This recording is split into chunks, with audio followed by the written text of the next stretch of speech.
Same family. Something. You're a customer.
Start చేసినా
B. Ranadip Reddy Garu, Treasurer IIGH, to come onto the dais, please.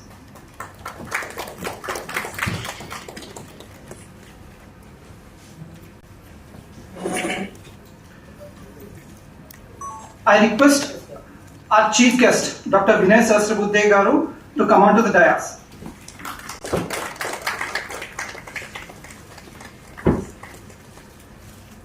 Vice Chairperson of Rambhau Mhalgi Prabodhini, former President, Indian Council of Cultural Relations, and former Rajya Sabha MP. I request our distinguished guest, Shri Vijay Bharati Saini Garu, to come onto the dais. Member, National Human Rights Commission of India.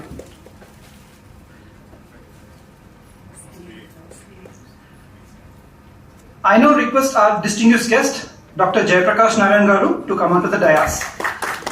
Founder and General Secretary, Foundation for Democratic Reforms.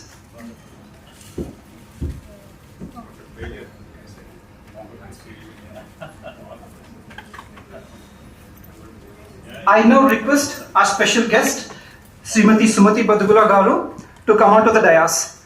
Commissioner of Police, Malkajgiri Police Commissionerate.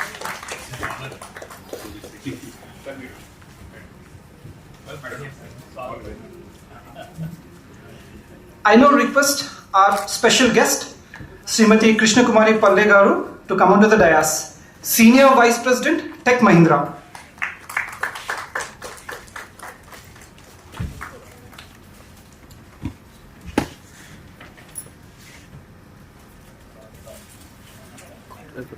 I now request our special guest, Srimati Vishaka Samir Mashankar ji, to come onto the dais.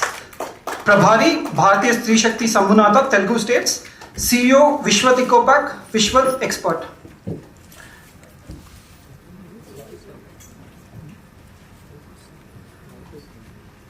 Our warm regards and gratitude to the guests. We are so thankful to you for being here today. Thank you so much. And my sincere apologies for the delayed beginning of the program.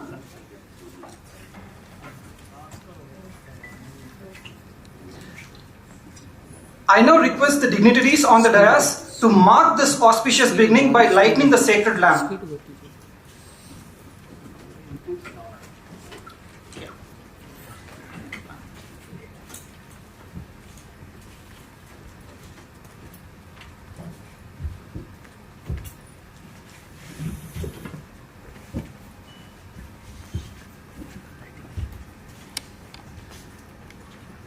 The 5 flames symbolize 5 highest principles.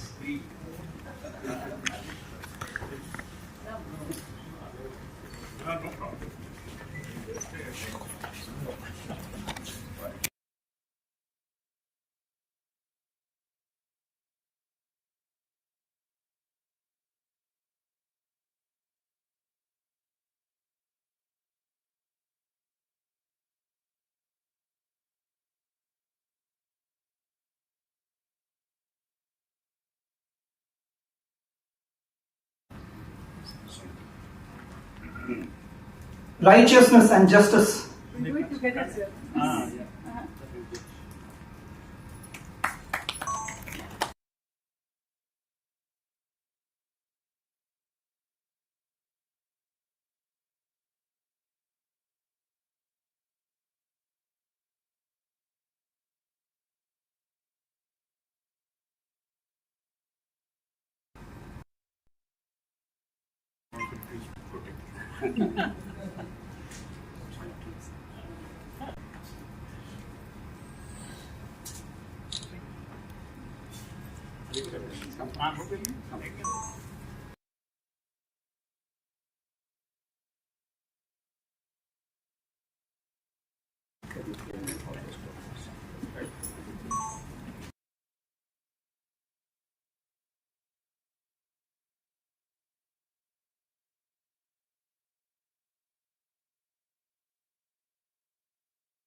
I now request P. Murli Manohar Garu, President IIGH, to present the memento to our chief guest, Dr. Vinay P. Sahasrabudhe Garu.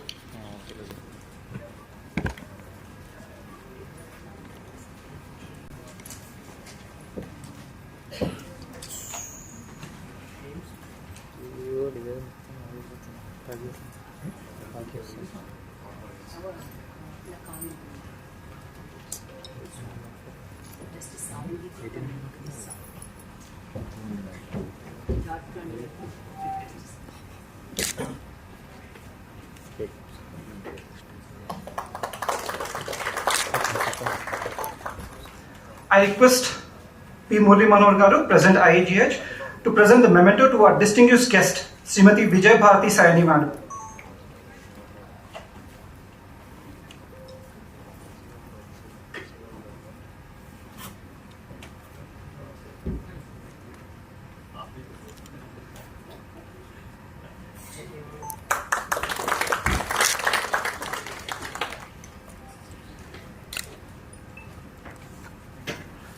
I request Shri P. Murli Manohar Garu, President IIGH, to present the memento to our distinguished guest, Dr. Jayaprakash Narayan Garu.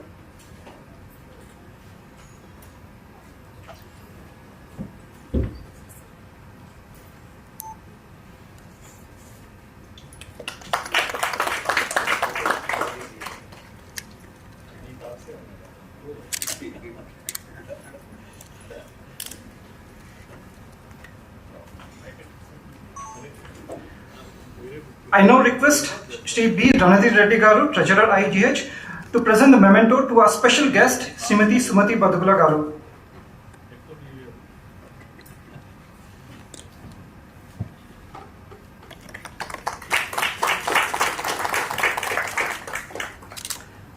I request Shri B. Ranadhir Reddy Garu, Treasurer IIGH, to present the memento to our special guest, Srimati Krishna Kumari Palle Garu.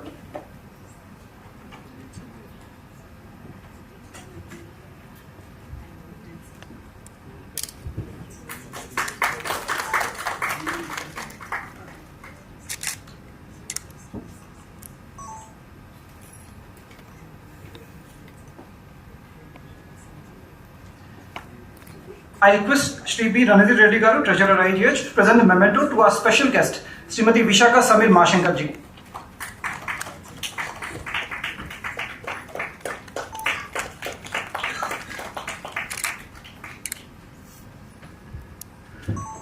I now request Shri B. Ranadhir Reddy Garu, Treasurer IIGH, to deliver the inaugural address.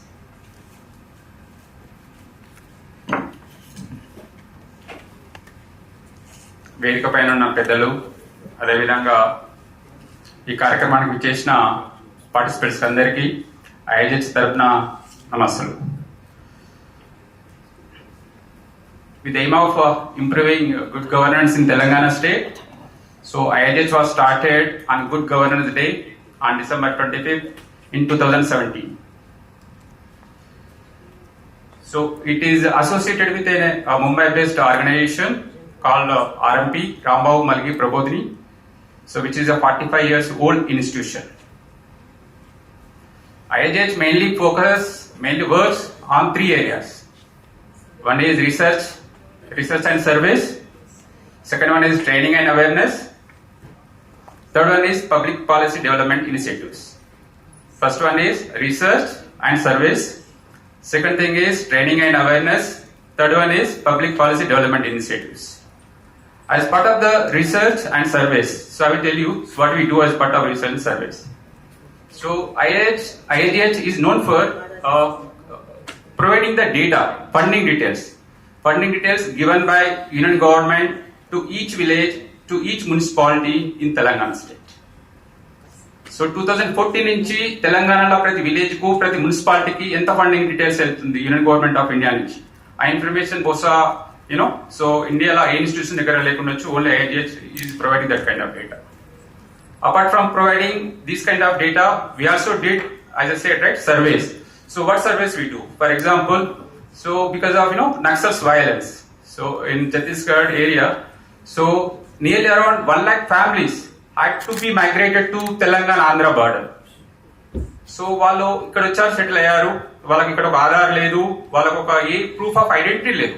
So because of those issues, they were never avail any kind of government benefits. So we did a survey, so and we presented that report to the government through our another organization called Vanavasi Kalyana Parishad. So that was very interesting. So we found so many issues which were unknown.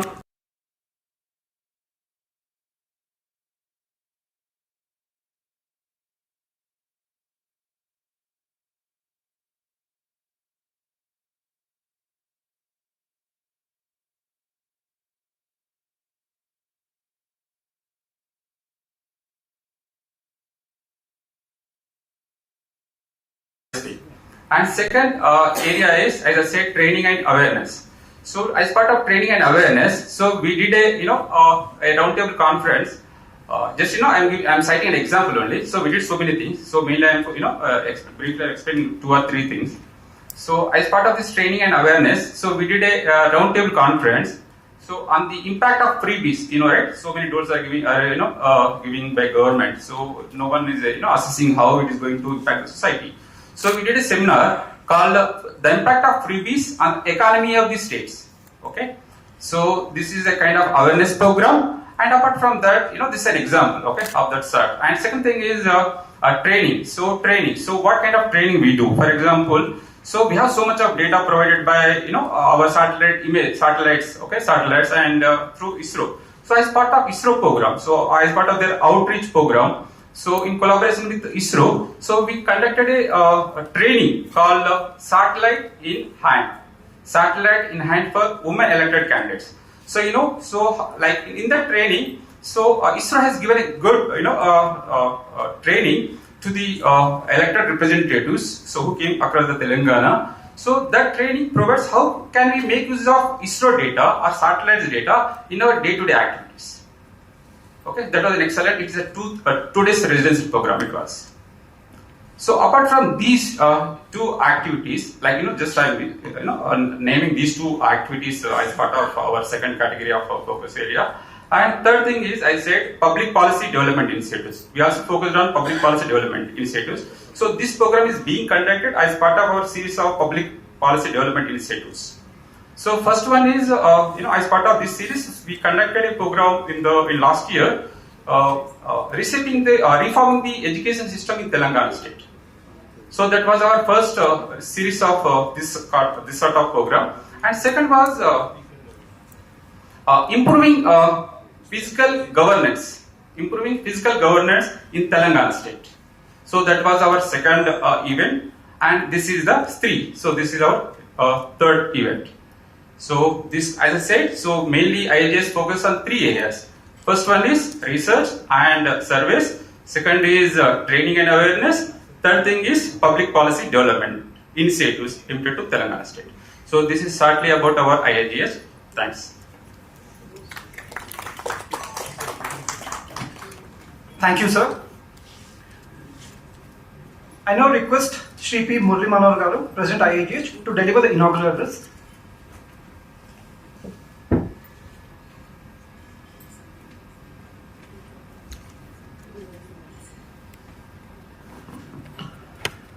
అందరికీ నమస్తే, అందరికీ స్వాగతం.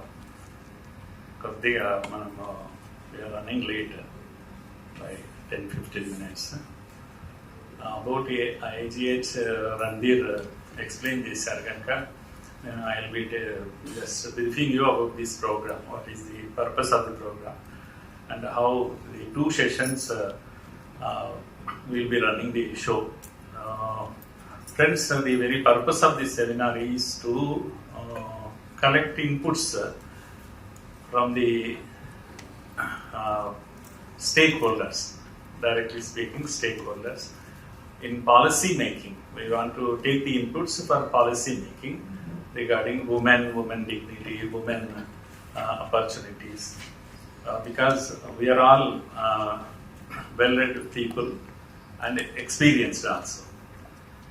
We have taken care of the participants, particularly special attention is given to participants, because we invited people from different noted institutions like CES representatives are there, and Foundation for Democratic Forum, FDR, a well-known JP Sir himself is here, and we are connected to FDR for the long time, and the Forum for Good Governance also, Vivek is here. So this way, reputed institutions, organizations, non-profit organizations working on this subject. We consulted them, we have been consulting them, not only consulted for this program, we have been in touch with them.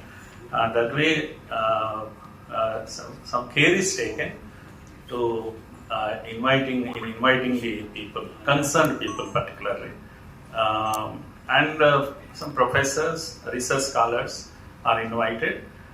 And today in 2 sessions, the platform is there only to collect inputs from you, inputs for policy making on women issues. So it will be running in 2 sessions. So first session, we know all the dignitaries are there. We will be dealing with in the first session equal opportunities of women. Of course, political opportunities and career opportunities, even educational opportunities, and we'll be seeking your inputs on all these things. We all know women, I need not to describe because you are experienced, you are there in the field. My worry is that married women and career, it is always like versus marriage versus career. So that conflict is there always. For men, there is no such problem. Men is born for career. And marriage is not an issue, children are not an issue for him. The burden of family, burden of children, everything is there with women. And besides that, how to go ahead with the career. This will be always a problem. I think you are there to address this issue in a proper way and in making a policy, wonderful policy. I seek your help. And even level playing will be another big issue. So please think about all these things. Educational opportunities, particularly higher education, women going to higher education is a problem even today. So please think about all these things, and I expect you to come out with wonderful solutions. And in the second session, it is all about the dignity of feminine. Dignity always clashes with culture. So there is problem with cultural. These things are going on. There is friction inside a family, friction in the society as far as culture part is concerned. And in olden days, culture used to provide internal security, and even that is also missing nowadays. Culture addresses the psychology of masses. So that is the reason where a woman is looked down always. So why the solutions are very important. There was no such internal security problem in previous days, olden days. But now it is missing because culture is diluting, and naturally internal security is also become a problem. So law and order, that gives us the law and order always. Women issues always, it includes the law and order also.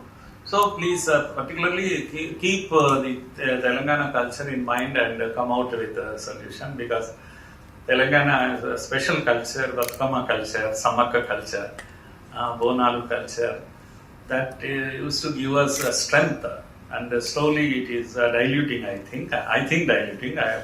You may think in a different way. You are free to think about it. Please, these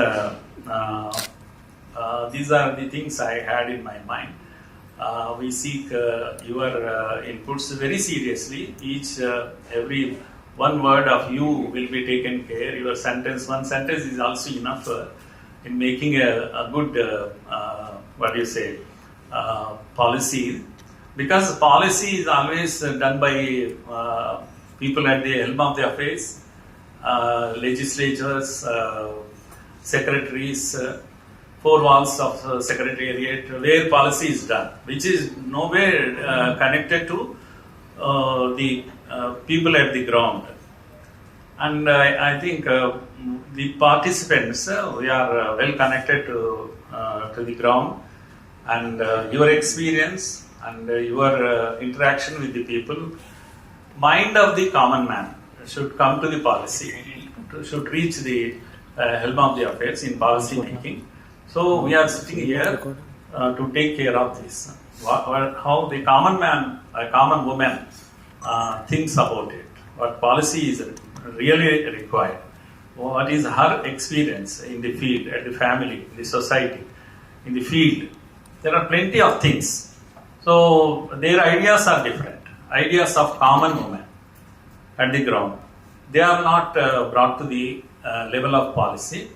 I think this much is enough. My expectations are kept before you. You will be doing justice today in 2 sessions. Participants, really, widespread participation is there.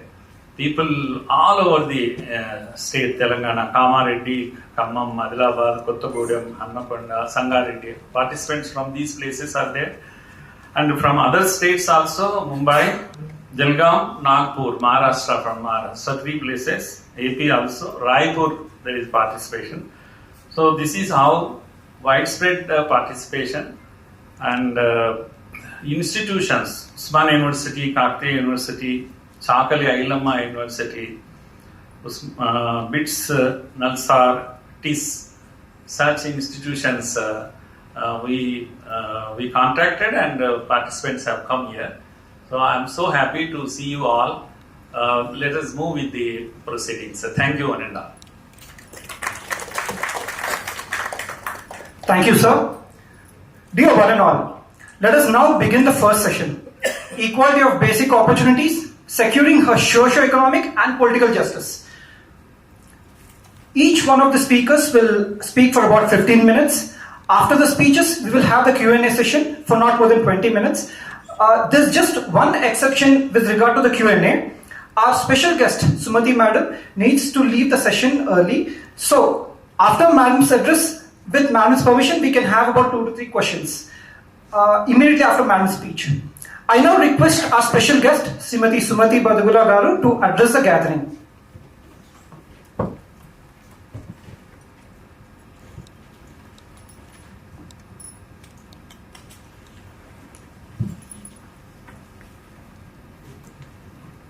First of all, I would like to express my deep felt thanks and gratitude for the institution to have called me, and in the presence of the esteemed guests on the dais, and also various walks of experience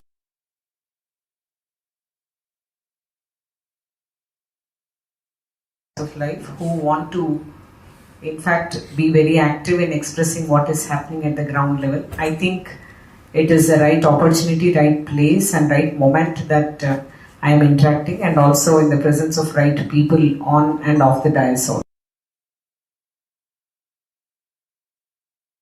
I would say that because of the presence of 3 important non-profit organizations which we get in touch almost on a very regular basis as law enforcement authorities and professors, research scholars, I would say various inputs, as it has been told that it is required on policy making with respect to women.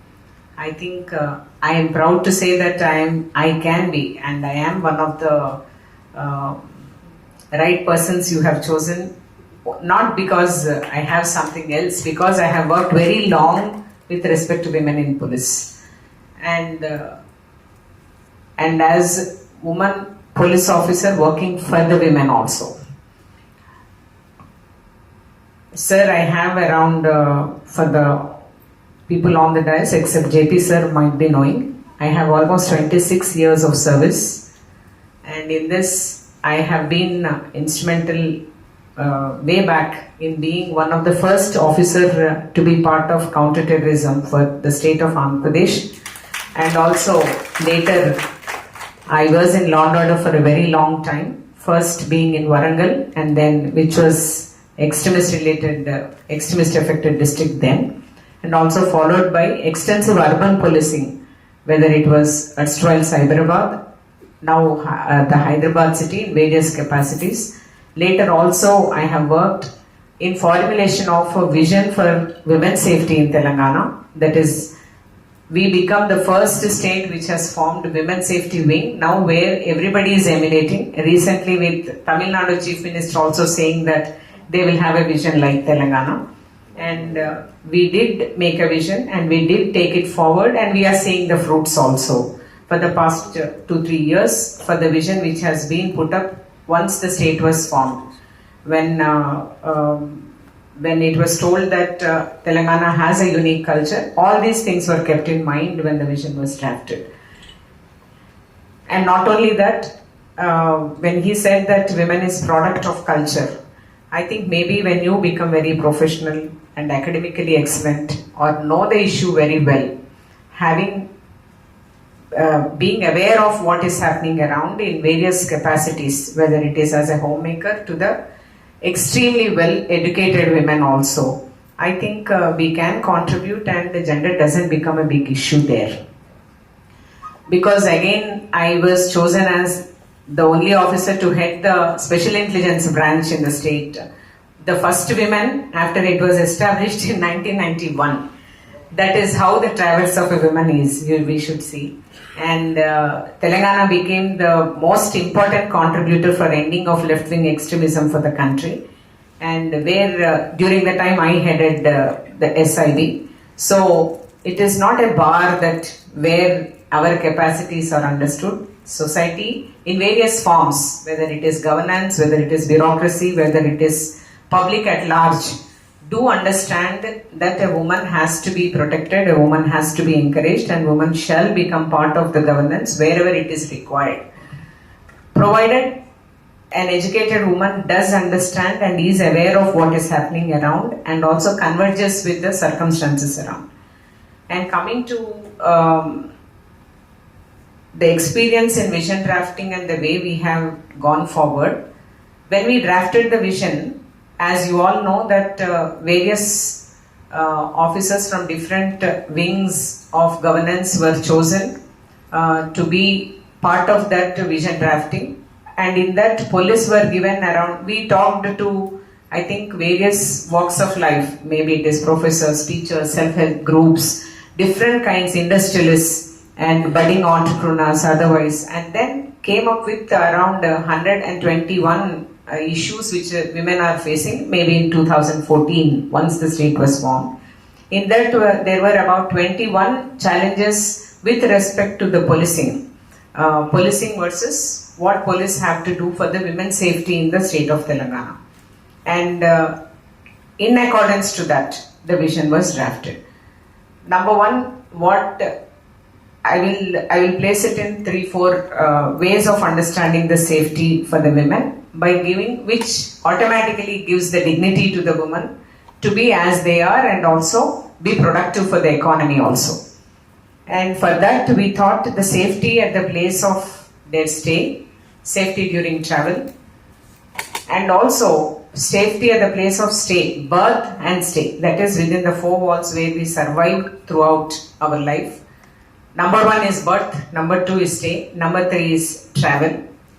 These are the 3 things which we thought which has to be addressed in the societal and the socio-cultural context. So when we take birth, you all know that very poor birth rate mana daggare undi, and in that I come from a district which has the poorest birth rate of females, that is now Gadwal and otherwise Mehboob district. Number 2, of course, if we control that female feticide and see that sex rate increases, then what? Then it comes the opportunity to a woman to actually have proper nutrition and then education. Then when it comes to nutrition, again I come from the same district where the nutrition is the lowest in the country. It was so. And then coming to the opportunity for education, what is hampering?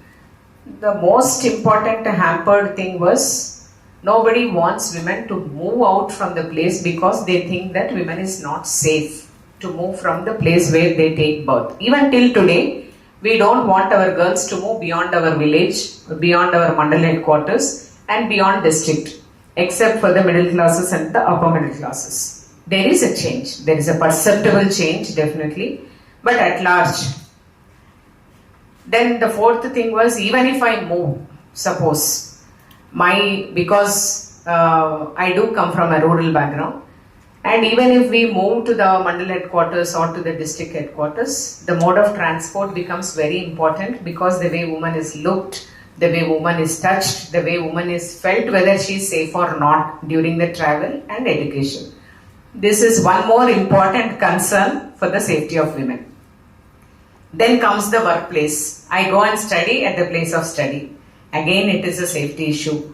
And again, if I go to work, there is a safety issue. But at every stage, what we have to understand is there is enough deliberation done across the nation. There are enough laws, and laws, the way they are drafted, is very effective also. There are many laws in the country which are absolutely very effective laws if properly enforced. Then where does the challenge comes from is, of course, if we deal it in a very abstract sense, everybody can come and say that it is in our mindset and all that. Leaving that alone. The mindsets change only when certain processes are put in place. If I go to a pub like a modern girl and nobody bothers about the way I look, except that they bother that a girl has to be taken in safely and taken out safely. And somebody should contact my parents if at all, if I get into some inebriated condition. That is a very ideal way of looking at an individual, not a girl or a boy. That kind of thinking will come only certain processes are put in place. I have to be understood that by my parents that I will come safely, I will be dealt with safely, and I myself can deal with myself in a very safe way, and somebody else around me also will look at it as not as a girl but as a companion and ensure it. No, I am saying the most vulnerable condition. So, for that procedures, as I have said, at the place of birth, at the place of study, at the place of movement, at the place of work, are the various reasons. For that, after so many deliberations, we came up with how law can be enforced in the existing socio-cultural setting. Then came the concept of the she teams. The she teams they don't punish, but people are caught with evidence. That is the only difference. Suppose somebody catcalls or lewd comments or woman at certain places, those places are identified very scientifically as hotspots, and we will go with the hotspot management. That, I think, is a good practice which we have started. Over a period of time, it was stabilized by forming a nodal agency at the state level and similar subnodal agencies at the district levels. And ఈ she teams ఎలా పనిచేస్తాయంటే, నేను ఆ ఇచ్చిన హాట్స్పాట్స్లో క్వైట్గా ఉంటారు, and not women, it is men only. There will be one component of women, one in the team, and all other are men only.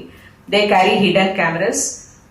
They at certain places they catch hold of people who are doing these things, and once in a while, maybe once in a quarter, all such people are called. The difference is here, because there was an enough study. The CES also studied for us actually this particular concept, how this concept is in fact very effective. దీంట్లో ఏమవుతుందంటే miners ని అస్సలే punish చేయము, expose చేయము, మీడియాకి expose చేయము, and they are called along with the parents. That is the fun of it. None of them agree. Then the evidence is shown to them.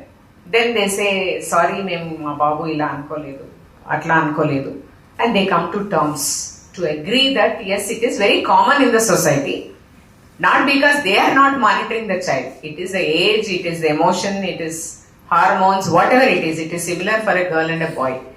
And so it is understood scientifically by calling a psychologist who counsels them in a proper manner by giving the sheets and all that. And incidentally, the CES has done the research for us.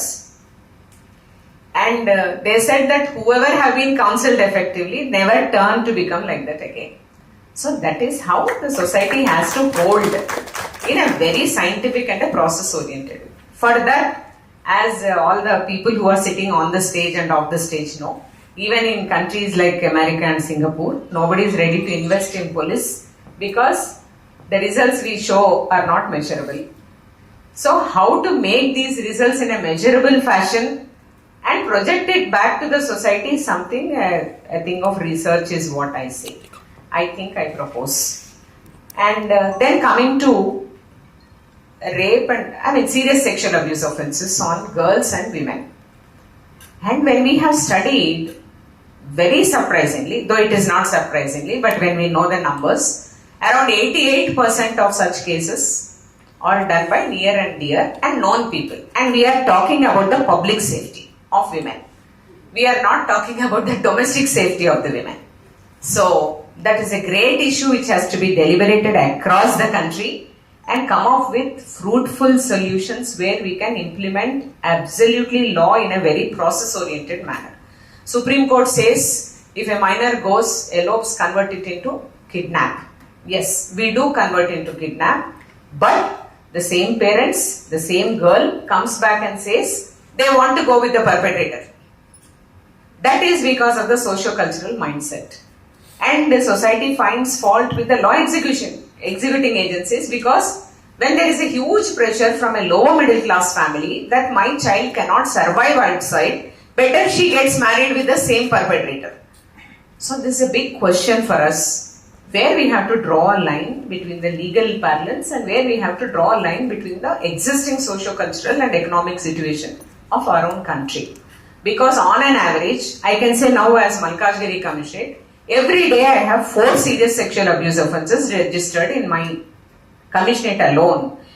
Way back in 2020, it was around 300 to 350 per month, whereas now it has crossed 450 to 500. It is not because the gravity of offences are growing or offences per se are growing.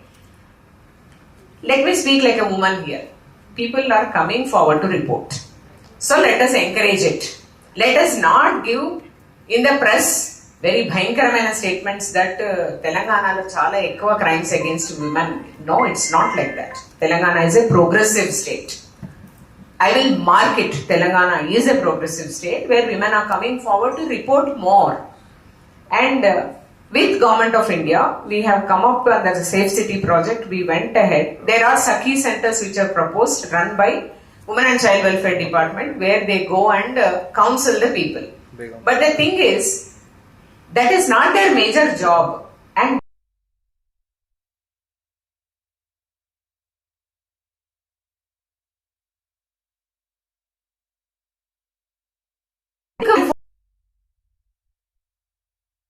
so that issue. A marital issue should be separated from a legal issue. But there should be a connect of that particular event to this particular event. So Sakhi centers, this is the problem. That is, we have to work in convergence. That convergence where, how it has to happen, lot of deliberation has to happen.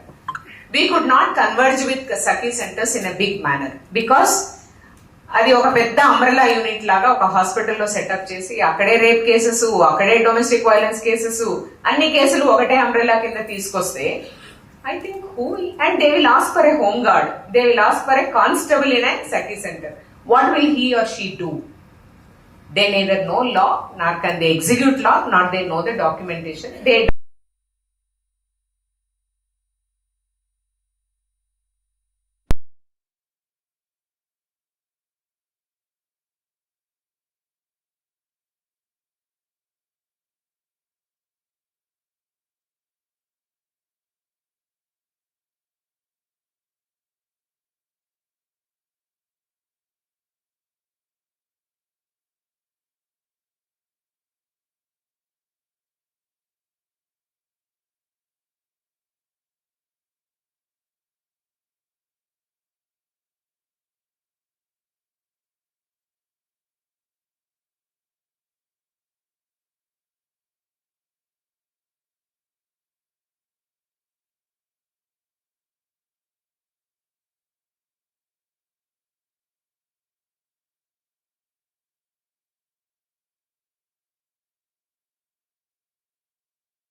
If anybody has a question, please raise your hand. Sir.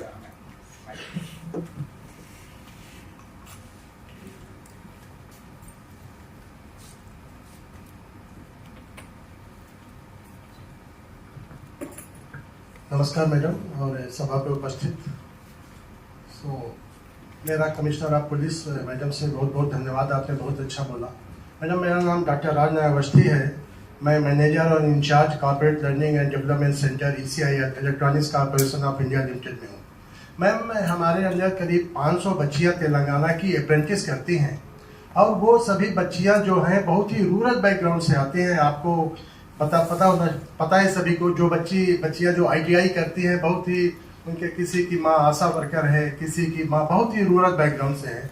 मेरा आपसे निवेदन है ma'am, मैं भी अपनी तरफ से करता हूँ, सिंस आई आल्सो बिलोंग एक पुलिस फैमिली से मैं आता हूँ, तो मैम आपसे मेरा निवेदन है कि आप जो हमारे इंस्टीट्यूट्स हैं, अभी इंस्टीट्यूट से और पुलिस में मैम बहुत बड़ा डिफरेंस है। आपके माध्यम से मैं चाहता हूँ कि उन बच्चों को कैसे ट्रैफिक कंट्रोल करते हैं और कैसे पुलिस में हम कोई एप्लीकेशन दे सकते हैं।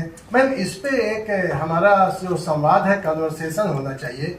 और across all the PSUs in Hyderabad, Secunderabad, I am having more than 3,000 girls will be from Telangana. So if I get some letter from you that our girls students should be conversant with the traffic rules, और at least ma'am एक बार उनको police station जाके हम उनको दिखा सकें कि कैसे आपके लिए भरोसा सी टीम कैसे काम करती है। So it will be a great adventure and it will be a great privilege for Telangana police. Yeah, you're most welcome, and it is a public office.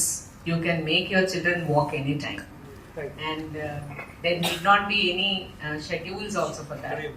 And ECIL very regularly the concerned SHO goes there. And when some officer visit once, you have to know how you have to follow up with them. If that is there in place, I think it will be easy. The local police station can be, and I will ensure that. Can we take one more question, ma'am? Okay. Namaskar, ma'am. I'm Shabya from VNC Foundation. I think as a resident of Malkajgiri constituency, I think for me it's a matter of pride to see you assume this important position. Ma'am, I think in the very first week you conducted an operation like a late night drive where you yourself were harassed by men around. In spite of making so many efforts from the police department, women still don't feel that safe, especially during early mornings as well as late night hours. And ma'am, how can we go forward about this? And as citizen, how can we be part of this any initiative initiated by the police department? It is not police alone who ensure 100% safety. When I went as a common woman, and I did not fear because I knew how to tackle. Suppose if at all if I had any issue, I would have called 100. And the rate of transfer of a patrol mobile in city is 5.6 minutes. So in 5.6 minutes, some patrol will reach me. You have to inculcate that somebody will come to support you. That's the first thing. And second thing is you have to follow certain safety websites. You should have certain safety app with you. That is a minimum SOP every woman should be taught in the family itself. Because there are enough SOPs across the country for every law enforcement authority, including Telangana for that matter. And yes, as I said, we are ready to take interns. You come onto our website, there is a form, you can fill it. Nobody is interested to go to any educational websites. And because it's a feeling, నాకు ఎప్పుడు unsafe గా ఉండను, నాకు ఆ situation రాదు అని అనుకొని we will start from there. In fact, we have to start that it can happen not only to me, to anybody around me. So I should be prepared, I should know. That thing is available on our own website. I think you can download it and also become one of the very aware citizen, at least after this particular meet. Thank you. Ma'am, namaste. Ma'am, excuse me. నేను ఒక లేడీగా నేను ఆడపిల్లలకు support చేస్తాను. కాకపోతే ఒక మదర్గా నాకు 2 బాబులు. కానీ ఇక్కడ పిఎస్కి వెళ్ళినా ఏదైనా సమస్య వచ్చినా ఏదైనా సొసైటీలో ఫస్ట్ అమ్మాయిలకే ప్రిఫరెన్స్ ఇస్తారు. వాళ్ళు నిజం మాట్లాడినా అబద్ధం మాట్లాడినా ఫస్ట్ ప్రిఫరెన్స్ వాళ్ళకే ఉంటుంది. యాజ్ ఏ నేను మదర్గా నేను అబ్బాయిలు అయినా అమ్మాయిలు అయినా కన్న తల్లి వాళ్ళకి సపోర్ట్ గా ఉంటుంది. కాకపోతే ఏంటంటే ఇప్పుడు వాళ్ళు ఏది చెప్పినా కానీ మొత్తం ఆడపిల్లకే సపోర్ట్ గా ఉన్నాయి. ఇప్పుడు సఖీ కానీ, భరోసా సెంటర్ కానీ, షీటింగ్స్ కానీ అన్ని వాళ్ళకే ఉన్నాయి. ఇప్పుడు అబ్బాయిల పరిస్థితి ఏంటి? వాళ్ళు నిజం చెప్పినాక మాట్లాడరు, ఫస్ట్ ప్రిఫరెన్స్ అమ్మాయిలకే ఇస్తారు. ఇది చాలా సర్కాస్టిక్ స్టేట్మెంట్. ఖచ్చితంగా అమ్మాయిలకే ఉండాలి, అమ్మాయిలకే ఉంటది. నెక్స్ట్ 100 years లో ఇంకా ఎక్కువ ఉంటది. ఓన్లీ థింగ్ ఇస్ లా ఎప్పుడు అబ్బాయి తప్పని చెప్పదు, అబ్బాయిని ప్రూవ్ చేసుకోమంటది. మీరు ఒకవేళ మీరు సఖీ సెంటర్ కి కానీ లేదంటే పోలీస్ స్టేషన్ కానీ ఇంకో చోటికి పోయినప్పుడు మీ అబ్బాయి ఫలానా అలిగేషన్ ఒక అమ్మాయి పెడుతుంది అనుకుందాం, ఆ అమ్మాయి రాంగ్ అలిగేషనే పెట్టింది అనుకుందాం. కానీ చట్టం ఎట్లా ఉందంటే అమ్మాయి ఏం చెప్పినా ఫస్ట్ దాని వైపు నుంచి తీసుకొని ఎవరైతే అలిగేషన్ లేదు అని చెప్తున్నారో వాళ్ళు ప్రూవ్ చేసుకోవాల్సి వస్తుంది, నేను ఇలా చేయలేదు అని. దానికి తగ్గ ఎవిడెన్స్ తో మీరు రండి, అంతేగాని ఒక పితృస్వామ్య వ్యవస్థలోంచి వచ్చిన ఆలోచనతో రావద్దండి. మా అబ్బాయి తప్పు లేదు అని చెప్పడం కాదు, ఎట్లా తప్పు లేదో ఖచ్చితంగా చట్టం అమ్మాయి వైపు ఉంది. అంటే నేను కాదు చేసింది చట్టం, భారత రాజ్యాంగం చేసింది. అయితే చట్టం అమ్మాయి వైపు ఉన్నప్పుడు అబ్బాయి ఏం చేయాలంటే నేను ఇది చెయ్యలేదు అని చెప్పడానికి కావాల్సిన ఎవిడెన్స్ తీసుకొని వెళ్ళాలి. ఇన్ కేస్ ఏదైనా కేసు అవుతాయి okay, but otherwise in general మీరే చెప్పండి. నాకు తెలియదు, మేము ఫేస్ చేసే 1000 issues లో 900 issues is because of patriarchy. అంటే అమ్మాయి అంటే ఇదే చేయాలి అన్న ఒక అవగాహన ఉండడం వల్ల అయ్యేది, ఇండివిజువల్స్ వల్ల కాదు. అది ఒక లార్జ్ ఫీలింగ్ వల్ల. సెపరేట్ గా చూస్తే ఎవ్రీ ఇండివిజువల్ అమ్మాయి అయినా కరెక్ట్ ఉండొచ్చు, అబ్బాయి అయినా కరెక్ట్ ఉండొచ్చు. సో చట్టం ఎట్లా ఉంటే దానికి అనుగుణంగా మనం ప్రిపేర్ అయిపోవాలని నేను సజెస్ట్ చేయగలను. Thank you, ma'am. Thank you so much, Sumati ma'am. Let us all give a round of applause.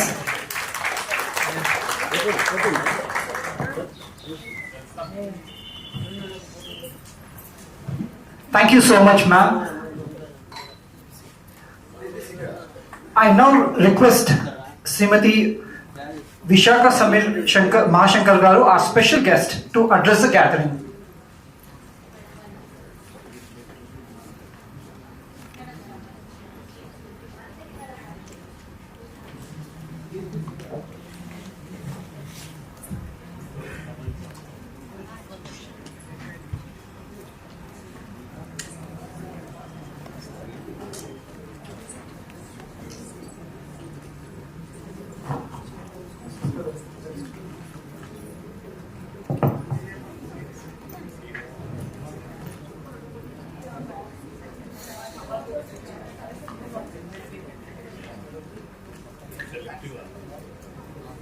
Stree her dignity and responsibility in today's era.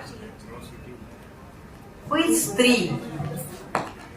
सर्वमंगल मांगल्ये शिवे सर्वार्थ साधिके शरण्ये त्र्यंबके गौरी नारायणी नमोस्तुते. नारायणी, नारायण की Narayani, Narayani Lakshmi. So Lakshmi and Narayan, how they are separate but still they are complementing each other. This is Bharatvarsh. So dignity of the Stree starts from our ancient age. No one has asked Jijau, no one has stopped Jijau to come up with Shivaji Maharaj. All the decisions of growing up Shivaji Maharaj and his Hindavi Swarajya is being taken care by Jijau. Jhansi ki Rani, all the decisions are hers after the death of her husband. Entire Samrajya and fighting against the Angrez, she has done on her own. No one has stopped her. Ahilyabai Holkar. Just now we have been given the moment of Ahilyabai Holkar. A true example of the spirituality and fight warrior as well as a good governance. Always she is being the right person and an ideal person in front of each and every woman in Bharat. Who is Ahilyabai Holkar? वह सिद्धेश्वर महाराज का आशीर्वाद थी. वह सिद्धेश्वर महाराज का आशीर्वाद थी. हर हर महादेव की गर्जना से प्रेरित हुई एक पुण्यात्मा थी. दुष्ट दुर्जनों से लड़ने वाली कर्तृत्व की एक गाथा थी. बूंद बूंद से इतिहास रचाया, बूंद बूंद से इतिहास रचाया, मंदिरों का उद्धार कराया. रानी बनकर छा गई वो तो, रग रग में था अंगार. रानी बनकर छा गई वो तो, छूत अछूत का भेद मिटाया. So we never had this casteism at its peak what we are saying today. रानी बनकर छा गई वो तो, छूत अछूत का भेद मिटाया. रग रग में था अंगार और कण कण में बसी मेहनत अपार. रानी आप हो राजमाता, आशीर्वच देता सारा संसार. महिलाओं की यही श्रृंखला ऐसे ही आगे बढ़ती गई और भारत ने अर्पण की ऐसी बेटियां जिन पर हमें आज भी गर्व है. Pandita Ramabai, Savitribai Phule, Sarojini Naidu, doctor Hansa Mehta. Dr. Hansa Mehta has led United Nations and she had changed the main sentence of gender equality from all men are equal, all men are born free and equal, to all human beings are free and equal, setting the example of the gender equality. Stree her dignity, equal opportunities. When we really care of the dignity of woman, she should be part of inclusive society. When we are think of the inclusive society with the woman, she is not something different. In Bharatiya Stree Shakti, we speak about Indian feminism. Indian feminism is always the inclusive feminism. It's not like that we are Strees, we are something different. But we are the inclusive form of the society, which has to be included everywhere. Simultaneously, the current issues of various women. Just only one policy putting up for entire Bharatvarsha will never work, because we are living in a diversified area, diversified countries. Every area, the thoughts of the people are changing. Every 100 miles, the languages are changing. Every 100 miles, the culture and the Sanskriti of the people are changing. When we speak about access to education, we are not staying in Afghanistan where the Talibani Samrajya is there and it has been given the education as a haram. But still, in my country, there are girls. The daily cases, nearly 5 to 6 cases, 5 to 6 phones we are receiving that this girl, if she didn't get the fees filled in the school, she will be out of school. And her father will get her married. What to do? 9th class girls are getting married in Telangana State. Very scary part of the society. If the girls still, not in Telangana but in Bhagyanagar, in Hyderabad, in such a metropolitan city, if this is happening, then what our policies are doing? The education is free for the children, but are the government schools are capable of giving the education, free and safe education for the children?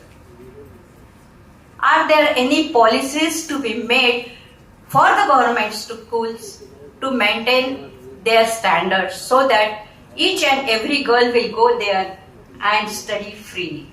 My education happened everything. I didn't pay anything after my 7th class. Till my post-graduation, the education was free. Why this is not happening now?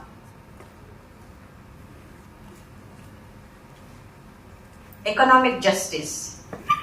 When we speak about the economic justice, there are long words, long theories are coming up. But what about a woman earning in a society is not being included in the family economic decisions? Small decisions she is not being कमा के लाती है और husband invest कर लेता है कहीं पे. Why she doesn't have? Can we make something, some education to the men who can take care of their woman as an inclusive society? Telangana has made significant progress in economic justice. Today, women account 52.7% of the state's labor force participation, higher than the national average of 45.2%. This demonstrates that when opportunities are created, women rise to challenge and contribute immensely to economic growth. The strength of Telangana's women is also reflected in vast self-help group movements. Nearly 46 lakh women across 4.37 lakh self-help groups are actively participating in community development and economic activities. Most of the GDP is also taken care by the women in Telangana. Yet, challenges remain. In rural Telangana, 72% of working women are still dependent on agriculture and allied sectors, often with limited income, security and opportunities advancement. Still, financial freedom is not being accessible to the woman. If we come to the cultural justice, here I am not saying that women are same as men. Definitely by physiologically, or we can say by psychologically, woman is different because they are a special creation of the God. But they are more glorified in the books and the speeches only, where the respect for the woman. We know women are growing fast. Commissioner Madam was there. Woman has done the Operation Sindoor. Women are there who are still operating the NASA operations. Women are really growing fast. But what about men? Are their mentality is reaching towards NASA? It's not. It's still a question for the society. Women are driving a car, it is normalized.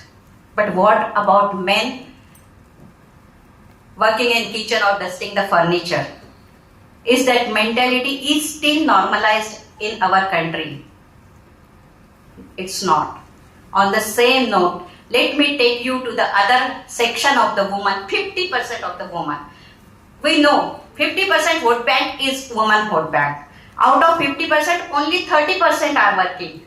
70% women here are homemakers.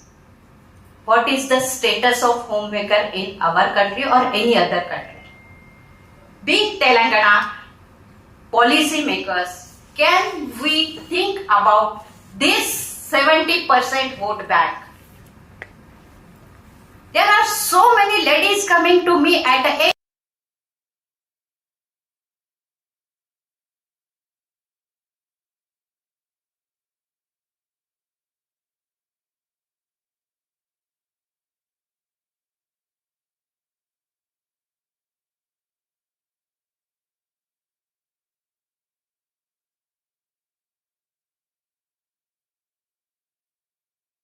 proper justice to these women.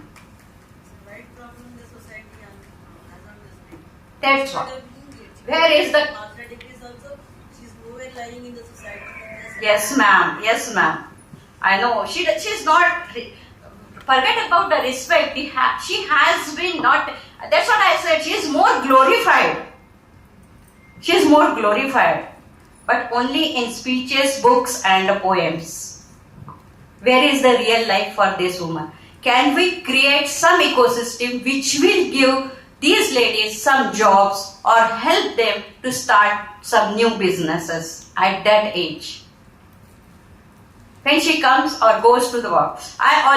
Now we are working for the job portal. Can we create the job portal with some business issues? Like, because they are good at managing everything. They are managing their house, means they are managing, they can manage. Little in trainings and some learnings can make them excel. So let's think about these homemakers to get through this. Every time we speak about empowering professionals and elite women, do we pause to think about homemakers? Don't they deserve the freedom to breathe freely too? Many homemakers live their life suffocating. What policies, social change and support system can truly help homemakers live with dignity, independence and self-worth? Most homemakers are educated, talented and equally capable of building successful careers. Many had dreams and ambitions of their own. But unavoidable family responsibilities, societal expectations, child care, elder care, relocation or lack of support force them to step away from their professional life. Let's think about these homemakers, sisters who has 70% of the vote bank. Because, while making the policy, every party will think about the vote bank. That's what I am repeating this sentence again and again. The cockroach party can go. Why not my homemakers can unite and do the laurels? So let's think about the homemakers also. Have some exclusive portal, job portal for my homemakers, exclusive business ideas for my homemakers. Coming to the political justice. We all are happy. My Bharatiya Stree Shakti team is here. And we all are very happy when it has been announced that 33% reservations for women in politics. So at least our sisters will get a chance when they are thinking of the politics. Is it so? When it will be possible? The first hurdle is dynasty politics in India. We have to brainwash with this dynasty politics. This is the first and utmost reason. When it will really work, even if we remove the dynasty politics and let a true talent come in. When the true talent will come in, definitely the woman, but they need some trainings. We don't want any woman to be picked because of 33%. अरे seat नहीं मिल रहा, इसको दे दो. I think IIGH can take up the 33%, that training sessions for the women who really wanted to take up the politics as their own thing. Well, there is no fun until unless the remaining percentage suppresses that homemaker in the name of responsibilities. Where is the fun of giving 33% to the woman? There is no meaning in that. And the Article 20. Madam, every meaning you can find if you work and we go in a proper direction. Everything will go.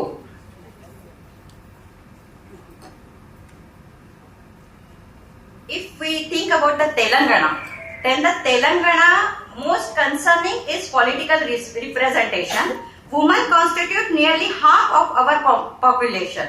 50% of hai women. We know, everybody knows. But in the 2023 Telangana Assembly elections, women won only 10 out of 119 seats. It is just 8% of assembly. Which is just 8% of assembly. This clearly shows that women are participating in democracy but are still underrepresented in decision making. If we take family as a center, if the family decisions can be taken by a woman and she can grow her children Why can't she grow the nation? Because her visions are always clear. So let's take this opportunity of 33% and we speak about the dignity and justice. It should come out of the respect instead of the reservations. It's not about concessions, it's about acceptance, adoptions, and it's about dignity and the respect of woman who is having the equal talent in that. Again, I ask the question, are we really ready? Are the party officers ready to take us up? From my point of view, I visited nearly all party offices in Hyderabad. All major party offices I visited. Not a single party office is woman friendly.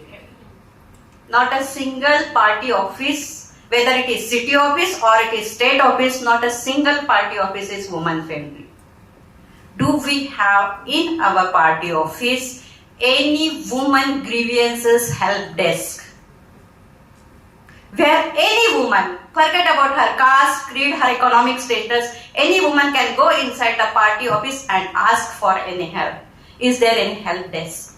Are there any women sitting on that help desk to help the woman? It's not there. Are the basic arrangements in my party office are healthy enough to be used by women? Are we working together towards inclusive society instead of the exclusive society? Let's think about ecosystem in politics. How many women leaders are ready to take up? This is the first question. Are we ready with special leader training sessions, what I just said, for the women? How are we conducting the candidate screening? Again, this is for candidate screening, all men are sitting. Where are my women? Who can select a proper candidate? The better psychologist has to be there. A better social worker has to be there to choose a candidate. Are we considering of having women panel on the selection who will be biased and known for women movements? Who can choose the better candidate locally as well as nationally? More 3 years for elections, can we develop an inclusive ecosystem for right candidates? I'm making it a little faster. The last one. Yes. So, the last one is a digital justice. Telangana is very much ahead of the other states in digital justice. Still, the protection is needed over here, and the digital protection portal has to be there where the woman will feel free in using all the apps. Still using AI, the women are getting hesitated whether to use it or not, whether it is safe for us or not.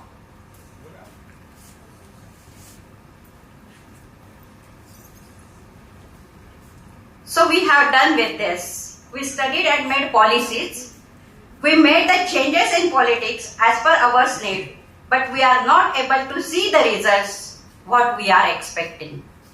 Where we are going wrong. Why? Why my woman is not able to step out? Why I am still skeptical on sending my little girl alone to play? Am I feeling safe to send her out without any fear?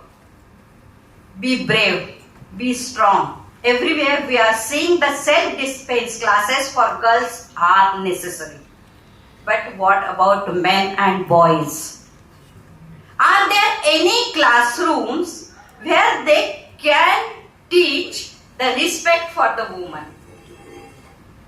Every girl is now being taught as a good touch, bad touch. I go to hell with that good touch, bad touch. First conduct the sessions for the boys, how to respect the woman. What are the values of our Indian epic feminism? Don't you think the situation is becoming alarming? Enough of teaching good touch. They don't even understand the touches. How can a 2-year girl can understand the touches? She knows that her father is pampering her, so that the uncle who is staying next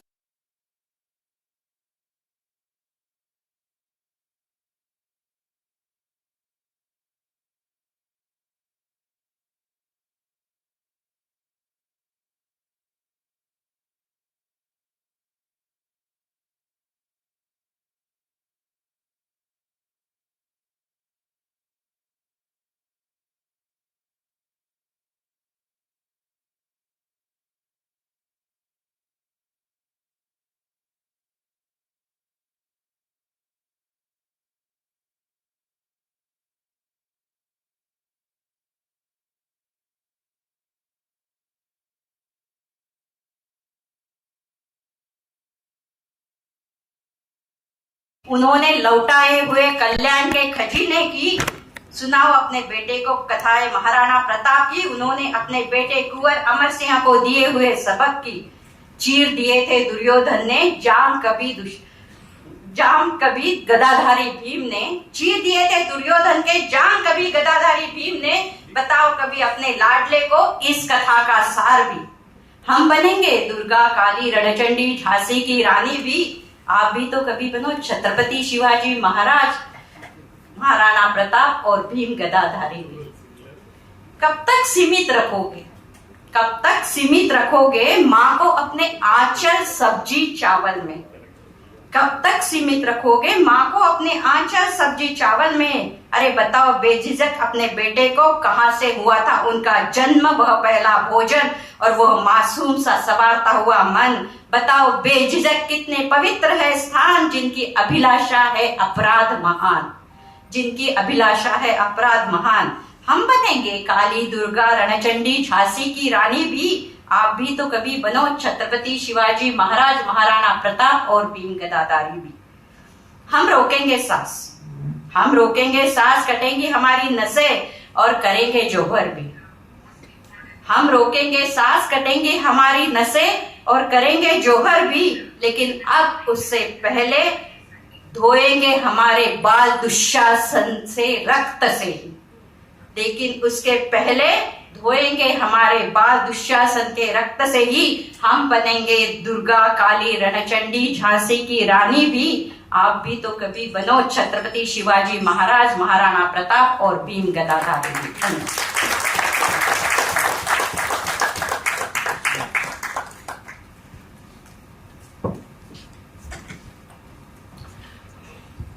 Thank you so much, Vishaka Madam. I now request our distinguished guest, Dr. Jayaprakash Narayan Garu, to address the gathering. How many of you cannot understand Telugu? Okay, forgive me, I will use Telugu mostly, a bit of English. Okay, Vinaji, we can discuss later. Okay. Because I truly believe in our country, English is alienate for most people.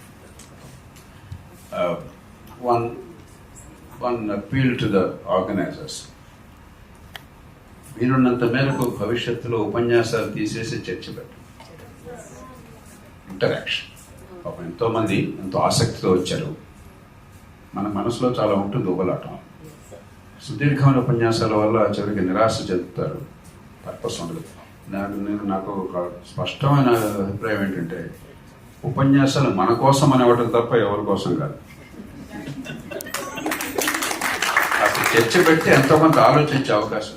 అందుకని చాలా క్లుప్తంగా 3 అంశాలు. మొదటిది, మన సమాజంలో ద్వైతీభావం ఉన్నది. మహిళను దుర్గాన్ని పూజిస్తూనే ఖచ్చితంగా మహిళలకు అన్యాయం కూడా జరిగింది. మన అహల్యబాయి నుంచి మాట్లాడుకున్నాం. అహల్యబాయి 8 ఏళ్ల వయసులో పెళ్ళైంది. 29 ఏళ్ల వయసులో భర్త పోతే సతీ సాగమనం చేయబోయింది.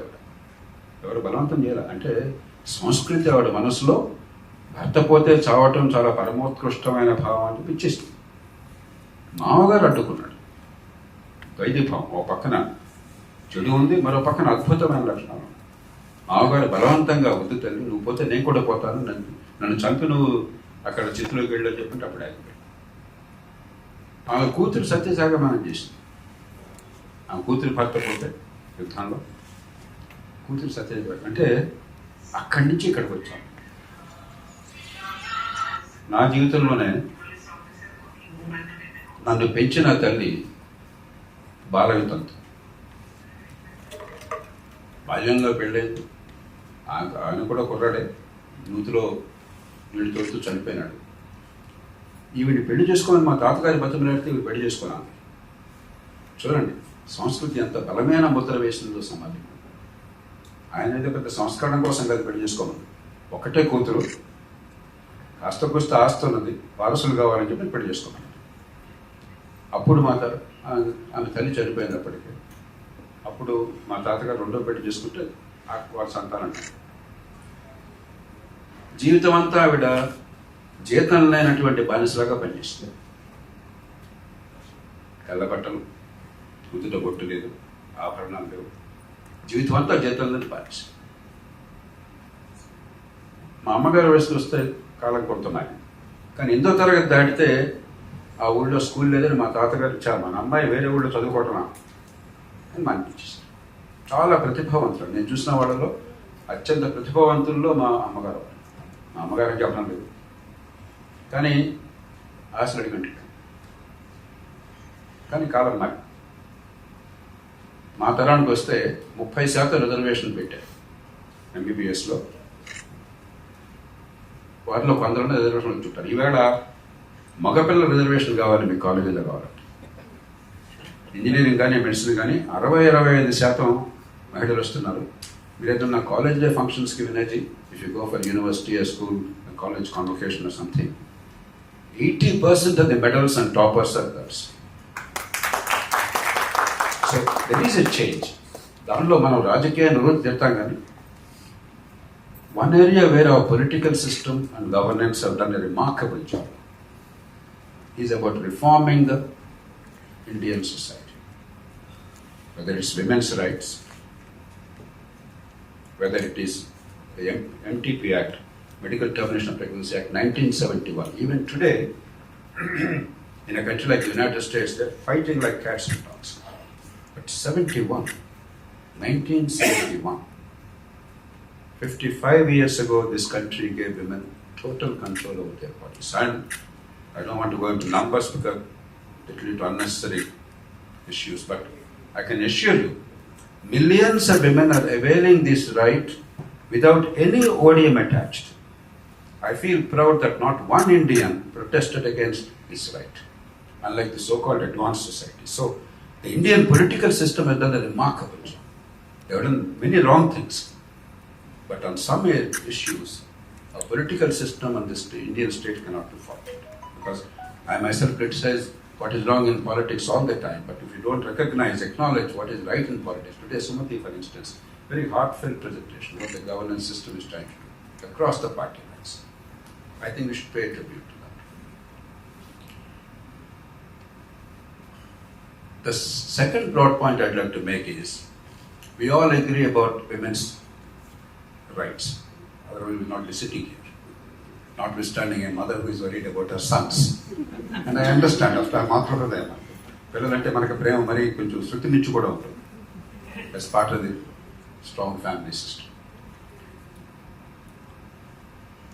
But the challenge is, while we protect the liberty, opportunity and dignity of women and promote them, how do you protect the family as an institution and to the extent possible marriage as an institution?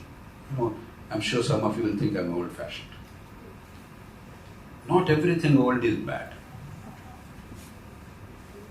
I've already talked about the bad things in the old society.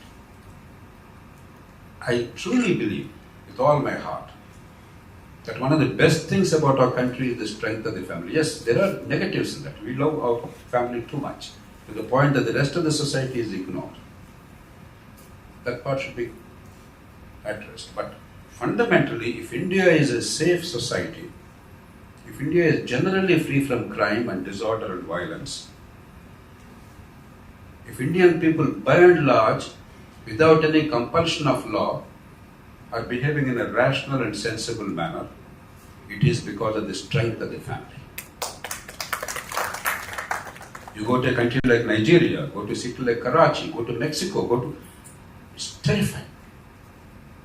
We have no business to be this peaceful because we are poor. There's enormous injustice, there's phenomenal corruption, there's a complete governance failure. The police and others, however hard they work, are ineffective for a variety of reasons. We all know that. There's no rule of law in the country. The total number of jail cells in India is just about 4 lakhs, the lowest in the world. And 2/3 of them are in under trials. So we hardly convict anybody. If you commit a crime, nothing happens in this country, generally speaking. And yet, none of us is afraid when coming here except for the bad traffic. My God, how do I go to the Plaza? My God, what will happen to me if I go there? When I go back, my God, on the streets, maybe somebody will... It's not there. Entirely because of families. So my appeal, very humble appeal is, while we protect women, protect dignity, let us also make sure that the better features of our society are not destroyed. Because then the danger is we'll have anarchy, violence, bloodshed, mayhem. And in that respect, there are 2 things that I believe we need to do. That's not about the government. It's about us. Family, I already mentioned the first thing. Second thing, అమ్మ మీరేమనుకోవద్దు, నేను మా కుటుంబంలో 3 మగపిల్లలు, మా తల్లిగారు మమ్మల్ని మగవాళ్ళు పెంచారు. మగపిల్లల్ని తల్లులు సరిగ్గా పెంచడం. We're raising girls pretty well. That's the reason why they're doing so well academically. Yes, there is a bit of operational maybe, but there's also a lot more of fulfillment of potential. But ఇప్పుడు కూడా ఇంట్లో ఆడపిల్ల plate కడిగితే అది మామూలు అనుకుంటాం. మగపిల్లడు చేస్తే నీకు ఎందుకు అన్న ఇన్స్టిట్యూట్గా వచ్చేస్తుంది అన్నమాట. వాళ్ళు ఏమనుకుంటారు ఎంటైటిల్మెంట్ అనుకుంటారు. ఓ పక్కనేమో women are rising, fulfilling their potential. And once you rise and fulfill your potential, you are equal. You expect dignity, you give dignity. Whereas the boys are raised in large part, a significant number of them, to believe that the woman must be submissive, subordinate, and be controlled. It is our failure, it's not the government's failure, it's not the political failure. We are not raising our male children properly. I think we should do something. Finally, we still have some way to go. So he talked about the safety of girls.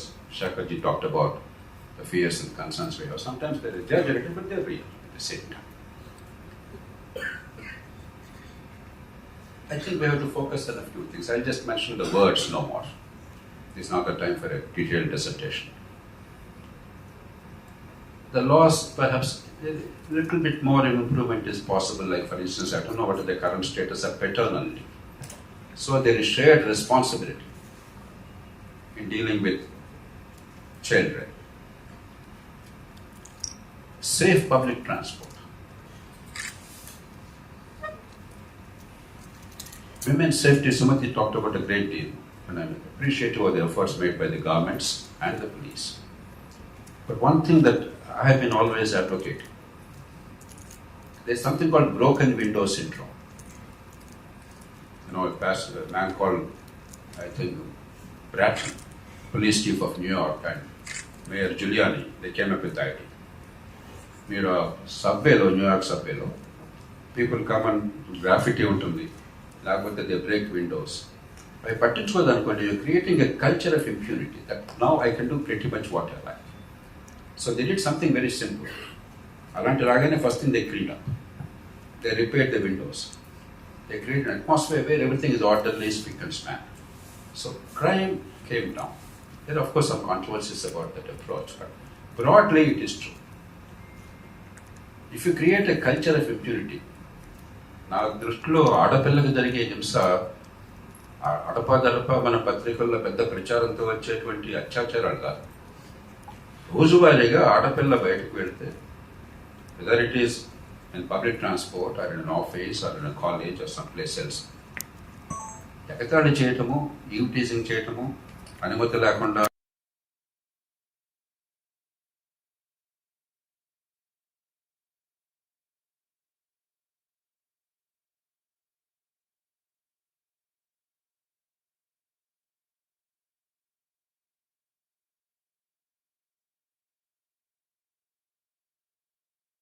రూపాయలు penalty rate. రికార్డ్స్లో నువ్వు ఉంటావు, వచ్చే 3 ఏళ్ళు చేస్తే నీకు మళ్ళీ స్టూడెంట్గా ఉండలేవు, లేకపోతే నీకు ఉద్యోగం రాదు. కొద్దిగా భయం కలిగించు. Otherwise, our society responds very vigorously when there is a grave offense. But if you don't prevent those offenses, if you respond only after the grave offense has taken place, we're not doing a service to our society. There cannot be a situation where a boy can treat a woman with any disrespect. Describe her, పాటలు పాడో వెనక లిఖచక్రాలు చేసో, యూటింగ్ చేసో, డిజిల్స్ చేసో. It's not acceptable, not done. So local courts, effective, empowered by summary trials very quickly within a day or two. We must create them. In fact, I was instrumental in getting a law enacted way back in 2009, local courts law. కాగితం మీద ఉందంతే, అమలు కావాలి. Of course, obviously, education and healthcare, that applies to all society, particularly for women. Quality education and healthcare. One last thing I would appeal. Small town development. Because you're talking of the women in Hyderabad city. Women, naturally, because we live here, our field of attention is limited to where we live. But there's a large country out there. 90% of the workers are unorganized. In particular, women. While we are now saying that 35, 40, 50% of the women are employed, labor force, their participation is high. Most of the women are in the unorganized sector, very low paid. That's where the real challenge is. Unless you create small towns as beacons of economic growth at the low end of the spectrum, there is no way women can play an effective role in the economic activity of the country, a growing economy. Let me give just one example and I'll conclude. మీరు ఎంతమంది తెలుసు, అచ్యుతాపురం ఒక ఊరు ఉంది, విశాఖ, పాత విశాఖ జిల్లా, ఇప్పుడు అనకాపల్లి జిల్లా అంటుంది. There's a company in IIGH called Brandex, a Sri Lankan company actually. They built a garment company, a garment factory there. 22,000 women from every single village in about 500 villages, about 30, 40, 50 kilometers radius. There's not one woman from a village who wants to work who is unemployed. The wages are not great. I'm not talking, they're not getting 50,000, but 15, 20,000 rupees with security, an organized job with a creche for the children. And transport from village to that place every day, buses, so that they're not dislocated, they're not disoriented. Now, if India had good sense, we should have done it in 400 districts or 500 districts of India. It only happened in one place in the country, and that by a Sri Lankan company, not an Indian company. Because our imagination in the governing system, elites, is our cities. I love our city. That's where we live. But if we ignore the vitality of small towns for in situ urbanization, local migration, without forcing the low-skilled poor people to migrate to big cities alone, because you can't afford to bring a family. No housing, no sanitation. Problems of commute. One day you don't work, you starve. One day you fall sick, your life is a catastrophe. This cannot go on. It is an issue of liberation of the poor and the women in particular. And there's a lot more we could discuss, but this is not the time. My apologies for having to leave Vinaji. In particular, I'll miss you. I thought I would have a chat with you, but time is a tyrant. And as we grow older, time becomes increasingly precious. Because for a 25-year-old, there's actually a mathematical formula which says that time flies faster as you grow older by the square root of the multiple. if you're a 4-year-old kid versus 64-year-old man, 16 times age, time flies 4 times faster. Don't ask me how they discovered that. But almost any elderly person you ask, time really flies very fast. A day, a week, a month, a year, just as a child, as a young person, a month is packed with so many things. Time is very slow. And now, the wrong side of this calculation, therefore time is incredibly precious. So my apologies for not being able to stay longer, Manojji. And I'm optimistic. I believe we can set right some of these things. Our society is progressing, not regressing. Our economy is progressing, not regressing. Yes, we have challenges, but we can overcome them. And I hope this discussion will give us some ideas and some roadmap to make things better. Congratulations for organizing this discussion. This is not Women's Day or something that's not perfunctory. It's something serious. And people like Vijay Bhartikar and others, they're doing such wonderful work. And the good work done in this country that makes me feel proud. You see the bad things, we hear about all the time. But when I say good things happening, I feel very good about it. That's one of the reasons why I participate in this. Knowing full well sometimes time is a problem or something, at least let's fill our hearts with good things. Reinforce our sense of optimism, a sense of the future, rather than this cynical, despairing, destructive mindset. Thank you all. Dear sir, thank you so much. So thankful for the advice as well. The institution will definitely give it a serious thought and also act upon it. Sir, would you like to take a few questions? Okay. Just 1 or 2 questions, but I request the questions are kept short, crisp and brief. Please. Namaste to all. So myself Pravina Naidtota, founder director of Women and Vision Council for Entrepreneurship. Basically, Vishaka ji say I'll resonate with her. Transforming homemakers as homepreneurs and entrepreneurs. Sir, question meeku pratyekinchi ee vishayamlone డ్వాక్రా groups ఉన్నాయి, self help groups ఉన్నాయి. అవి below poverty లేని వాళ్ళకి ఉన్నాయి, బాగానే ఉంది. నేను ఆర్గనైజేషన్ స్టార్ట్ చేయడానికి కూడా ముఖ్య ఉద్దేశం అంటే ఎవరైతే మిగతా వాళ్ళు ఉంటారు, మేబీ వాళ్ళ husbands maybe they may be little earning, medical like middle class, above middle class ఉండొచ్చు, కాకపోతే భర్తే చనిపోయి ఉండొచ్చు, లేకపోతే సింగిల్ పేరెంట్ అయి ఉండొచ్చు. కానీ వాళ్ళకి ప్రత్యేకించి గవర్నమెంట్ నుంచి ఎలాంటి హెల్ప్ ఎంటర్‌ప్రెన్యూర్‌షిప్ విషయంలో దొరకదు. సో ఆ డ్వాక్రా గ్రూప్స్ కి హెల్ప్ చేసేది మంచిదే, సెల్ఫ్ హెల్ప్ గ్రూప్స్ ఇక్కడ చేస్తున్న తెలంగాణలో మంచిదే. సో మీరు because you might be are in to all those things కనుక ఆ పాలసీ మేకింగ్ అప్పుడు కానీ ఈ ఏరియా ఆఫ్ విమెన్ ఎందుకు ఆలోచించలేదు, అంటే వీళ్ళకి ప్రత్యేకించి ఎందుకు ఆలోచించలేదు? Thank you. Shall we take a few questions together so that we don't, so more people have a chance to. Hello sir, this is Dr. Likita. As ma'am talked about women's reservation bill, I think in Panchayat level already it is in action, the 33% reservation bill.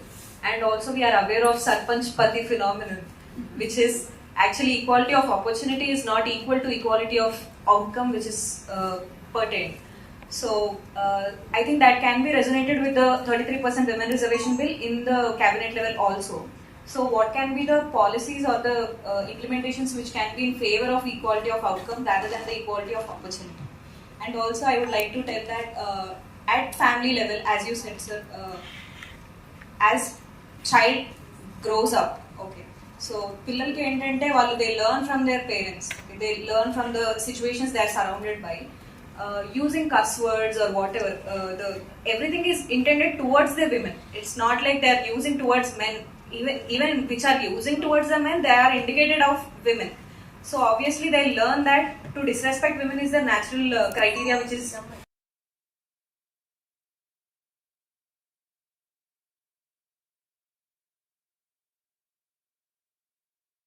at ground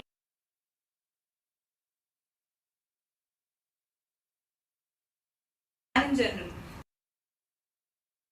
And also I would like to suggest one thing, that I belong to a generation which is now called as Gen Z. So even when we are in proposal of marriages or whatever it is, every guy thinks that okay ma ammala nan chuskune ammai ravali anukuntaru, gaani e ammai kuda they doesn't think that I have to be like my mother, because the abuse she goes through or whatever it is.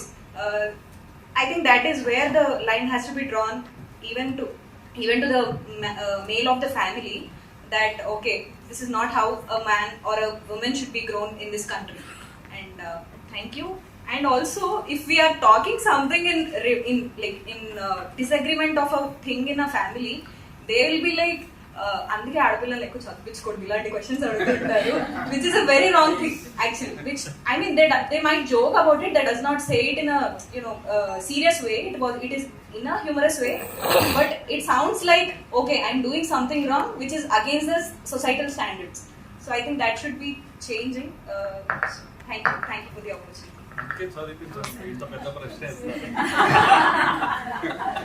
నమస్తే sir, నేను మీ Jayachandra charitable trust Jayaprakash ట్రస్ట్లో 15 years back నేను training programme కూడా ఇచ్చాను. నేను నిజాంపేట్లో మన trust తరఫు నుంచి ఒక 3,000 మందికి పైగా స్లమ్ పీపుల్కి నేను ట్రైనింగ్ ఇచ్చాను. అప్పట్లో సెల్ ఫోన్ లేని టైంలోనే.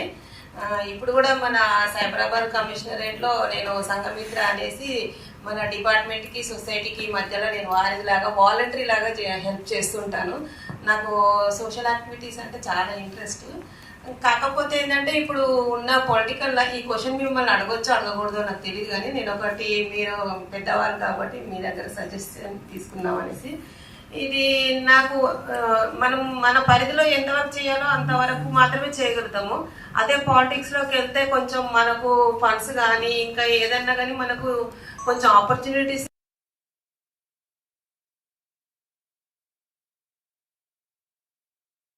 మనీ బ్యాక్గ్రౌండ్ వీళ్ళకు పెట్టుకునే కెపాసిటీ ఉందా ఎలక్షన్స్ లో అనేసి.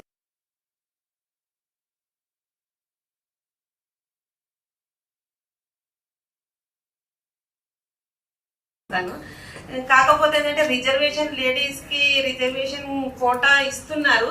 కాకపోతే ఏంటంటే వాళ్ళ పరిధిలో వాళ్ళ మదర్ ని కానీ, వాళ్ళకి నాలెడ్జ్ లేకున్నా కానీ వాళ్ళ సిస్టర్ ని, వాళ్ళ వైఫ్ ని, వాళ్ళ మదర్ ని నిలబెడుతున్నారు. కానీ మాలాంటి వాళ్ళను ఇంట్రెస్ట్ ఉన్న వాళ్ళకు ఎందుకు అవకాశాలు ఇవ్వరు? నాకు అది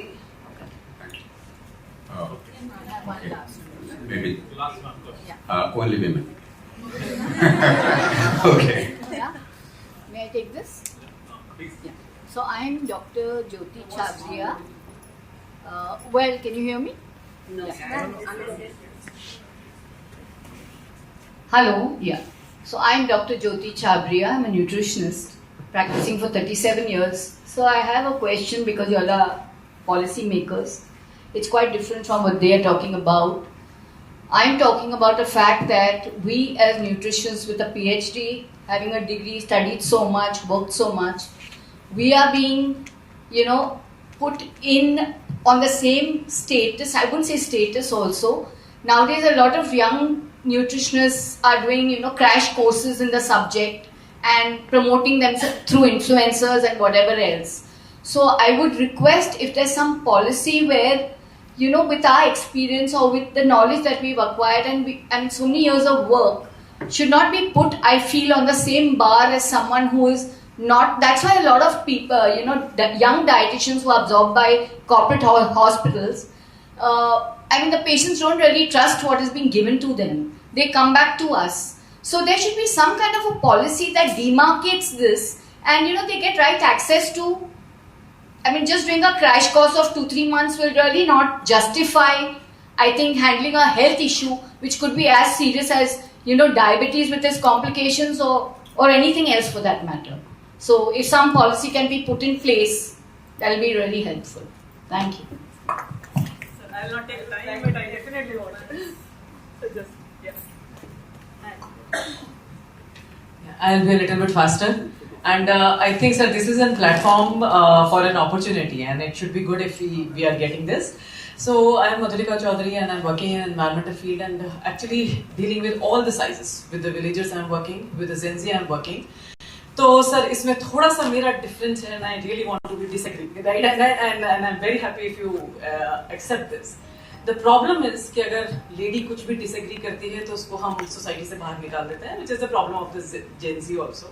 तो मेरे साथ तो बचपन से चल रही है, खैर whatever. So sir, at present I would like to say few things, and I really want if we can add in the policy.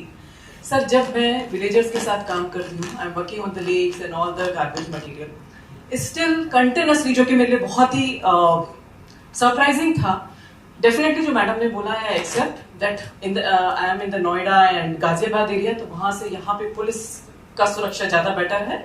But since I'm working in this particular sector, I'm always sitting in the Raidurgam or Narsingi police station every week. So that is my second house kind of thing. So I'm so much working with the police on a regular basis.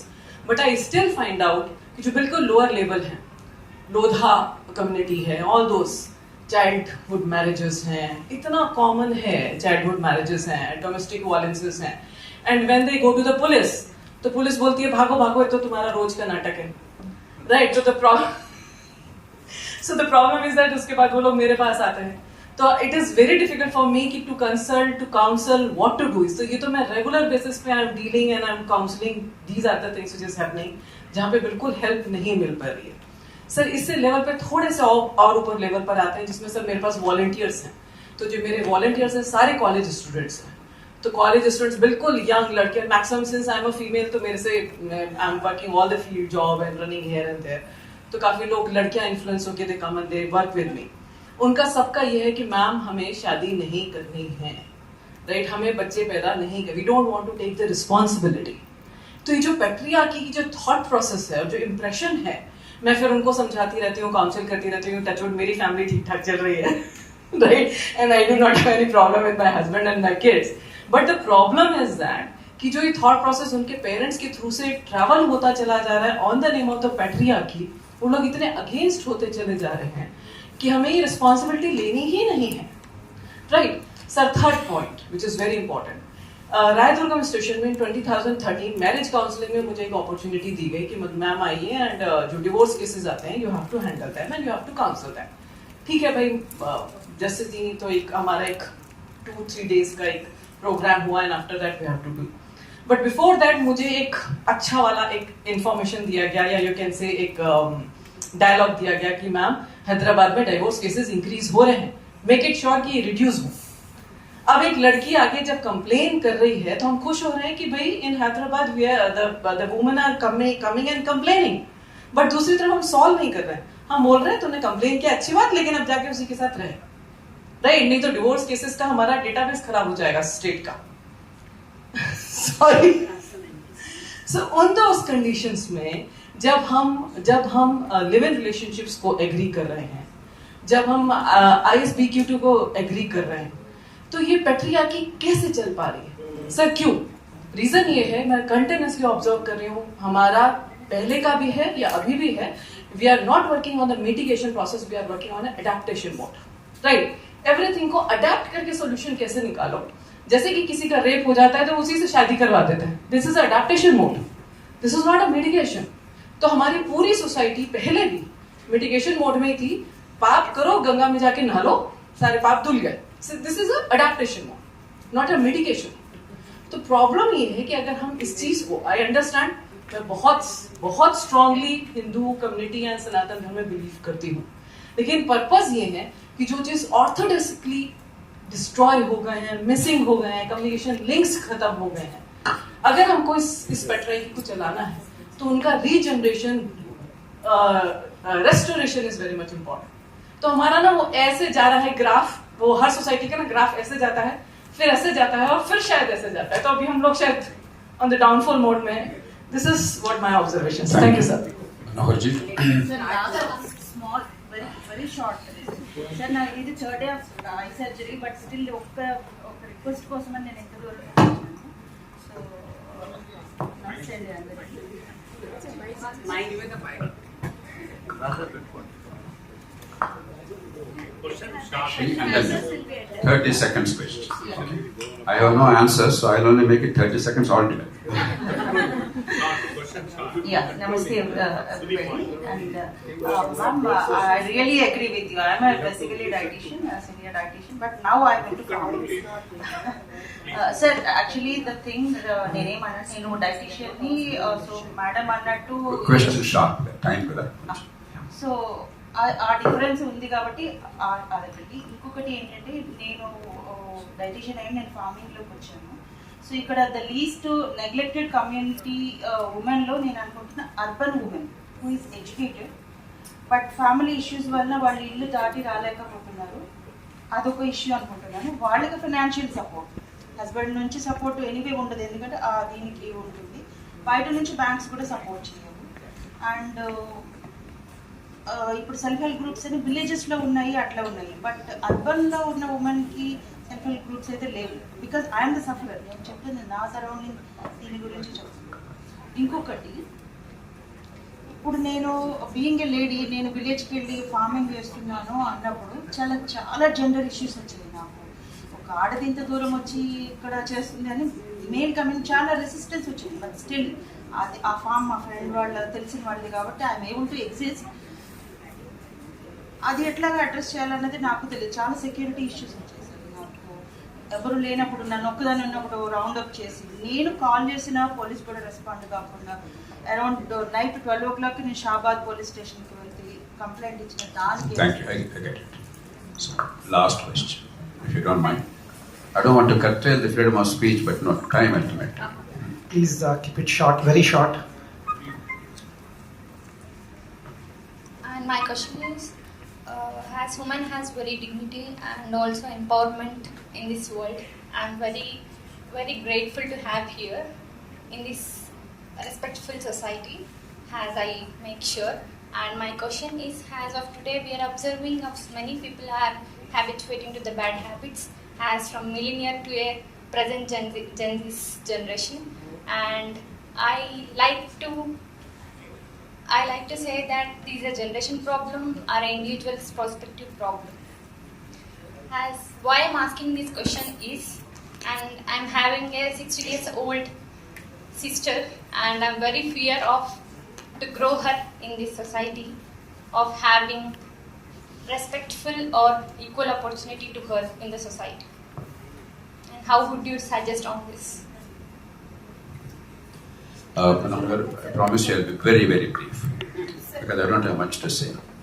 Reservations. I broadly agree. You have in municipalities and panchayats for a long time, Panchpatis Martins. More important, reservation ichcharagan empowerment le. If you really believe in that, we should have empowered local governments. We have the weakest local governments in the world, even compared to undemocratic countries like China.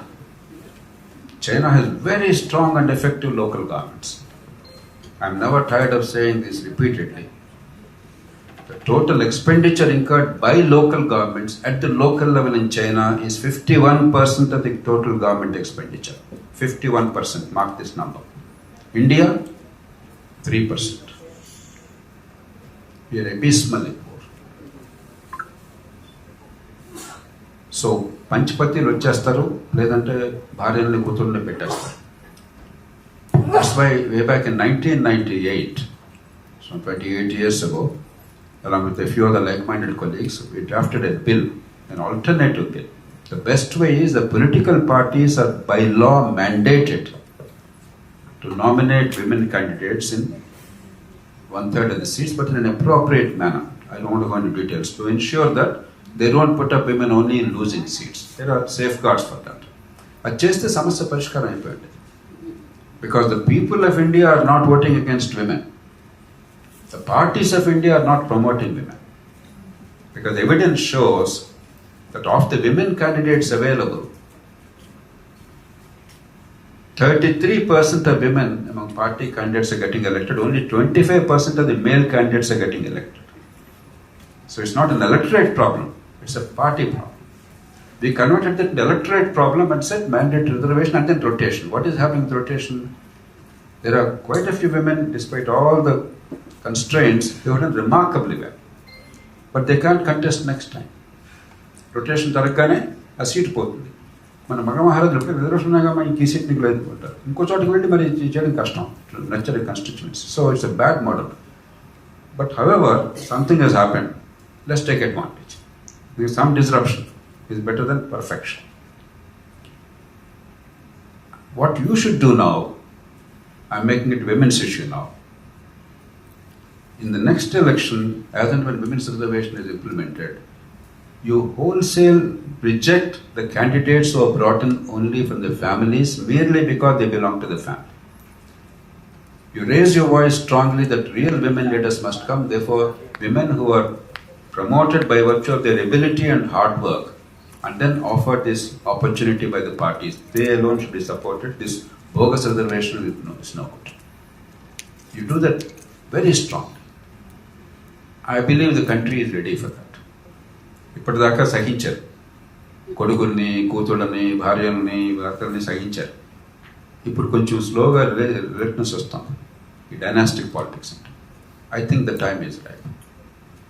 And the other thing is local government empowerment లేకుండా విమెన్కి adequate అధికారం ఉండదు. ఎందుకంటే ఈ power is centralised. అల్టిమేట్గా whoever is representative think MLAs of power. పాపం power ఉందని నటిస్తున్నారు. ఎమ్మెల్యేకు ఉన్న పవర్ వల్ల నియోజకవర్గానికి మక్కటలాంటి మహారాజు. In legislation and policy has zero role. Trust me. Even ministers have no power. Minister నా దగ్గర చదువుతుండేవాడు అసెంబ్లీలో, సార్ మీరే మాట చెప్పలేదు, మంత్రివయ్యా నువ్వు, ప్రభుత్వం అంటే నువ్వు చేసేంటే మా మాట ఎవరు అంటారు సార్, మీరు మాట అనండి సార్ అని. పాపం వాళ్ళు చెప్పుకోలేక కుబుతున్నారు. బయటపడితే మర్యాదగా ఉండదు. నియోజకవర్గంలో మాత్రం నీ ఇష్టం, పోలీస్ స్టేషన్ ట్రాన్స్ఫర్ చేసుకో, పోలీస్ కేసులు ఇష్టం చేసుకో. So that is the kind of politics we are running. So unless local empowerment is there, real power will elude the people.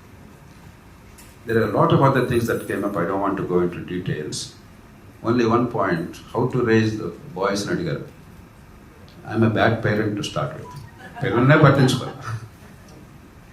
ఇప్పుడు చేతులు కాలాక అరే పొరపాటు చేశాను అనిపిస్తుంది పిల్లలు తిడుతుంటే పట్టించుకోలేదు. కాబట్టి I cannot really advise you. మనకి రామకృష్ణ పరమాత్మ స్టోరీ ఉంది కదా, స్వీట్ తినదని చెప్పండి స్వామి అంటే వారం రోజుల తర్వాత చెప్తాను అన్నట్టు. ఏమిటంటే వారం రోజులు స్వీట్ మానేసేట. ఎందుకంటే నేను చేయనివాడిని, మీకు చెప్పే హక్కు ఎక్కడ నాకు ఎక్కడ ఉంది. All I can say is some degree of sensitivity in gender matters, some degree of sensitivity about society. If we practice that as adults, as parents, not merely for public consumption but in private life. You know, G.J. Holland, a famous poet, said, we need tall men and women. ఆయన మెన్నే అన్నాడు. అంటే ఉద్దేశం men అంటే generic అనుకోవాలి. Tall men and women who live above the fog, sun-crowned, in public duty and in private thinking. Your behavior in public and behavior in private cannot be radically different. కొంత minor difference ఉండొచ్చు. Private అంటే లింగ్ వేసుకుండొచ్చు, అలాంటి okay. But fundamentally as a human being you cannot be different in public and in private. The moment you are that, you are not setting an example. That's all I can say. There's a lot more. You see the amount of contribution they are making. Please give them a chance. Thank you. And I give my apologies again for being utterly rude, but there's something else I cannot avoid. My apologies. Thank you so much, sir. Let us all give a round of applause for JP, sir.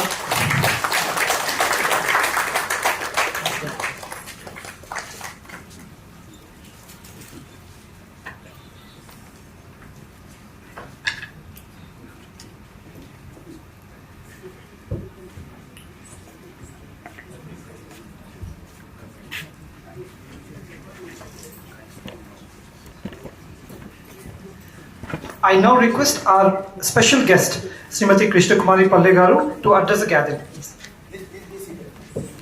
Please be seated.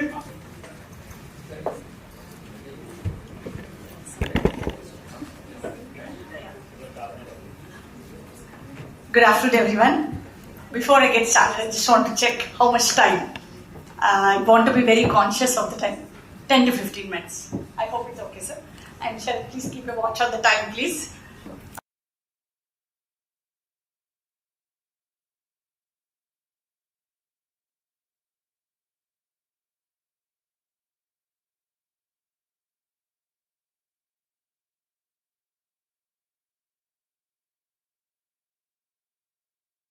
I went through the entire brochure, right? I think as a human being and as a citizen, I felt, because diversity is a very key aspect.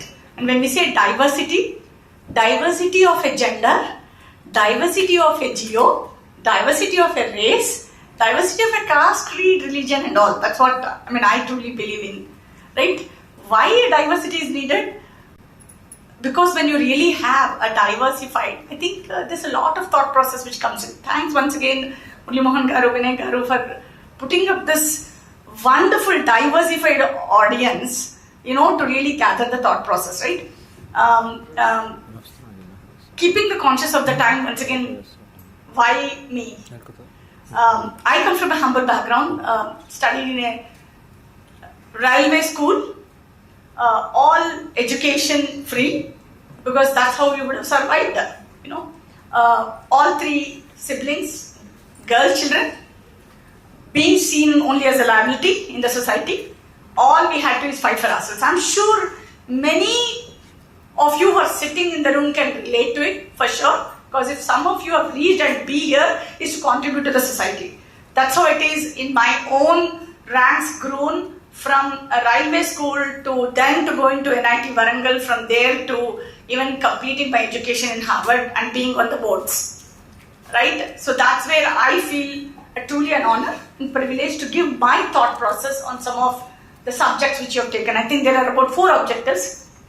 I may not be that educated on political justice and all. I can pass on as a citizen what I feel, but some aspects, right? Once again, I represent today as a corporate, what is happening in the corporate sector and what is something that I want to represent, something can get into a policy, right?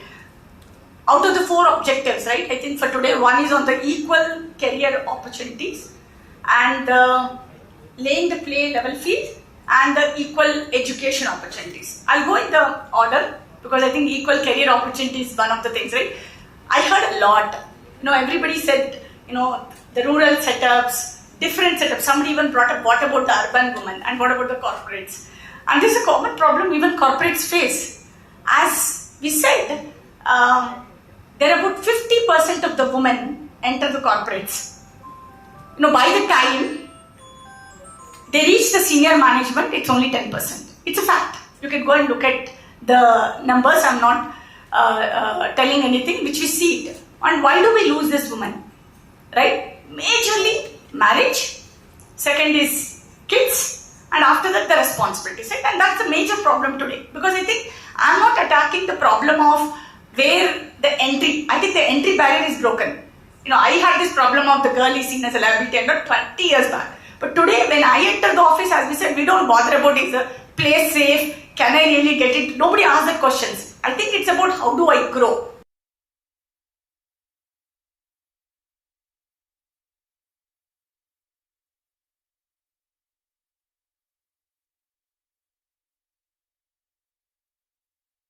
These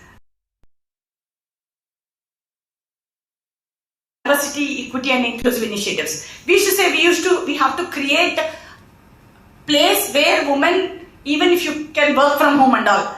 But nothing changed after COVID. I don't know how many of you know, even after COVID, though there is work from home, everybody has, did anything change? Why is this so? And this was really a question for me. We thought we were writing all policies, allow work from home and all. I think the fundamental issue is about responsibility of care. And I'm telling when a care is child care, elderly care and a family care. It can be all put together. I think there is a lot of the taboo, right? It's woman responsibility. Once again, touch wood, I'm saying lot of men are coming forward. No, there's an equal share. It's a fundamental from the reforms I'll speak, what needs to be changed. On the child care, I think we call it parental leave.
when the father doesn't or the man doesn't hesitate to be a homemaker.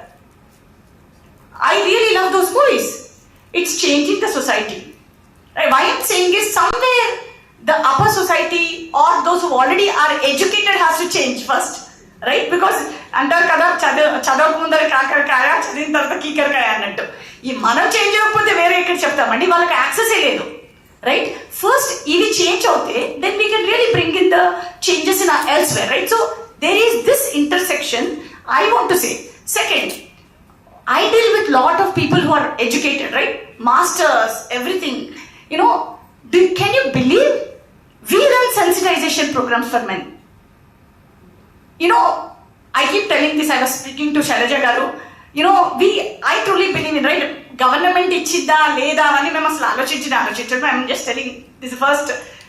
How as a corporate, as a unit, nenu ela women ni techukovali under me. How do I ensure that women sustain? Is the target I have. How many of us think like that? Walk the talk antamandi. మీరు women కి చెప్తున్నారు every day, అరే fight, be safe, all of that excellent. I'm not asking you to stop. Please do that. Continue. How many of you are sensitizing men, boys, in your schools? How are you telling the respect and the behavior? Somebody said, boys learn from their fathers. Boys learn from the society. And father endukantunam, mother kuda kada. I also have 2 kids. Mother also has to take an equal responsibility from the upbringing to ensure simple aspect of respect అండి. అక్కడే equality start అవుతుంది. That's all. అది start చేయండి. That girl is equal in all aspects. So sensitisation is very important. Awareness in all the government, state governments. I don't even see that. ఈరోజు సుమతి గారు ఉన్నారు కదా, she was telling, right? I been part of that Bharosa programs and all. More from a technology, and I ran 104 one-to-one call centers. The entire technology was developed, by us because of the 108 from Satyam days. So I have been part of those programs. It's scared. How many of you still stand up, educated people dare to get into a police station and then stand up there? It has to change. I think that's an important aspect. That is something that we have to look at it. Policies can be there. Reforms can be done. My request is still bring in that awareness. What is happening in the corporate, the parental leave, child care policies. I don't know how many it is. I know at least the railways there is a child care policy. Right? For women it is state. Think, is it there for men as well? And please say when the 10th, when a daughter or a son is undergoing a 10th class, why only woman has to stand up and take that, I will take a leave? Why not a father can take a leave and then do it? We have to promote these examples. Somebody has to stand up and identify a man who has stood up for the son and reward them, incentivize them. Then it will start society, changing. Role models అంటాం కదండి. Role models are not there anywhere else. ఎందుకంటే మనం ఎప్పుడైతే రాముడు, కృష్ణుడు అని పెద్దవాళ్ళు చెప్పుకుంటామో, శివాజీ గారు కూడా, we all think, oh he's Shivaji. We are normal people. When normal people start making that, right, then everybody is a Shivaji. That's a very important aspect. Why I tell this, right? I want to tell, I'm a normal, as I said, it's a liability, right? Railway, how can you even afford an education? But when everybody stood up and said, అరే మీకు ముగ్గురు అమ్మాయిలైనా నుంచి ఈ రోజు society కూడా చెందింది. అబ్బా, అమ్మాయిలు అయితే చాలా హ్యాపీ అండి. బట్ సేమ్ దాస్ గారు ముగ్గురు అమ్మాయిలు, మీకేంటండి ముగ్గురు అమ్మాయిలండి. See, that change, right, is very, very important. It's not about anybody else. Each one of you have to stand up and say that I am the one. Because ఎవరో ఇందిరాగాంధీ గురించి refer చేయరండి. ఓ, ఇందిరాగాంధీ గొప్ప వాళ్ళండి. కానీ శైలజ గారు చేశారా, ఇంకెవరైనా చేస్తారో తెలిసి, అరే శైలజ గారు అండి మన ఇంటి వెనకాల చూసారా అమ్మ ఎంత బాగా చదివిందో, ఎంత బాగా చేసిందో, చూసారా ఈ అబ్బాయి చూసారా వాళ్ళ వైఫ్ ఎంత బాగా చూసుకుంటారు. He's standing up. I think those are the examples that we need. And because my request is, from policy reforms, bring in those equality. Malli mani equality maatladunnam. There's a lot of gap between equality and equity. What is equality andi? Equality is నాకు 10 number shoes, madam గారికి 8 number shoes, equality is అందరికీ 10 number shoes ఇస్తాం. ఎలా పనిచేస్తుందండి పంచాయత్ కదా. Equity is నాకు 10 number shoes అయితే 10 number size ఇవ్వడము, మేడం గారికి 8 నెంబర్ షూస్ ఇవ్వడం, అది అసలు government very difficult. I'm extremely sorry. ఎందుకంటే రిజర్వేషన్ అనేది తెచ్చారు కదా. ఇప్పుడు ఈక్వల్ కెరియర్ గురించి మాట్లాడాము కదా, ఫ్రమ్ చైల్డ్ కేర్ మాట్లాడాము. We said that how do we shift the responsibility, mind set shift, right, అది కూడా మాట్లాడాము. Second aspect I want to bring in the education. Same నేను ఆర్ఎస్సి వరంగల్లో జాయిన్ అయినప్పుడు I'm just in 1994. That was the second year అండి women's reservation was introduced in the stem department. నాకు 2 years before women's hostel had only 7 women in the entire women's hostel. ఒక batch తీసుకుంటే కనుక engineering batch, out of 400 people only 7 were women. Second ఇయర్కి first year మా seniors వచ్చినప్పుడు they were about 100 women, I think, not even 100 maybe. ఆ తర్వాత ఇప్పుడు వెళ్ళి చూసానండి 25 years తర్వాత వెళ్తే it's like 50% are women. They have to reconstruct the hostels. See why I'm telling this, ఆ రోజు పీపుల్ వర్ లైక్, ఏ what does this women no, అసలు ఏంటి, we were treated as I used to hate myself, why am I part of a reservation ani. But after 20 years I look back, it's a ground that which is given. Ee roju evaru maatladaledu kada engineering ki women kavali anesi, it's become a normal. So that is the important aspect, right? Reservations, malli women empowerment is there. Empowerment has to be taken, is a very important aspect, right? Ma equity gurinchi vastunanu endukanante what matters here for the reservation may not work in the political aspect. Same 33% reservation, it's not going to work. So mana policies ela ayipayante sare idi nenu reservation pettanu akkada work avutundani. The scenarios are very different in a political system. Maybe it's taking some time. So what my request is, awareness programs, right? Coming to the education, the last topic I want to touch is education and the political justice. On an education, I have been part of some NGOs and all. I think it's not about basic education. Lot of the women get the education. Are men also given the education? NGOs run ayandi. I am also supporting some NGOs, girl education. I was very passionate about it. You know, after running for 2 years, what I realized, I don't think it's women who need the education. It's the men who need the education. The boys who really needs. Some senior person, madam garu, meela adigaru, girls ki cheppakandi madam, girls elago నేర్చుకుంటారు, boys కి చెప్తున్నారని. Shailaja garu, you brought up this point. Are we telling the boys of respect, of the values? I think అది మనం ignore చేసేసామండి. అది కనుక మనం తేగలితే I think it will start bringing equity అంటున్నాను నేను. ఈక్వాలిటీ మీద ఫైట్ చేస్తున్నాం, ఆ రెస్పెక్ట్. ఇట్స్ సొసైటీలో ఏమవుతుందండి, ఇప్పుడు ఈరోజు చెప్పారు కదా, పంచ్ పతి ఇవన్నీ we're are resisting, right? After point of time boys are going to resist. Why is the reservation given to women only? Why I am not getting it? Which is true. I think our reservation policies anevi, we have to, my request is, sir, the policy makers, look at where, at which interventions those are needed. And bring in, maybe men also need certain reservations in terms of parental policies, child care, insist cheyandi. Sahaj groups gurinchi maatlaadaru kada, self help groups. I work with Anganwadi. You know, there are not even, can you come with a child care? ఇప్పుడు women వెళ్ళి work చేస్తుంది రెస్పాన్సిబిలిటీస్లో ఫార్మింగ్కి, who is taking care of the child? And one more thing ma'am, ఇప్పుడు నేను చూస్తున్నాను, I was in Singapore just the last week. The work place has a child care creche. I have not seen the industry parks anywhere where you have mandated child care. Why not? It's in our thinking. ఏంటంటే child care is basic responsibility, elder care is a responsibility of women. So we have, the policies have to ensure wherever the workplace is happening, even if it's factories, even if it is there, how can you really bring in the crush?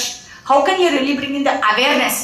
I think on the equality, equity is very, very important. Now coming to the political justice, I think I expressed my views. I don't think it's about a reservation there. It's about an implementation, right? Because the field is very different. Given the choice and educated, I know some of them are Bank of America employees here and some of them are EY, I've met them here. How many of you will really take a bet and get into a political party? Tell me. Seriously, let me ask. Zero? How many of you will encourage your sons and daughters to get into a political party? Zero? I think it has to change there. The reforms have to be looked at very different, because today education, at least 20 years back, I know I have a certificate, I can stand up, I can go and apply. For the political party, I think it's very different. We have to bring in some norms there to look at what are the leadership capabilities. So I'm coming back there, right? Self-help groups anta manam enti ante we are telling education anta. Where are we building leadership andi? You know, that madam andar kada, I am interested in politics. That is the point I want to touch up. Where are we mentoring them? Where are we giving the leadership opportunities to them? At that root level, grassroots level, right? Equal bodies? I don't think it happens. No, parties, sir spoke about a very good point about the parties. I think parties should be mandated to put women in winning seats. That's a change. We don't need 33% reservation. I think you give, they will win it. Reservation is needed till you meet the 33%, but why it is not met? That's not being getting addressed, right? Ensure that the local self-help groups, right, the communities, lot of ASHA workers are all women, Andy. How many of you don't know? Madam, lot of women entrepreneurships are brought up. But why are they not getting into politics? Madam, like you, we need many who are able to represent that. And there has to be like, if you have won the election, how the party ensures this is a mandatory seat. Forget about even, I'm saying don't even put that. Let them mandate. Why I'm mentioning is, in the corporate boards, I don't know how many of you are aware, there's a minimum 1 seat for women board.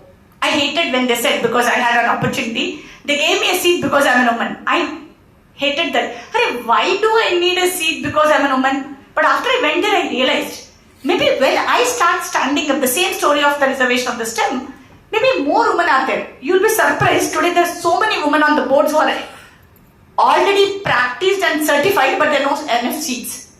Can the same happen in the political party as well? Why can't we give? Yes. This is the last point, sir. Can we put a mandated seat for women? No, whether you call it under local panchayat and all, mandate those seats in MLAs and MPs, whatever it is, they have to be filled in. Maybe initially you will not have the right, but after some time you will see that it will automatically work. I am very confident. I keep telling this to my teams, my men. Women are able to manage the households. They are able to manage the nation. Women are leaders. Let men allow them to lead. And as a woman, please ensure that you also collaborate with the men in leading. Only then the life will go smooth. These are my requests from the policy reform, sir. Thanks once again for the opportunity, Sharat, Murli Mohan Garu and Vinay Randhir Garu for giving me this opportunity. And these are my truly personal views. If anything I have caused any radical thoughts, please excuse me. I believe in walk the talk. Thank you. So thankful to you, ma'am. Thank you so much. I now request our distinguished guest, Srimati Vijay Bharati Sayani Madam Garu, to address the gathering.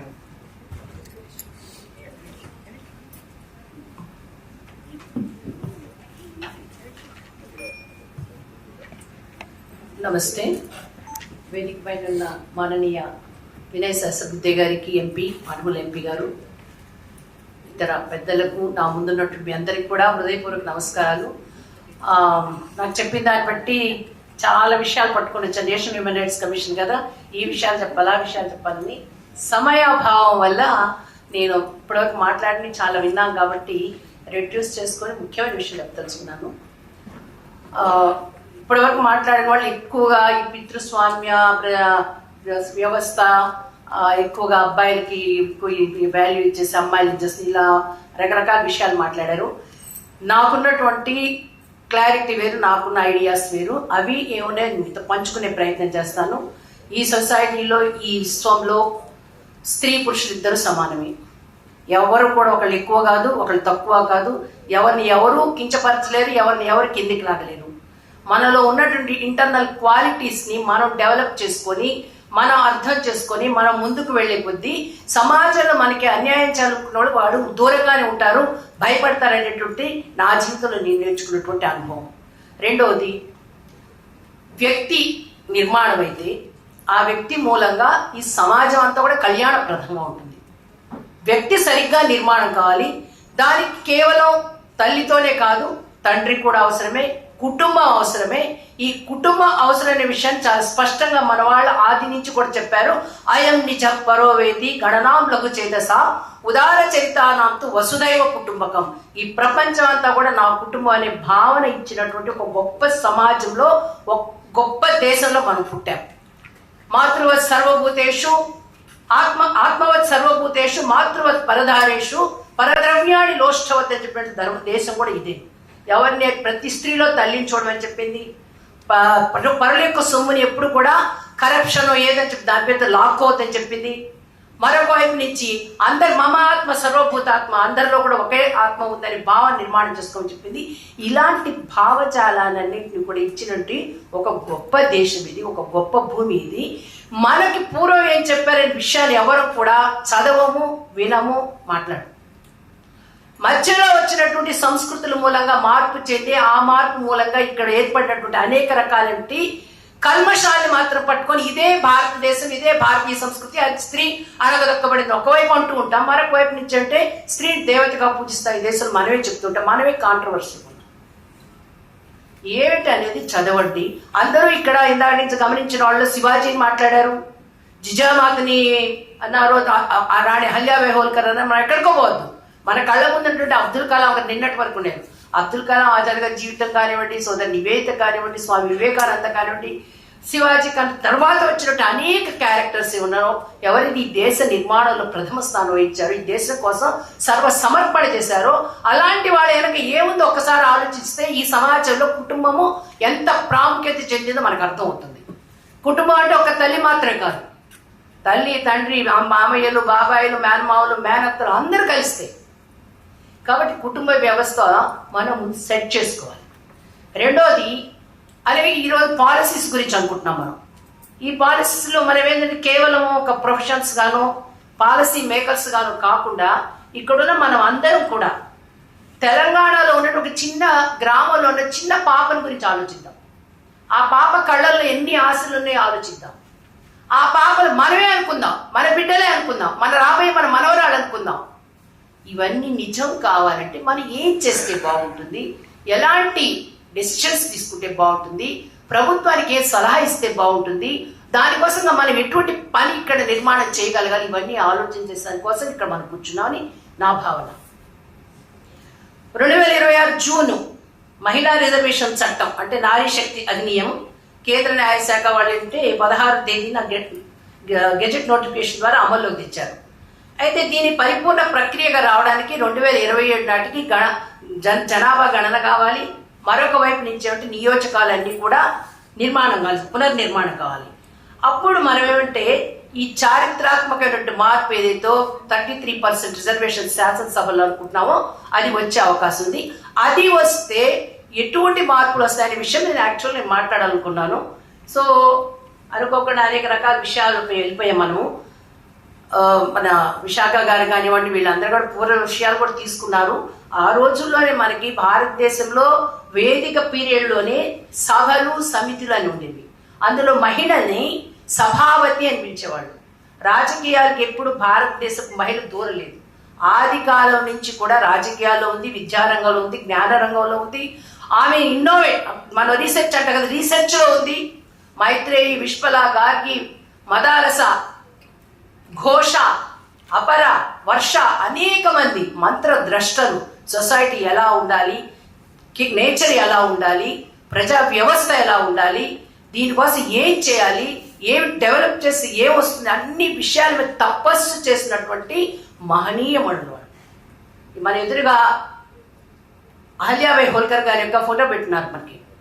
అది దేశంలో లేదు, ప్రపంచ దేశాల్లో ఈరోజు మనం మాట్లాడేటువంటి పితృస్వామ్యం అనేటువంటి భావజాలన్నీ వీటితోటి నలిగిపోయి నన్ను కనీసం ఒక స్త్రీగా, ఒక మనిషిగా గుర్తించు అని చెప్పి గొంతు ఎత్తి రోధిస్తున్న సమయంలో అక్కడ మహిళలు, అక్కడ ఉద్యమాలు చేస్తున్న సమయంలో ఈ దేశంలో ఇక్కడ మహిళలు, వీళ్ళు ఇక్కడ అనేక మంది, మన లెక్కలు మంది పేరు చెప్పచ్చు, అనేక మంది ఇక్కడ రూలర్స్గా ఉన్నారు, వీరనారులుగా ఉన్నారు, యుద్ధ భూమిలో చెలరేగిపోయారు. వాళ్ళు అదేవిధంగా కుటుంబాల్ని, అద్భుతమైన కుటుంబ వ్యక్తులు నిర్మాణం చేశారు. న్యాయ శాస్త్రవేత్తలు వీటన్నిటి కూడా ఆగున్నారు. సంస్కరణవాదులుగా ఉన్నారు. మహిళల యొక్క రాణి అహల్యాబాయి హోల్కర్ మహిళలు ఎలా డెవలప్మెంట్లో పాలు పంచుకొని తెలియచేసింది. వాళ్ళ కోసం మహేశ్వరి శారీస్ అనే ఒక ఇండస్ట్రీస్ ఆవిడ నెలకొల్పి ఎంతమంది మహిళలకి తన యొక్క రాష్ట్రంలో తన యొక్క రాజ్యంలో ఎంతో పెద్ద ఇండస్ట్రీని స్థాపించింది. కాబట్టి ఒకవైపున ప్రపంచ దేశాల్లో రోధిస్తూ ఉంటే ఈ దేశంలో ఆ రోజున మహిళలు ఉచ్చ స్థితిలో ఉన్నారు. అఫ్ కోర్స్ అనేక సంస్కృతుల వాళ్ళు అనేక దేశాల వాళ్ళు ఈ దేశం మీద దాడి చేయడం వాళ్ళు కనిపెట్టారు నాడి. భారతదేశాన్ని సంపూర్ణంగా మా హ్యాండ్ ఓవర్ చేసుకోవాలంటే, మా పాదహస్తం చేసుకోవాలంటే, మా హస్తగతం చేసుకోవాలంటే భారతదేశ మహిళను ముందుకు వేయాలి. ఇందాక చాలా మంది అన్నారు సతీసాగమనాన్ని కూడా. ఈ దేశంలో రామాయణాలు ఎక్కడ సతీసాగమనం కనపడదు మనకి. ఎందుకంటే ప్రతి దేశానికి ఒక పుస్తకమో లేకపోతే కొన్ని సూత్రాలు వాళ్ళకి ఆధారంగా ఉంటాయి. అలాగే భారత ఖండంలో భారతదేశానికి కొన్ని పుస్తకాలు ఆధారం ఉన్నాయి. భగవత్ స్వరూపం నమ్ము నమ్మకం అది నీ ఇష్టం. నువ్వు నాస్తికుడువా ఆస్తికుడువా అడ్డు పుట్టు పెడతావా నిలువ పుట్టు పెడతావా గుండ్రటి పుట్టు పెడతావా అవన్నీ అనవసరం. కానీ మనకు కూడా కొన్ని ఏంటంటే అనేక తరతరాల నుంచి కొన్ని వస్తూ ఉన్నాయి. అందులో మనం నమ్మే వాటిలో రామాయణ మహాభారతాలు నమ్ముతాం. అందులో ఎక్కడ మనకి కనపడదు.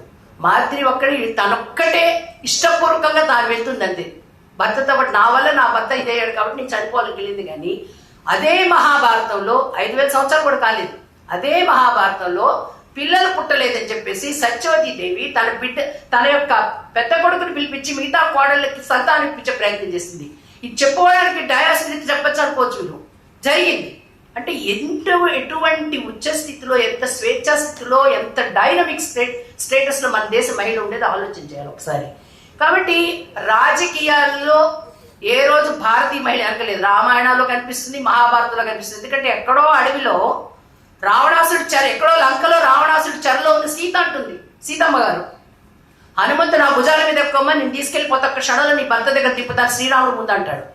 ఆ ఒక్కటి చెప్తుంది రాజు యొక్క ధర్మము. తన రాజ్యంలో ఎవరికి ఎటువంటి నష్టం కలిగినా ఎటువంటి కష్టం కలిగినా అతను వచ్చి పాల్గొన, అతను వచ్చి రక్షించాలి.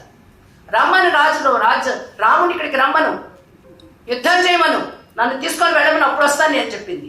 రాజకీయాలు తెలియకనా, ద్రౌపదికి తెలియకనా, జిజామాతకి తెలియకనా, అహల్యాబాయి హోల్కర్కి తెలియకనా, రాణి పద్మినికి తెలియకనా, ఎవరికి తెలియదు. కానీ ఇంటర్నల్ క్వాలిటీస్ని డెవలప్ చేసుకొని మనం యోజించగలగాలి. నిజం ఎంత, అబద్ధం ఎంత, నా దేశం ఇంతేనా, నా సమాజం ఇంతేనా, ఇక్కడ ఇట్లాగే జరుగుతుందా.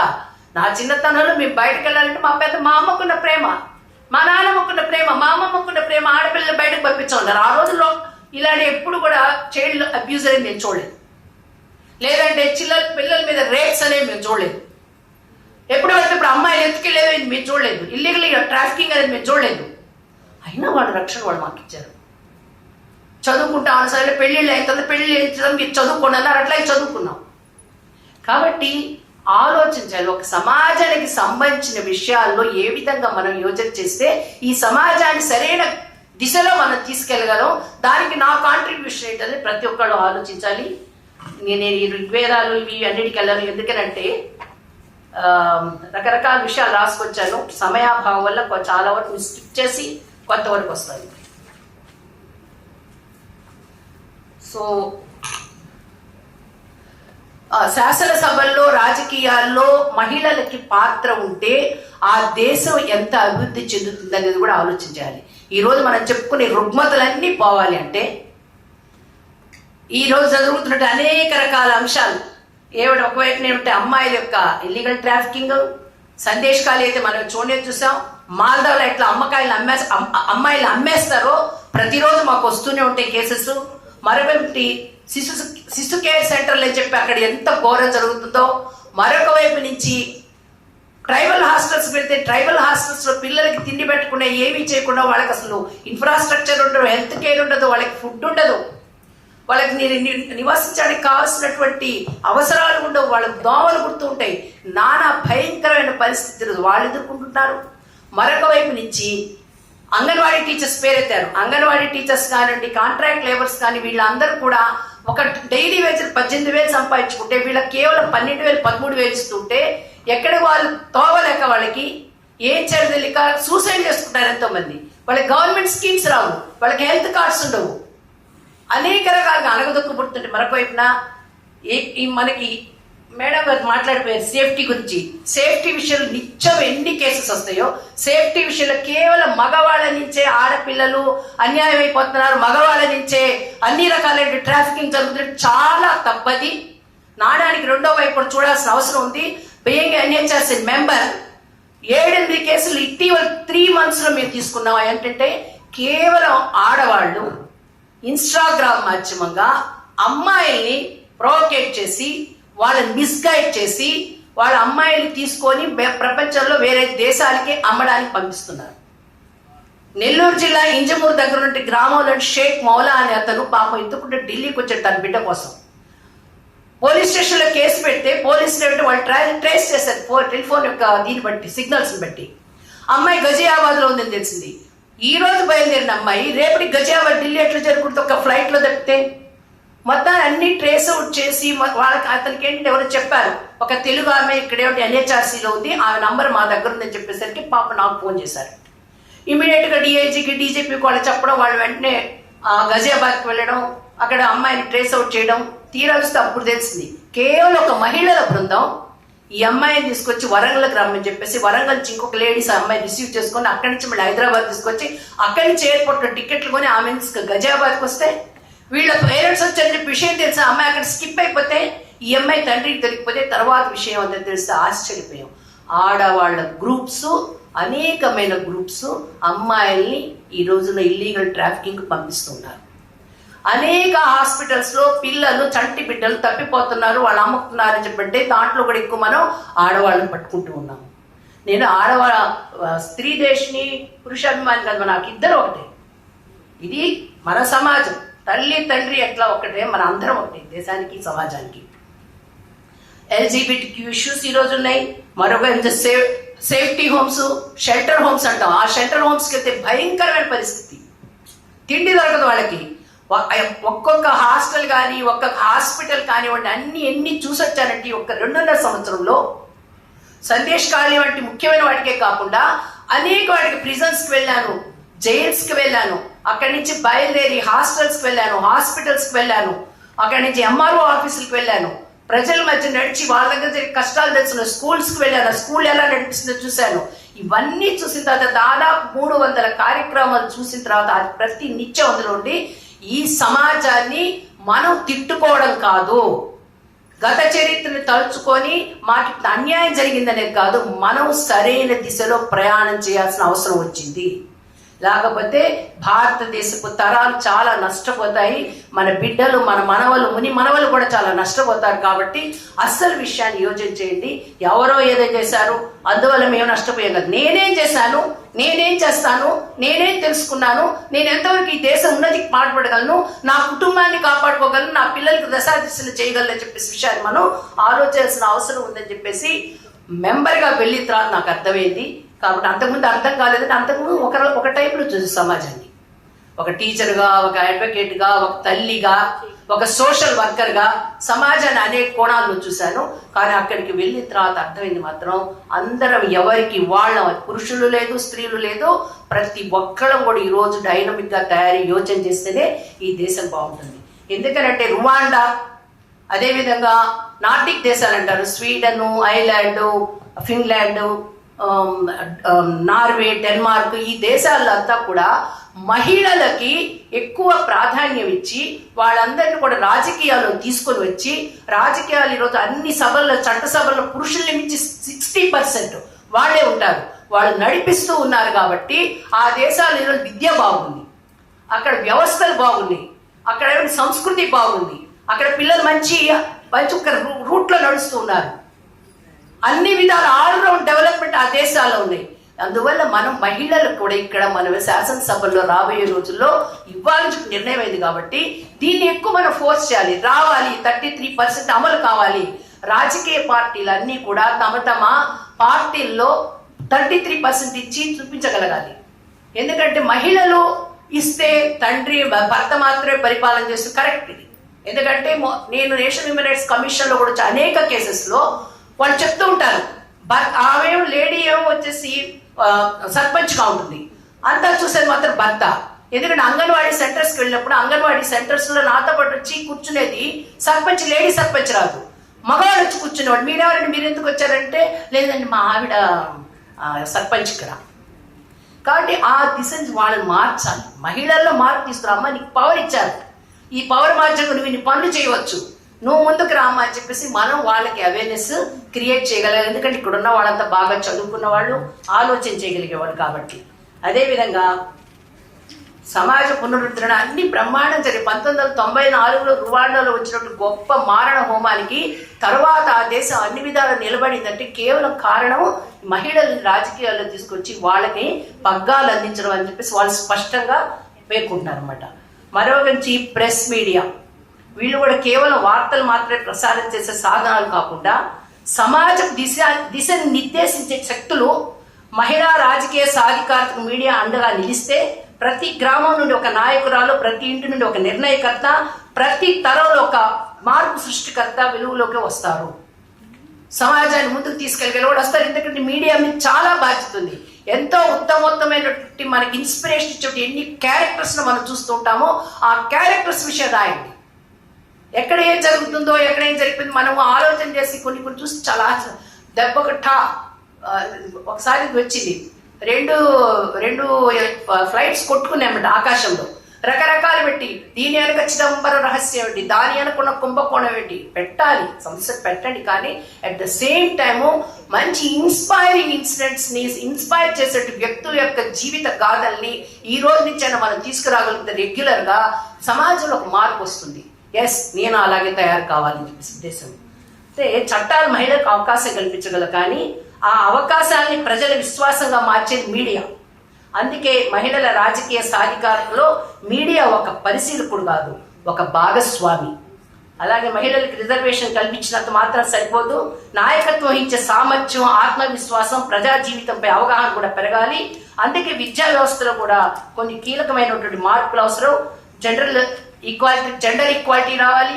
అలాగే చిన్నప్పటి నుంచే బాలురు బాలికలైనటువంటి అసమానత తీసేసి సమానతను బోధించాలి.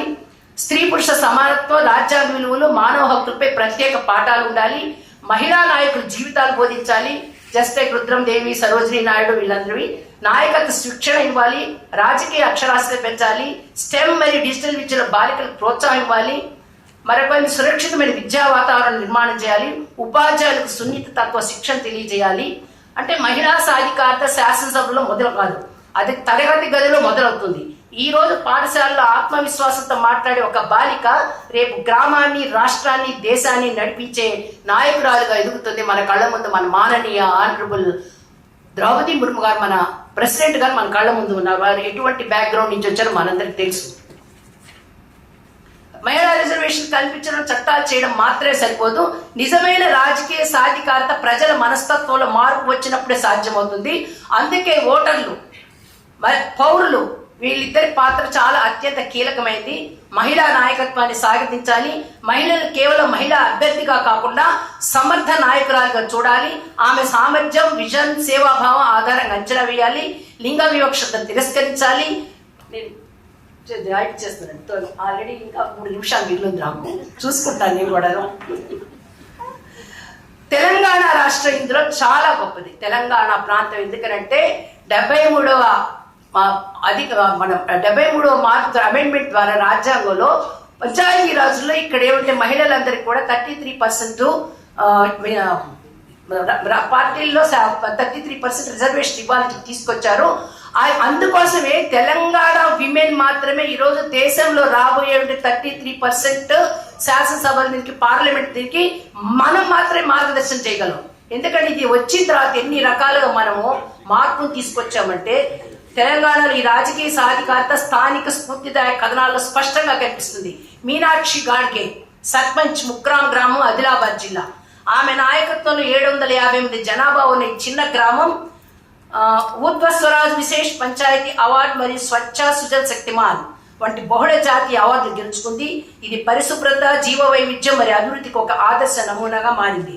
అఖిలా యాదవ్ యువ సర్పంచ్, మదనాపూర్, నల్గొండ జిల్లా. కరోనా మహమ్మారి సమయంలో గ్రామస్తులను బయటి వ్యక్తుల నుంచి రక్షించడానికి ధైర్యంగా తన గ్రామానికి సరిహద్దులు నిర్మించి విస్తృత గౌరవాన్ని పొందారు. ప్రాణాలను కాపాడిన ఆమె నిర్ణయాత్మక నాయకత్వం ప్రశంసలు అందుకుంది. కాబట్టి మహిళలు కానీ రాజకీయాల్లోకి వచ్చి ఈ రోజున వాళ్ళు కానీ పగ్గాలు చేపడితే అమ్మ కొంతమంది మనుషులు అనుకోవచ్చు, అంటే మేమంతా పొందాలి పురుషులు అనుకోవాల్సిన అవసరం. ఆమె వచ్చి పగ్గాలు పడితే, ఎందుకనంటే ఆమె ఉంటేనే ఈ సృష్టి ఉంది. దీనికి ఉదాహరణగా ఆగని ఒక చిన్న కథ ఒకే ఒక్క నిమిషం చెప్పి ముగిస్తాను. ఆది శంకరాచార్య అంతా తిరిగి తిరిగి అలసిపోయి ఒక బండ మీద కూర్చున్నారు హిమాలయ పర్వతాల్లో. దాహం వేస్తుంది. అప్పుడు ఒక అమ్మాయి వస్తుంది. ఆమె చూసి అమ్మ కొంచెం మంచినీళ్ళు ఇస్తావా అని అడుగుతాడు ఆయన. ఏం స్వామి చాలా తమాషా చేస్తున్నారు మీరు, మీ ఎదురుగా బావి ఉంది, బావి దగ్గర చాల ఉంది, చాలా తాడు కూడా ఉంది, దాన్ని ముంచుకొని మీరు తాగొచ్చు కదా చేదుకొని. శక్తి లేదమ్మా. ఏం లేదు స్వామి. చూస్తే యువకుడు, శక్తి లేదమ్మా. ఏం లేదు స్వామి, శక్తి లేదమ్మా. ఓహో, ఈ స్వామికి శక్తి లేదు కానీ ఈయన మాత్రం శివుడి కోసం అంతా తిరుగుతున్నాడు. శివానంద లహరి రాస్తున్నారు స్వామి. అప్పుడు ఆయనకు అర్థమైంది, ఆమె అంతర్ధానం అయిపోయింది. శివుడు శకారం ఉంది, శాకి స్త్రీతో ఇస్తే సి అవుతుంది, శివుడు అవుతుంది. స్త్రీతో ఇవ్వలేదనుకోండి శివుడు కాస్త శవం అవుతాడు. ఈ సృష్టి నిలబడాలన్నా జరగాలన్నా శివ పార్వతులు ఇద్దరు ఉండాలి. మన అర్ధనారీశ్వర తత్వ సమాజం అంది. కాబట్టి మన అందరం కలిసి యోజించేద్దాం. సమాజంలో చాలా చాలా చాలా చాలా నష్టాలు జరుగుతున్నాయి. అందాల్సిన ఫలాలు పసిపిల్లలకు అందట్లేదు. అక్కడి నుంచి సమాజ విద్రోహం తయారవుతున్నారు. ఎన్ని హాస్టల్స్కు వెళ్ళాను, అడవుల్లో వెళ్ళాను, కొండల్లో వెళ్ళాను, గిరిజన బాలుల పట్ల అధిపనిగా బాలికల పట్ల మనసు పెట్టి వెళ్ళాను. అక్కడికి వెళ్ళిన తర్వాత తెలిసిన బిడ్డలు తిండి లేక ఏడుస్తున్నారు, బట్ట లేక ఏడుస్తున్నారు, వసతి లేక ఏడుస్తున్నారు, ఆరోగ్యం లేకుండా ఏడుస్తున్నారు. జైలుకి వెళ్తే అబ్జర్వేషన్ హోమ్స్ లో పిల్లల్ని మంచి సంస్కార కేంద్రాలుగా ఉండాలి. అక్కడ అబ్జర్వేషన్ హోమ్స్ లో ఒక్కొక్క పిల్లని ఒక్కొక్క రూమ్ లో పెట్టేసి దిక్కుమాలి వాడి కింద ఒంటరితనంతో సూసైడ్ చేసుకునేట్టు తయారు చేస్తున్నారు. ప్రిజన్స్ కి వెళ్తే, జైల్స్ కి వెళ్తే, జైల్స్ లో అక్కడ నేరం చేయని వాడు నేరారోపణ చేయబడ్డాడు, తీసుకొచ్చాడు. వాడి నేరం ఇంకా రుజువు కాలేదు. 100 ట్రయల్స్ గా పెరిగిపోయి 100 మంది 1000 మంది జైల్స్ లో ఉంటున్నారు. వాళ్ళ నేరం అంటే ఎవరు న్యాయం చేస్తారు, ఎవరు తీసుకెళ్తారు, ఎవరు రిలీజ్ చేస్తారు, ఎవరు కోర్టులో వేస్తారు ఏమీ తెలియక, ఎవరితో కాంటాక్ట్ చేయాలో తెలియక, పట్టించుకునే నాదులు లేక నానా రకాల యాతన వాళ్ళు పడుతున్నారు. అక్కడ ట్రైబల్స్ యాతన పడుతున్నారు, ఎస్సీస్ యాతన పడుతున్నారు. ఒకవైపు హాస్పిటల్స్ ఒక్క బెడ్ మీద విజయవాడలో విజయవాడ గవర్నమెంట్ హాస్పిటల్ చూశాను నేను. చిన్న బెడ్ మీద నిండు గర్భిణులు 2 ఉన్నారు. అక్కడికి వెళ్తే కింద అప్పుడే ఆపరేషన్ నుంచి చంటి బిడ్డని తీసుకొస్తే కింద కూర్చోకూడదు, ఎంతో జాగ్రత్తగా ఉండాలి. ఆపరేషన్ మహిళ కింద కూర్చొని పాలిస్తుంది బిడ్డకి. మళ్ళీ అందరూ పెద్ద పెద్ద మాటలు చెప్తాం. కాబట్టి పైన ఫండ్స్ రిలీజ్ అవుతున్నాయి, కింద వాళ్ళు ఏమిటి ఎదురు చూస్తున్నారు, మధ్యలో హతమవుతున్నాయి. వీటినన్నిటిని ప్రశ్నించే రైట్ మనకు ఉంది. నేషనల్ హ్యూమన్ రైట్స్ కమిషన్ నుంచి ఆఖరిగా ఒక్క మాట మీకు చెప్పి నేను ముగిస్తాను. మనకి ఫండమెంటల్ రైట్స్ ఉన్నాయి. ఆర్టికల్ 14-21 వరకు మనకి అన్యాయం జరిగితే గవర్నమెంట్ అధికారుల వల్ల, గవర్నమెంట్ డిపార్ట్మెంట్స్ వల్ల మనకి ఎలాంటి అన్యాయం జరిగినా వెంటనే ఆ లెటర్ పట్టుకొని ఎన్హెచ్ఆర్సీ మనం పంపిస్తే ₹1 ఖర్చు లేకుండా ఇమ్మీడియట్ గా నోటీసులు వెళ్ళిపోతాయి. కాబట్టి నోటీసులు ఎవరికి అది హిలాయిస్తుంది. టూత్లెస్ టైగర్ అంటారు, కాదు పవర్ఫుల్ టైగర్. మొత్తం వ్యవస్థలో వాళ్ళందరినీ కూడా హిలాయిస్తుంది, బాగా జాడి చూస్తుంది. కాబట్టి మీరందరూ కూడా ఆలోచన చేసి ఈ పోర్ట్ నేషనల్ ఎన్హెచ్ఆర్సీ పోర్ట్ చూడండి, చూసి నిర్ణయాలు తీసుకోండి, హెచ్ఆర్డీస్ గా మారండి. ఈ సమయం ఇచ్చినందుకు ఆర్గనైజర్స్ అందరికీ హృదయపూర్వక ధన్యవాదాలు తెలియజేస్తూ ముగిస్తుంది.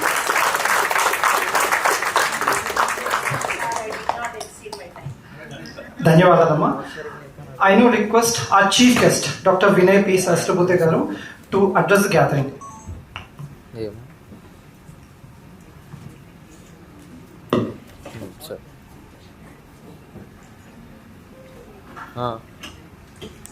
Murli Manohar garu,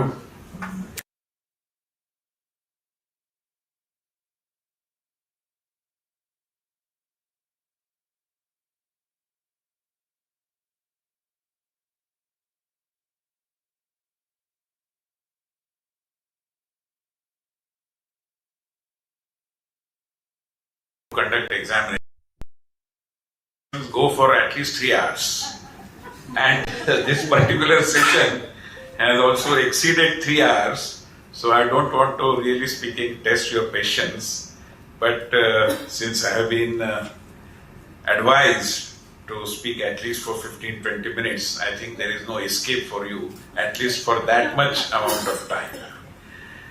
But I must at the start congratulate the IIGH for having thought of this kind of a session.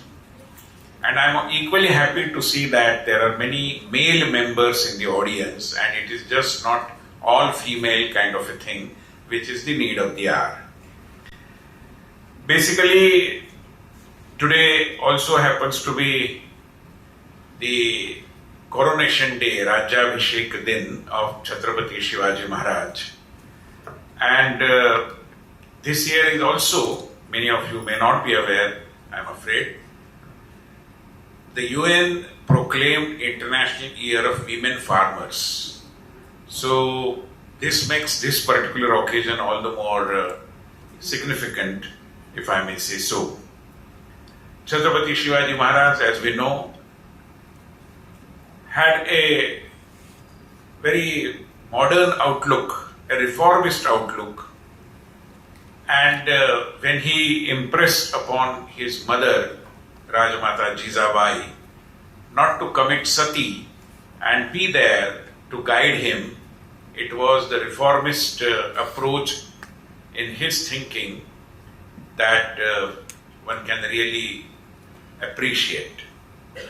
Again, I mean, it was a practice at that point of time that when the victor emerges victorious, he naturally lays claim on all the subjects of the family of the vanquished. But Chhatrapati Shivaji Maharaj refrained from that, and he ensured that although he had won the war and the daughter-in-law of the Subedar of Kalyan was very much a part of the subjects under his control, he allowed her to go back, and not only to go back safely, but he honored, respected her, and as a token of his respect towards womanhood, he kind of presented some manavastra to her and then sent back. So Chhatrapati Shivaji Maharaj and his outlook remains relevant even today as we speak about gender issues. Normally, when we try and reflect upon gender issues and Indian culture, now it's a common knowledge that in our idea of divinity also, we always have referred to Sita Ram and not Ram Sita, Radha Krishna and not Krishna Radha, or Lakshmi Vishnu and not the other way around. So the prominence of women, the reverence for women, the respect for womanhood has always been there in our culture. It is not something that the Westerners came over here and taught it to us. In fact, all of you are aware of the fact that in India, the first elections happened in 1920. And even at that point of time, women were given the right to vote. Whereas in America, I mean, people over there and in other countries, especially the European countries, are fond of giving sermons to we all Indians. But in America, the gender equality insofar as the right to franchise was concerned appeared only in 1930, 10 years behind India.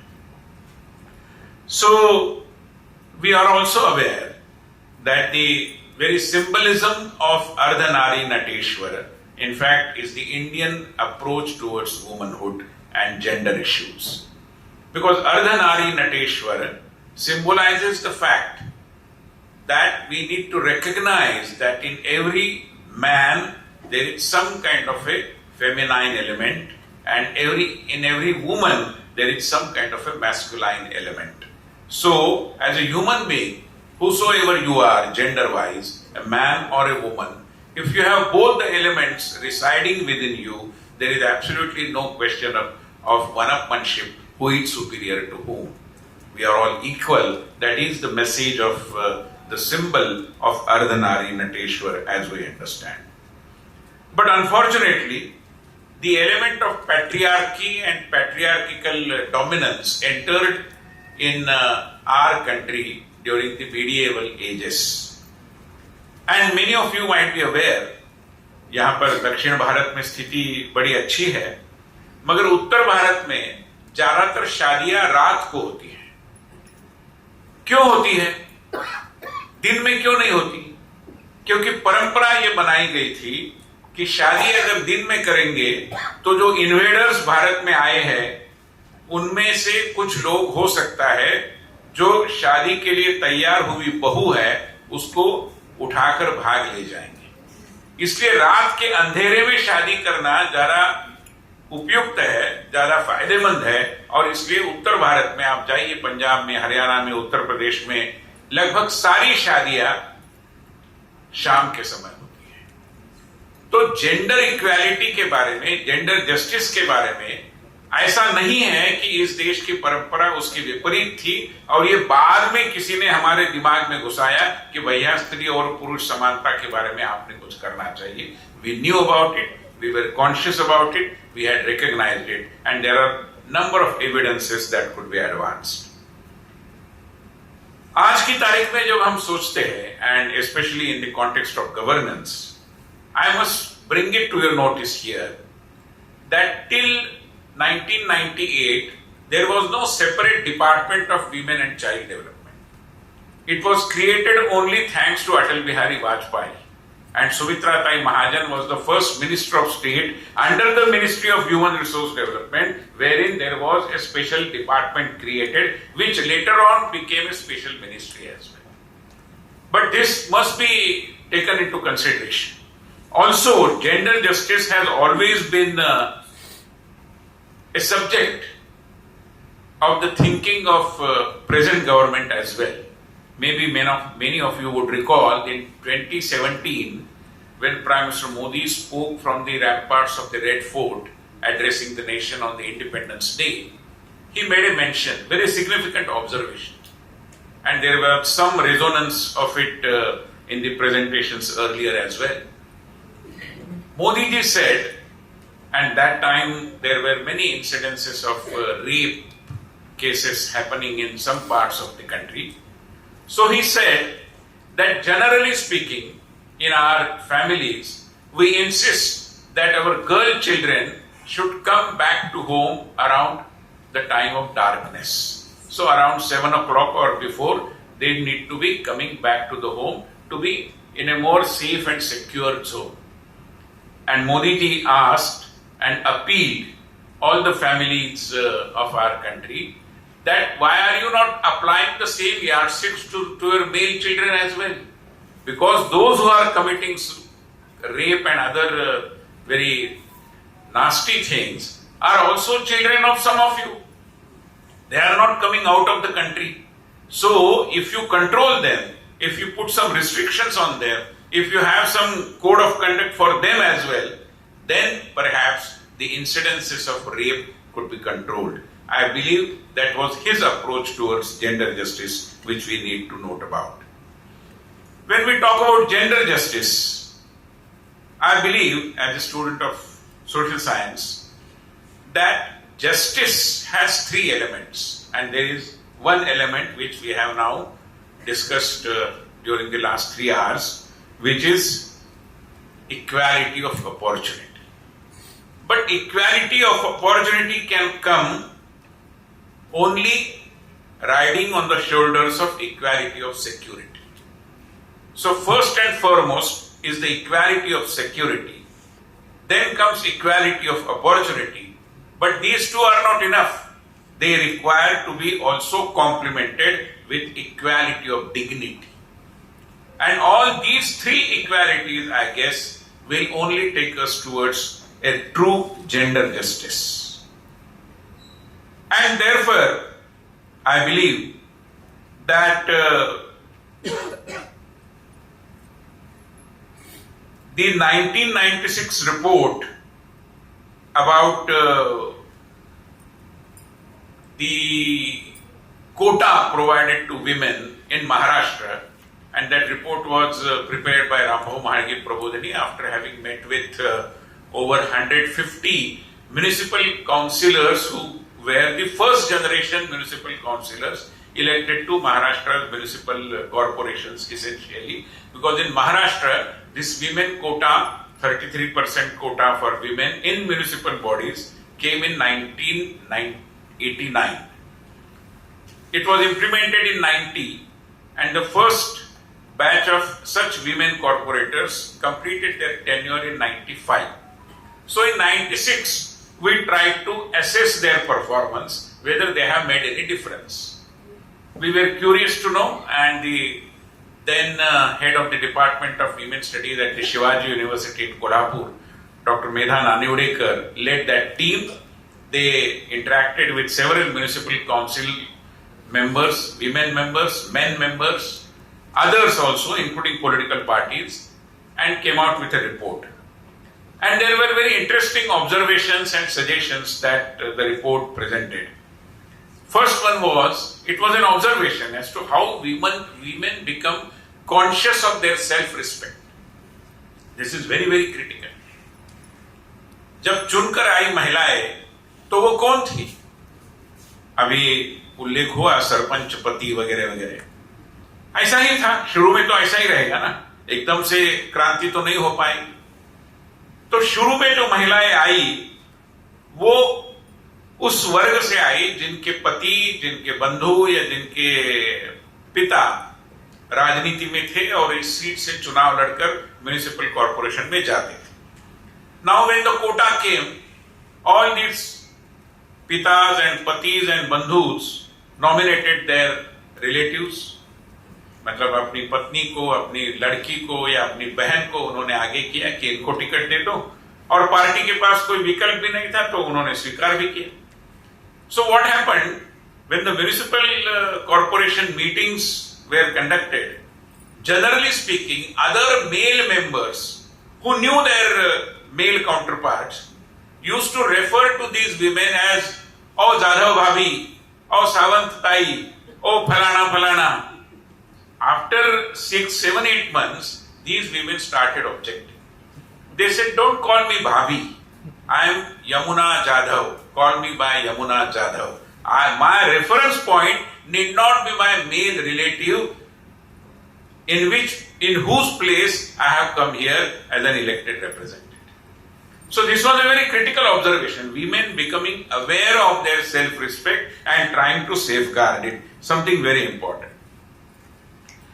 Another important recommendation of that was that in municipal corporations there are several committees: standing committee, gardens committee, and there is also something called as women and child development committee. So what the very smart brothers would do, they keep all the creamy committees with them. You know what I mean to say, especially the standing committee and civil justice committees, and would offer in a very condescending tone, "वो ताई जी को दे दीजिए women child development committee," as if the brothers are very generous. तो हमारी committee का मतलब प्रबोधिनी की committee का एक recommendation ये है that in the women and child development committee there should be a reverse quota for men. और मैं मानता हूं कि यहीं पर समस्या की जड़ है. Unless and until we continue to consider that women and child development or related issues are only of the concern of women, I think we are making a grave mistake. They need to be the concern of the entire society, men obviously included.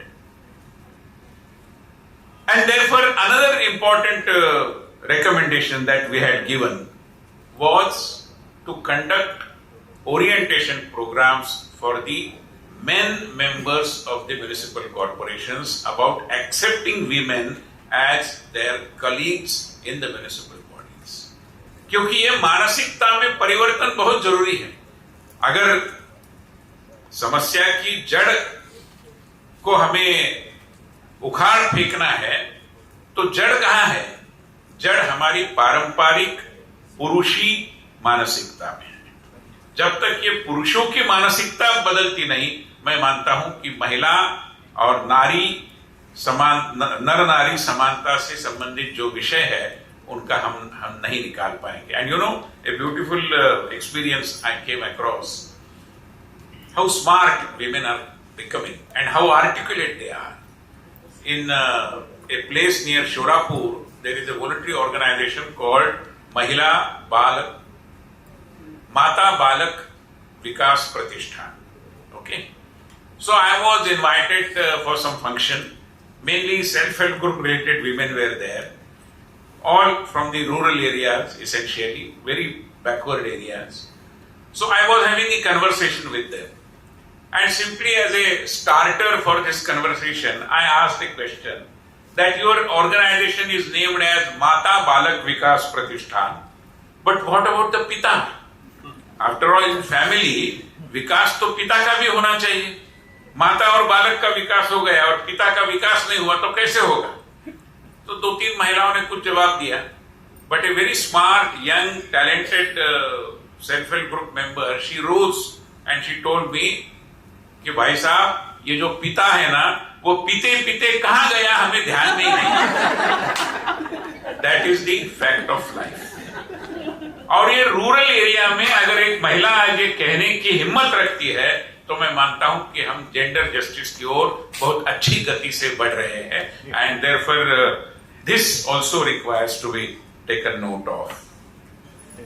I believe that for men to demonstrably change their mindset, they can do number of things. In fact, such deliberations should come out with some kind of a code of conduct for men, what to do and what not to do. I'll give you one example.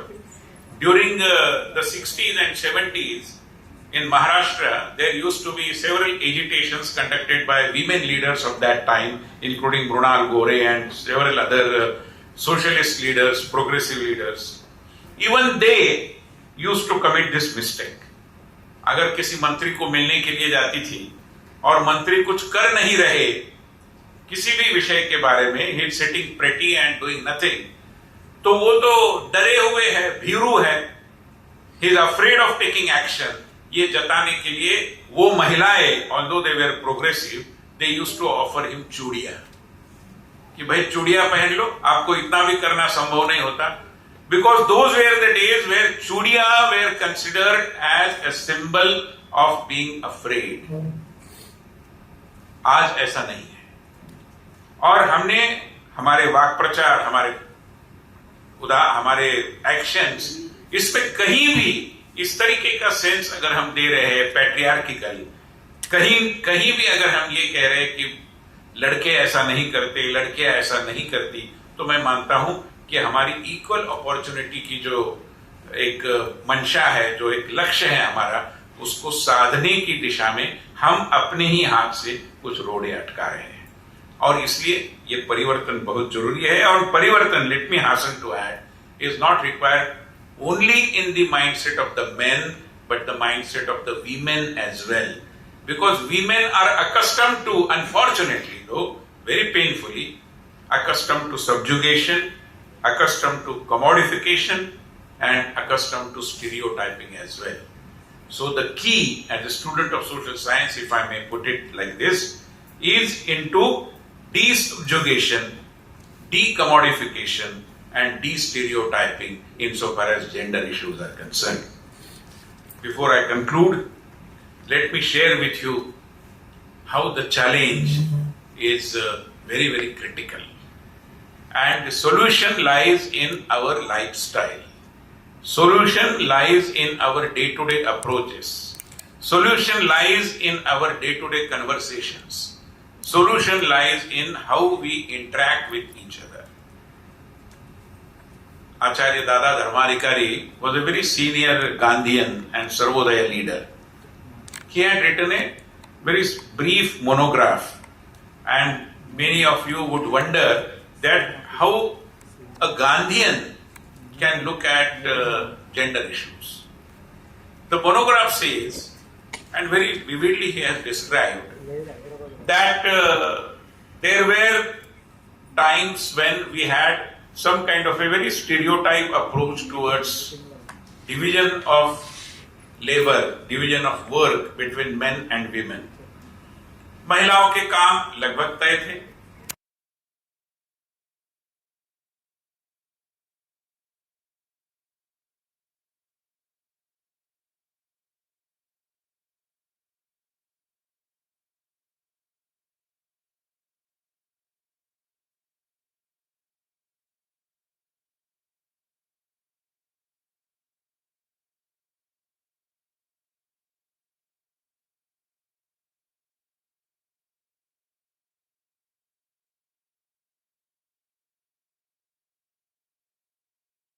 Now times have changed. Today, women have entered into practically every other area which was considered as a domain of men. आज women क्या नहीं करती? अब यहाँ पर police अधिकारी एक महिला थी, एक एडवोकेट महिला यहाँ पर है, एक हमारी शासन में बहुत महत्वपूर्ण पद पर काम करने वाली वो भी हमारी बहन यहाँ पर है. So they are flying planes, they are protecting our country in the borders by joining army and several other forces as well. They are in the government, they are in banking, they are in universities as vice chancellors. So there is absolutely no area which was earlier considered as the reserved domain of men is now not entered into by women. And I am using the term entered into, in many areas they have dominated in fact. ऐसी स्थिति है तो धर्माधिकारी कहते हैं आगे चलकर कि अगर महिलाएं इतनी बड़ी ताकत से और इतना प्रभाव निर्माण करते हुए जो पुरुषों के क्षेत्र माने जाते थे उन क्षेत्रों में घुसी है, तो अब पुरुषों का दायित्व है कि वो महिलाओं के क्षेत्र में जाकर घुसे, वो काम करे ताकि समाज का संतुलन बनाए रखे. और ये बहुत जरूरी है. और मैं मानता हूं कि आज ये परिवर्तन कुछ मात्रा में हो रहा है. आज घर में लड़के पुरुष बर्तन मांजना हो, रोटी सेकना हो, प्रेशर कुकर में रसोई की चिंता करनी हो, महिला जो जिस पद्धति से बुजुर्गों की चिंता करती है वो चिंता करनी हो, या फिर छोटे नन्हे बालक की नैपी बदलनी हो, वो करने में संकोच नहीं कर रहे हैं, which is a good thing. I don't say the entire transformation has happened, but yes, slowly but certainly, men are also now trying to change their mindset, which is a good thing, because there lies the key of true gender justice, true equality of opportunity. जब तक महिला को हम इस पद्धति से अवसरों की समानता की दिशा में ले जाने के लिए एक रास्ता नहीं बनाएंगे, तब तक महिला उस रास्ते पे बहुत आत्मविश्वास के साथ शायद नहीं चल पाएगी. मैं मानता हूं कि उसको चलने के लिए जो ऊर्जा आवश्यक होती है वो ऊर्जा देने का काम इस सेमिनार ने किया है. Thank you very much.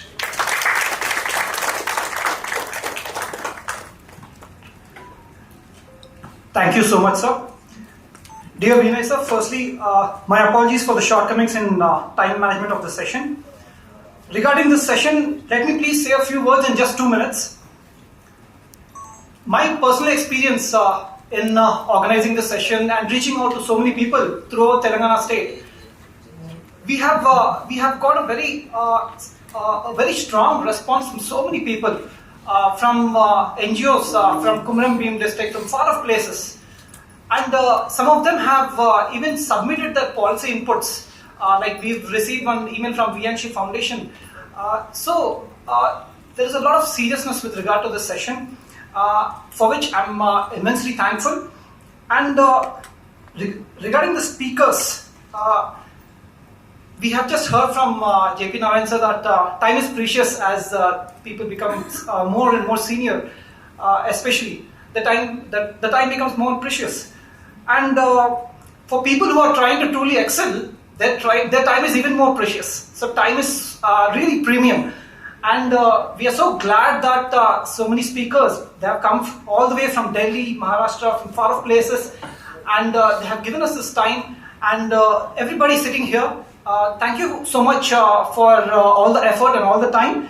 I'm sure it will serve a very important purpose. And so, on this note, dear Honor, let us end this session with a huge round of applause for this whole session.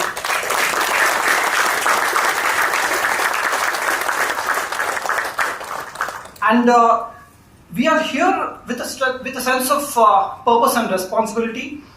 As dutiful citizens, we have come here from far off places to serve a very important purpose. I'm sure all of us are truly determined to mentally endure for a few more hours for the next session to serve a vital public purpose.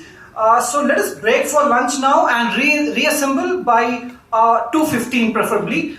Please try to make it as fast as possible.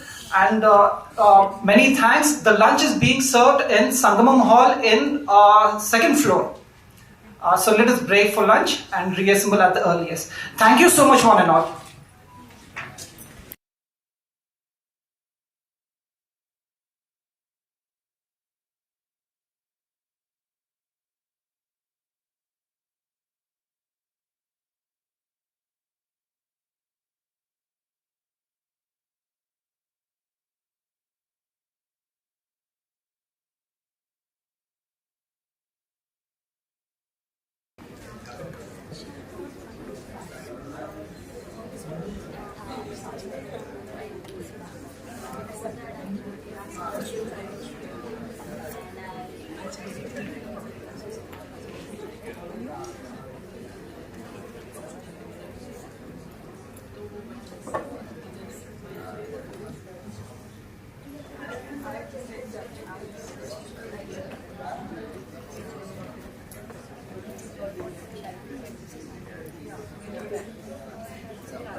Our honored guests for the session, Namaste.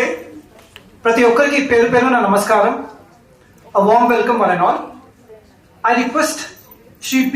Ekka Chandrasekhar sir, member IIGH, to come onto the dais. Ekka Chandrasekhar sir is a social activist. He worked prominently on child labor, women empowerment and education issues. And he is Rashtriya Seva Bharati, a pan-India organization, a national trustee of the organization. He is also in charge for Karnataka, Andhra Pradesh, Telangana, Kshetra Seva Bharati. I request Sri Ekka Chandrasekhar sir to welcome our chief guest, C.H. Vidyasagar Rao Garu, to come onto the dais, sir.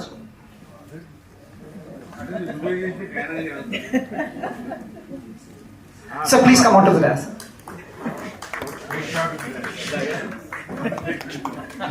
Former Governor of Maharashtra.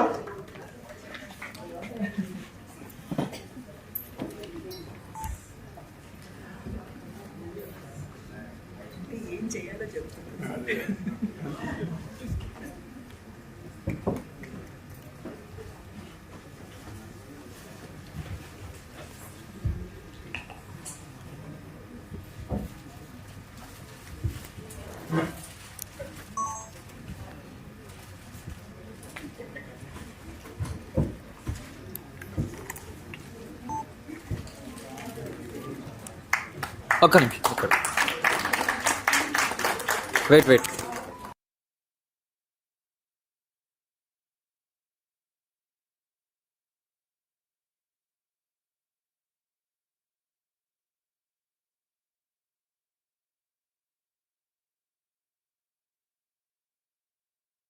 Patna High Court.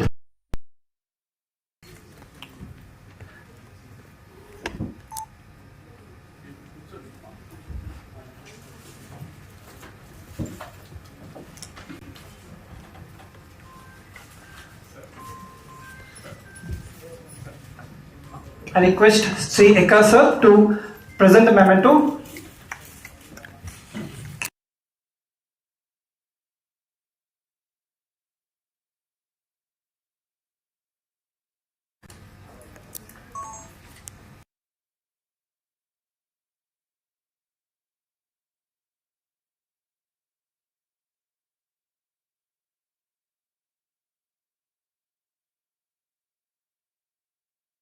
I request Ranadhi sir, Treasurer IIGH, to present the memento.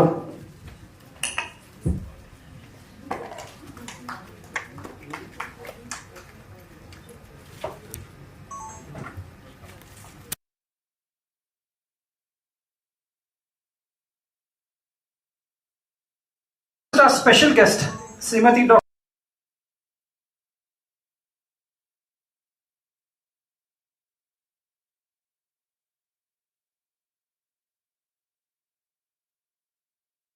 Committee, Hyderabad, for the Department of Women Development and Child Welfare, Government of Telangana.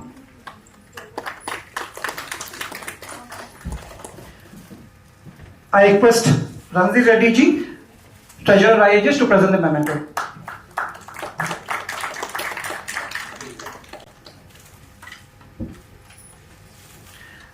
I request our special guest, Srimati N. Nagaprashanti Garu, to come onto the dais. Director, Administration, Samskruti Foundation, Standing Counsel for CAD, RCT and AIMS, Babinagar, and Legal Consultant with Micro, Small and Medium Enterprises, National Institute.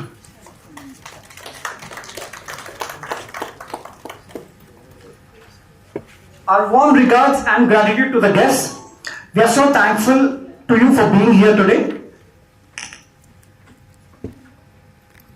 Dear one and all, let us now begin the second session. Cultural perspective to her dignity, the role of mass media and social media. Each one of the speakers will speak for about 15 minutes. After the speeches, we will have a short Q&A session. I now request our special guest, Srimati N. Nagaprashanti Garu, to address the gathering.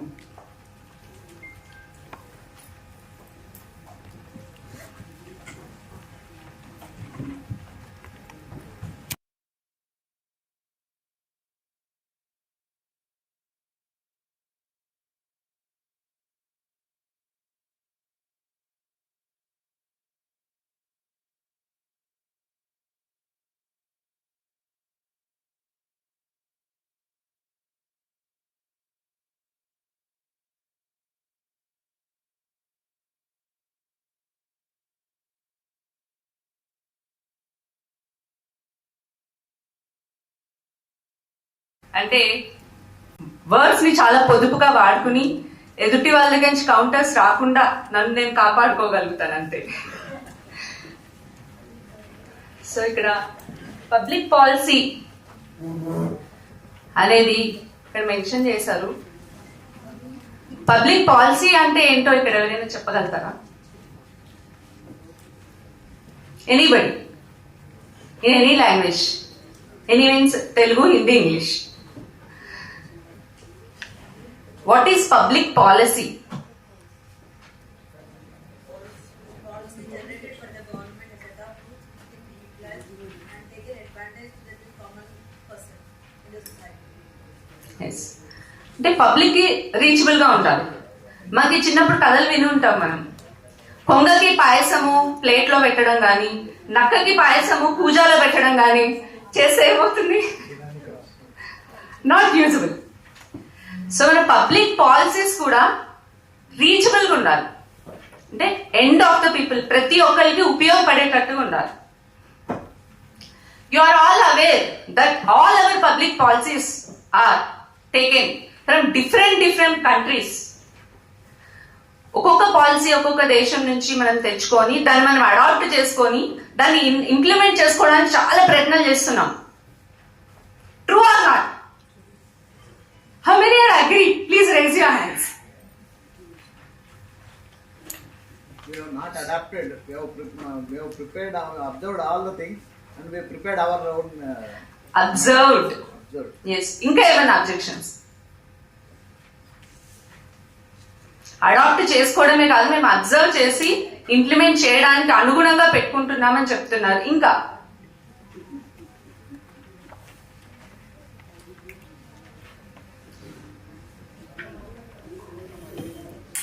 స్లోగా చాలా ఒక 1 or 2 generations నుంచి మన Indian history loss అవుతుంది. ఎంతమంది agree అవుతారు? Hands up చేయండి. We're lost our Indian history. ప్రపంచంలో అన్ని విషయాలు తెలుసుకోవడానికి మన దగ్గర ఓపిక ఉంటుంది, కానీ మన భారతదేశం యొక్క చరిత్ర తెలుసుకోవాలి అని అనుకున్నప్పుడు జరిగిపోయిన విషయాలన్నీ ఇప్పుడు ఎందుకు మనం చెప్తుంటే పిల్లలకి కూడా వినడానికి రెడీ ఉండదు. అయిపోయిన విషయాలు ఎందుకు, ప్రెసెంట్ ఇప్పుడు మనకి ఏం కావాలి అనేది ఆలోచించుకోవాలి అని.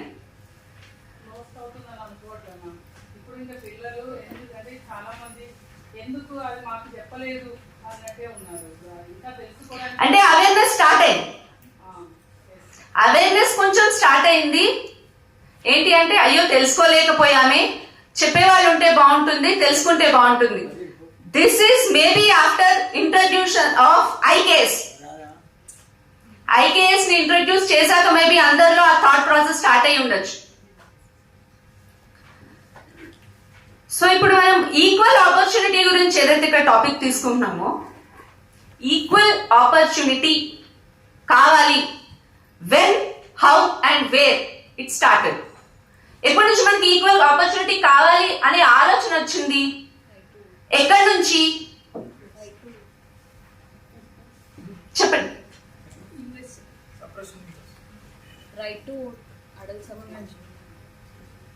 రైట్, మాకు ఈక్వల్ ఆపర్చునిటీ కావాలి అనేది స్టార్ట్ ఎక్కడైంది? యుఎస్, ఇంకా జర్మన్, ఇంకా కొన్ని ఇయర్ చెప్పగలుగుతారా ఎవరైనా? ఇంటర్నేషనల్ ఉమెన్స్ డే అంటాం, నేషనల్ ఉమెన్స్ డే అంటాం, అవి ఎందుకు సెలబ్రేట్ చేసుకుంటాం? ఎక్కడి నుంచి ఆ ఇష్యూ స్టార్ట్ అయింది? వేర్? వై? Now why? ఎందుకు ఎందుకు ఆ సమస్య వచ్చింది అసలు?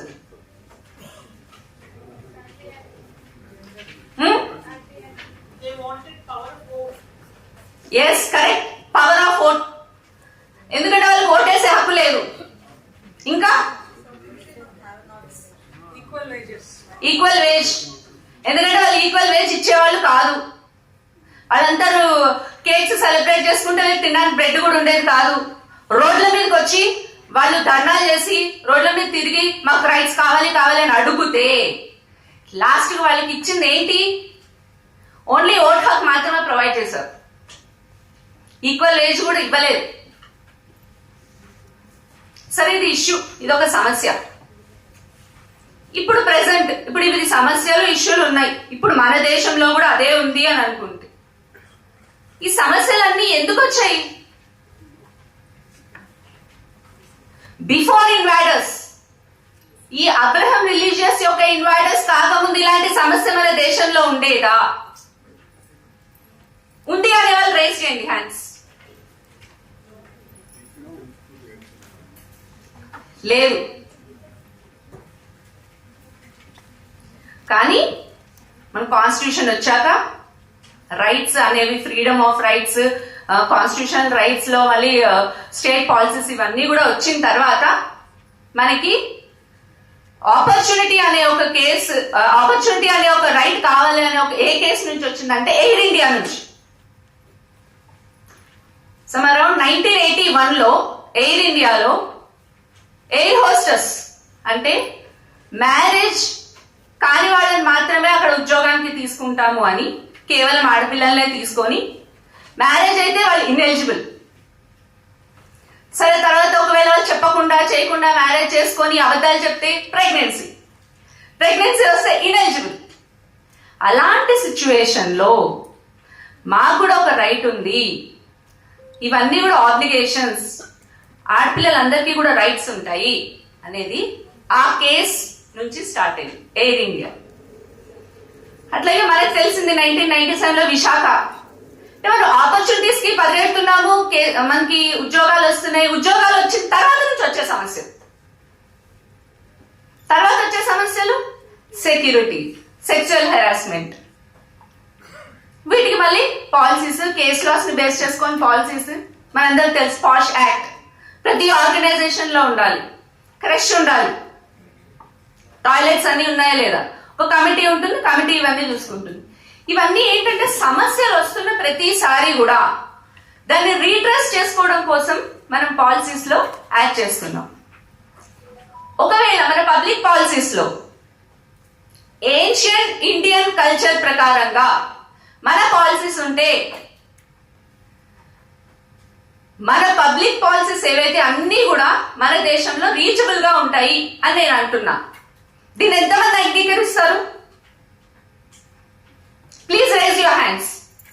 మన భారతదేశ జీవితానికి అనుగుణంగానే ఇంతకుముందు ఏన్షియంట్ ఇండియన్ కల్చర్ లో ఏదైతే మన ఆడపిల్లలకి సమాన హక్కులు ఉండేవో దాని ప్రకారంగానే మన పాలసీస్ ఉండాలి అని మనం అనుకుంటే ప్రతి చిన్న చిన్న రీడ్రెసల్ కోసం చిన్న సమస్యకి మళ్ళీ ఒక పాలసీ, చిన్న సమస్యకి కోర్టుకు వెళ్ళడము, ఒక కేసు తేవడం, కేసు ద్వారా పాలసీ రావడం, ఇలా చిన్న చిన్న విషయాలకి మనం కేసుల ద్వారా పాలసీలు తెచ్చుకోకుండా మన హిస్టరీని ముందు పెట్టుకొని మన పాలసీలు మనం ఆడపిల్లలకి సంబంధించి సేఫ్ అండ్ సెక్యూరిటీని బేస్ చేసుకొని కనుక పాలసీస్ తీసుకుంటే I think we're all safe. Is it true or not? ఇలాంటి ఈక్వల్ గా అంటే ఇంతకుముందు ఏన్షియంట్ లో అంటే ఏంటి అని మనం అనుకుంటే మహారాణులు ఆడవాళ్ళందరూ రాజ్యాలు ఏలారా ఏలలేదా? ఏలరు.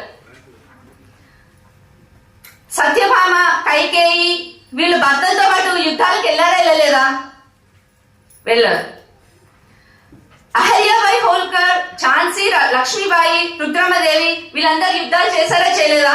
వాళ్ళు బ్రిటిష్ వాళ్ళతో ఫైట్ చేసి స్వతంత్రం కోసం చేశారు. ఇప్పుడు వాళ్ళకి ఏం సమస్యలు లేవా? ఎన్నో సమస్యలు ఉన్నాయి. కానీ వాటిని దాటుకొని ఏదైతే గోల్ పెట్టుకుంటారో దాన్ని రీచ్ అవ్వడానికి సాయశక్తులా ప్రయత్నం చేశారు. అలాగే మన ఏన్షియంట్ భారత్ లో వేదాలకి సంబంధించి కూడా ఇంటెలెక్చువల్ కెపాసిటీస్ లేడీస్ కి ఉంది అని గుర్తించారు. వాళ్ళకి ఎగ్జాంపుల్స్ గర్గి, మైత్రేయి, ఈ పేర్లు మీరు వినే ఉంటారు. లోపాముద్ర, వీళ్ళందరూ కూడా మగవాళ్లతో సమానంగా ఫిలాసఫీస్ మీద డిబేట్లలో పాల్గొని గెలిచిన వాళ్ళు. సో ఇంటెలెక్చువల్ కెపాసిటీ ఉంది. మనం ఎక్కడ కూడా డిప్రైవ్ అవ్వలేదు రైట్స్ లో. కానీ ఇప్పుడు ఈ సమస్య రావడానికి కారణం ఏంటి అంటే సొసైటీలో వచ్చే మార్పుల్ని బట్టి ఇన్వైడర్స్ జరిగిన తర్వాత ఆడపిల్లల్ని ప్రొటెక్ట్ చేసుకోవాల్సిన అవసరం చాలా వచ్చింది సొసైటీలో.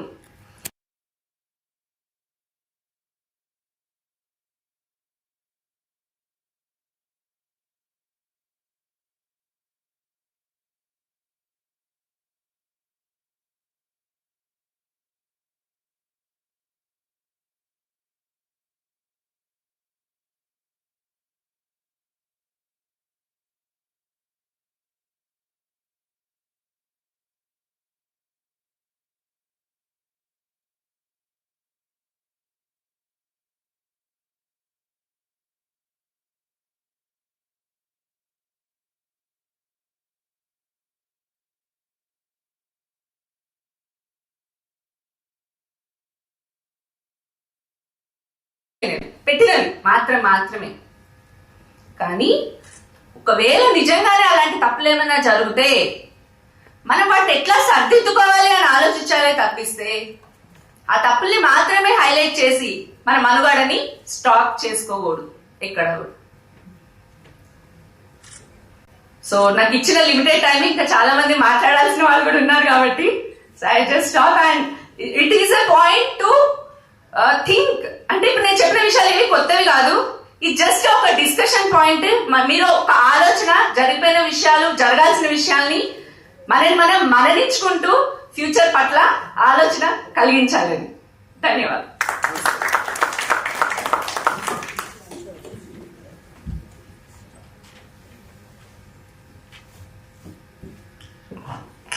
Thank you so much, ma'am. I now request our special guest, Dr. G.C. Kavita madam, to address the gathering.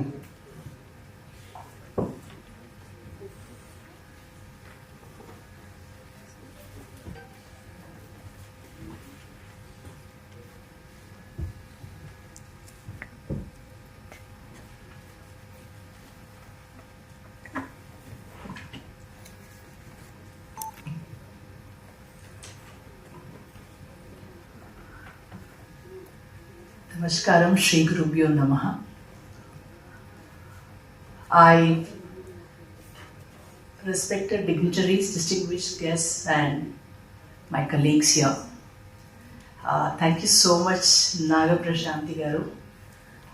Your voice has been so good that నేను ఆలోచిస్తున్నాను 45 minutes లోపల పిలిస్తే బాగుంటుంది. ఎందుకంటే జనరల్గా డైజెషన్ 45 minutes తర్వాత it puts you to a sober state.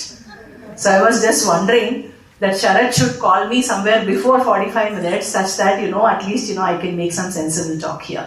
Okay, so thank you so much, and then your voice and your tone has actually added a lot of energy to this gathering. So today I decided that I'm going to just talk about the current issues. Okay.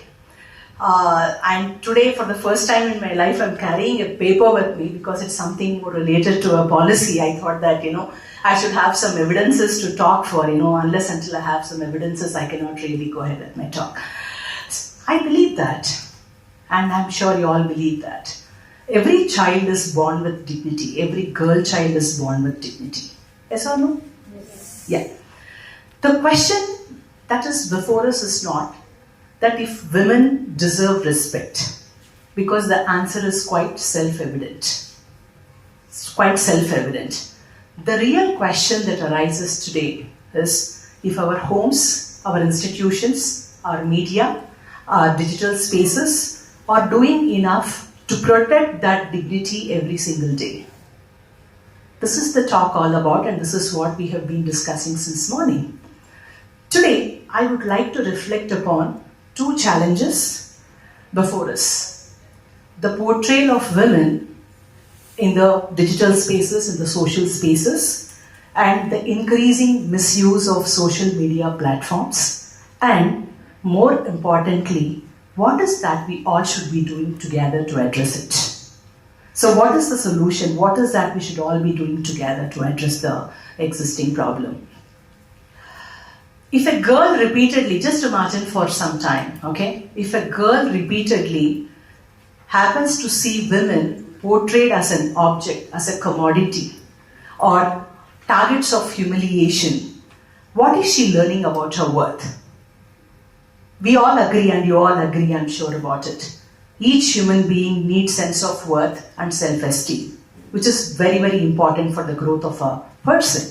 If an young girl who's going to be a future woman, she happens to see women being objectified, women being humiliated, women being glorified, what is that? What is that sense of worth that she's going to develop for herself?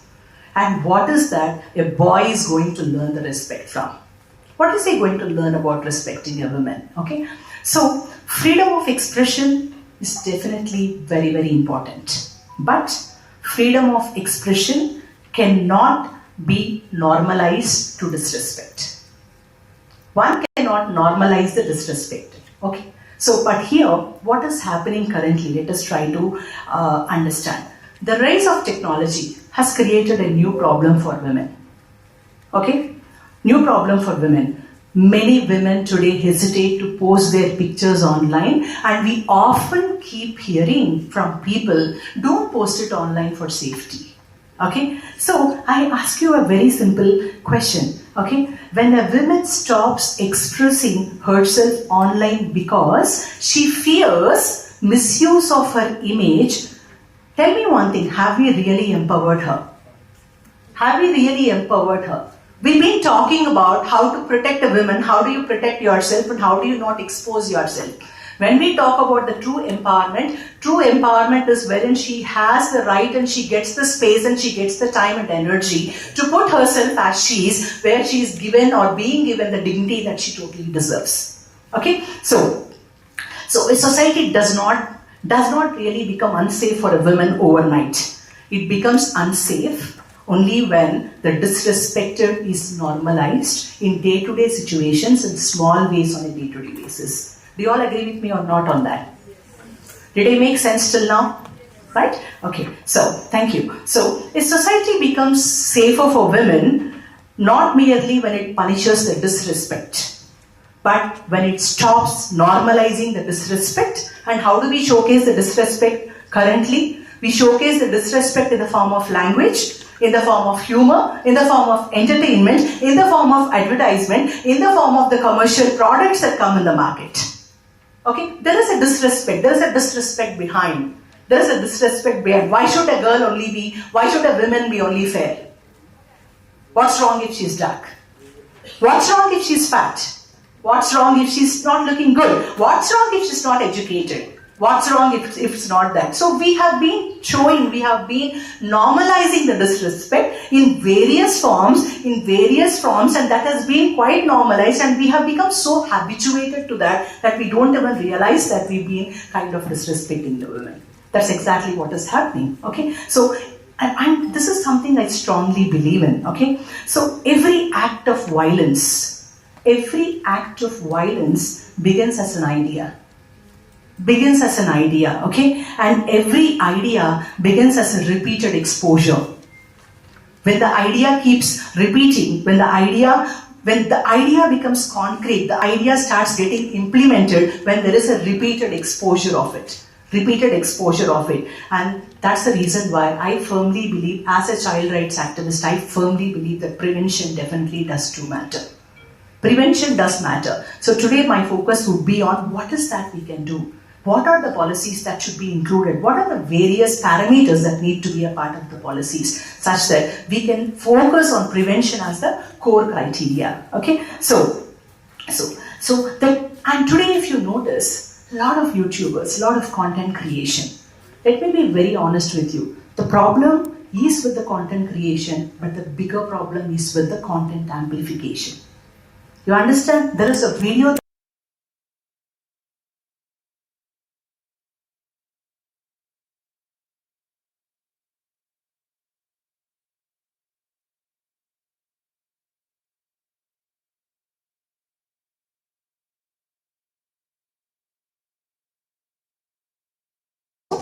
which is not intended so, but it just happens like that, okay? So I feel that most conversations, if you notice, most conversations around harm happens after the harm is already caused. After the problem is already caused, the conversations start being, we should have done this, we should have done that. No, things would have been this. But here, as policy, we need to understand, we need to know what is that we should be doing as a preventive measure. Okay, true transformation. I totally believe that true transformation begins before the harm occurs. We need to think about transformation before the harm occurs, not after the harm occurs. Okay, in the 20th century, we've been focusing so much on protecting a woman in the physical spaces.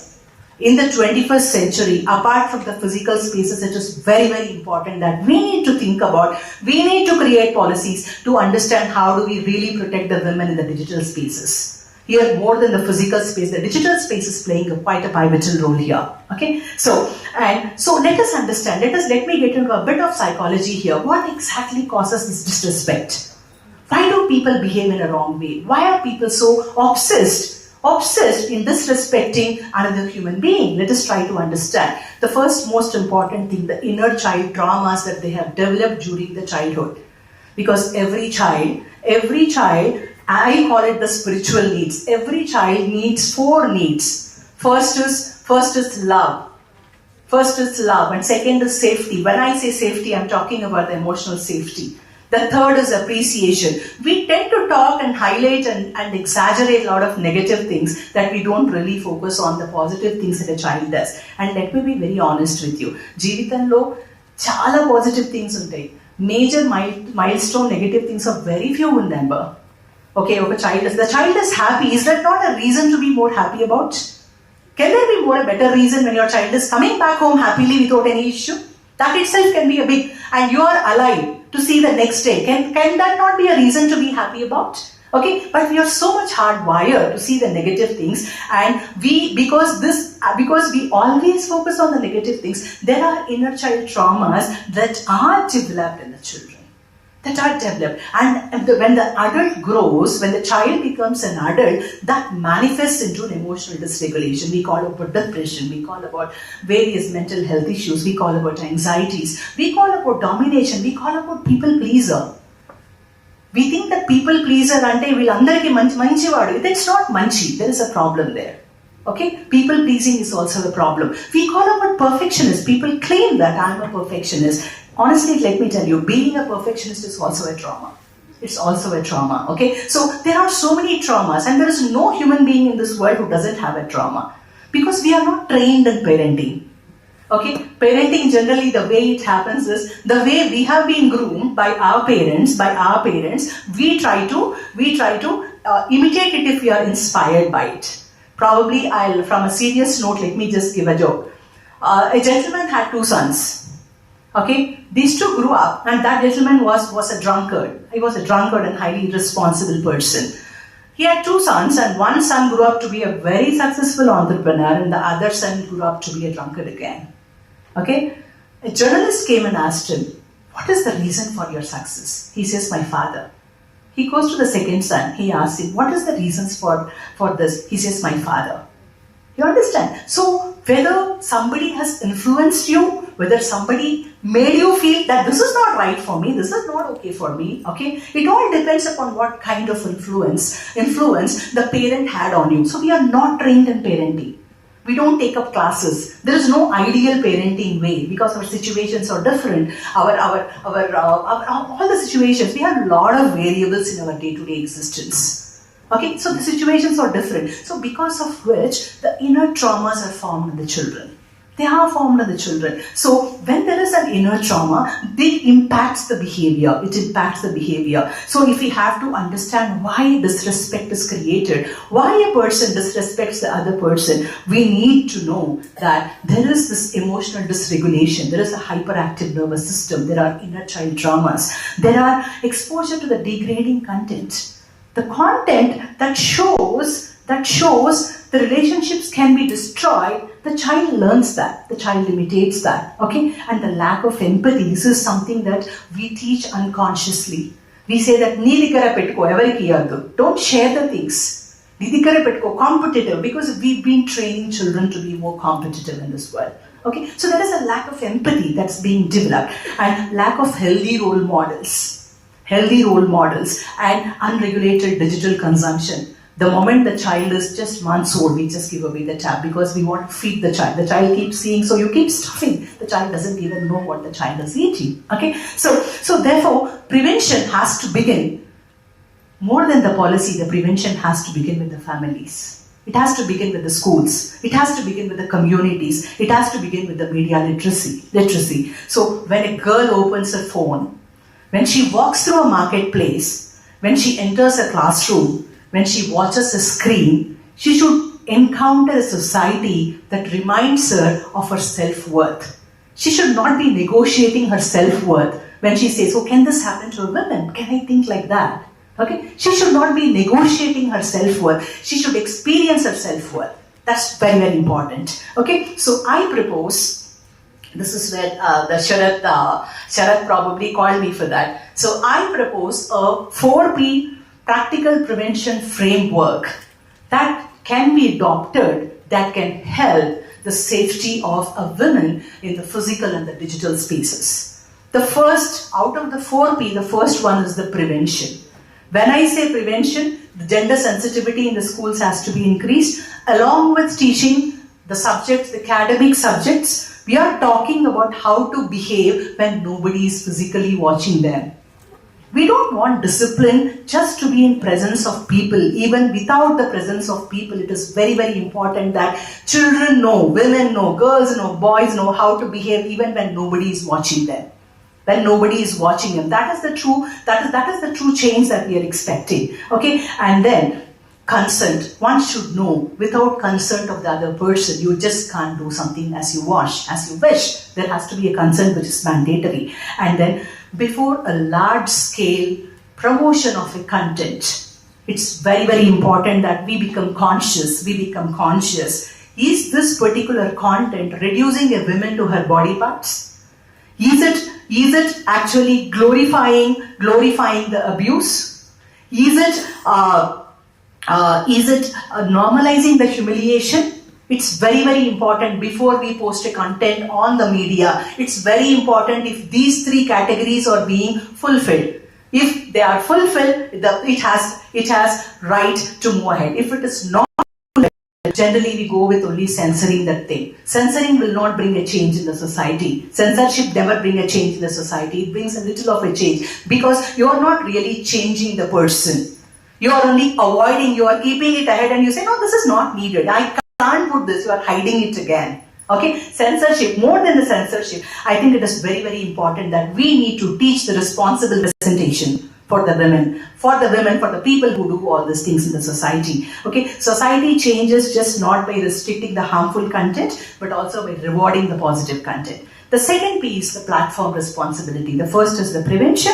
The second is the platform responsibility. As I told you, technology has definitely creating the problem in the society. The same technology has to create a solution to the problem. It's very, very important that same technology creates a solution to the problem. So it's important that the abusive content has to be detected right away, has to be detected, and automatic flagging of gender-based harassment has to be looked into. That is the second, platform responsibility. The third one is the protection. When I say protection, the reporting has to be easy. It has to be a time-bound removal of the harmful content. Let me tell you, my Facebook was hacked before a year. I had to be behind people for almost 4 months. Because the time-bound content, because you never know by then what really happens to your pictures, what really happens to your content, how it is misused, how it is abused. You never know that. So time-bound removal of harmful content is very important, and psychological support for victims. Because I get few cases wherein they are in some kind of a abuse, and they come to me, they say we are not able to sleep. So it's very important that cells need to be formed to really address the people like who are into the cyber these things. And the fourth P that I'm talking about is the legal one, that is the prosecution. Swift legal action against the offenders have to be made. That's very, very important. And habitual digital abuse and distribution of abuse must definitely face serious consequences. Awareness is just not enough. Awareness is just not enough. The consequences of this is very, very important, because only when there is a consistent enforcement, it creates a behavioral change. I conclude, technology itself is not a problem. The problem is the absence of values that guide the technology. Let us imagine if innovation is running very, very faster, and then the ethics, women have to pay the price. You all agree with me or not on that? Innovation cannot run faster than the ethics that is made. Both innovation and ethics, if they can go together, the technology becomes a force of dignity, safety, and environment and empowerment. So let us understand, coming to the reality of the situation, every policy has a limit, every police officer has a limit, every platform has a limit, but a child who has learned to respect the other human being knows how to regulate himself or herself. You don't need a bigger push from outside to teach the child. So I feel the policy has to start from the children. The policy, the awareness, the behavioral changes, all the disciplines that are needed, the empowerment of the child is very, very important because this is the child who is going to manifest into an adult. This is the child who is going to manifest into an adult. Okay, so the future of humans' dignity will not be decided only in the courts, legislatures, or social media companies. It should be decided in the homes, it should be decided in the classrooms, it should be decided in the peer groups, it should be decided in the relationships in the society. That's very, very important. So I end my talk with this ancient wisdom. Yatra naryastu pujyante ramante tatra devataha. Where the women are honored, the divine rejoices. Let us work together to build homes, institutions, media ecosystems, and digital spaces where every woman and every girl can live with dignity, safety, opportunity, and respect. Thank you so much. Dhanyosmi, and then it's been a pleasure talking to you.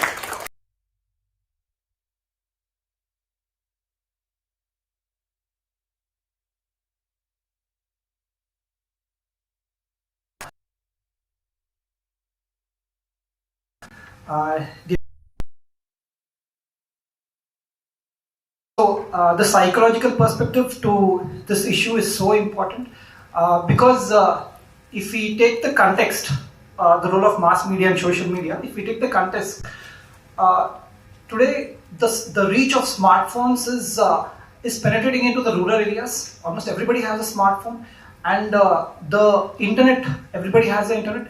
So even the vegetables vendor, while he's selling the vegetables, he keeps watching the videos and he keeps selling the vegetables. So the content on from the entertainment content, whether it is the mass media or the social media, it has a tremendous psychological effect on the masses.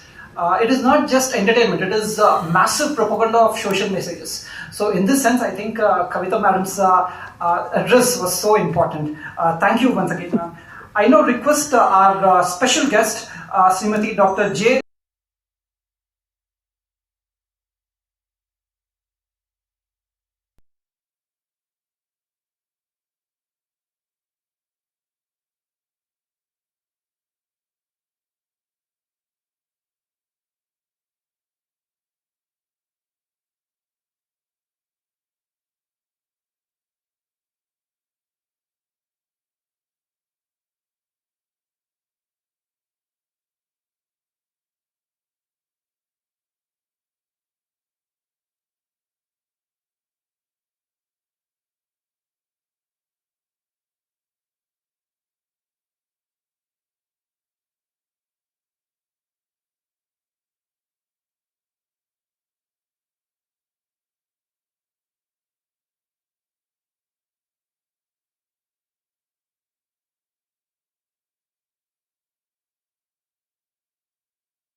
because నాకు తెలిసి not much awareness for me on the digital and social media platforms.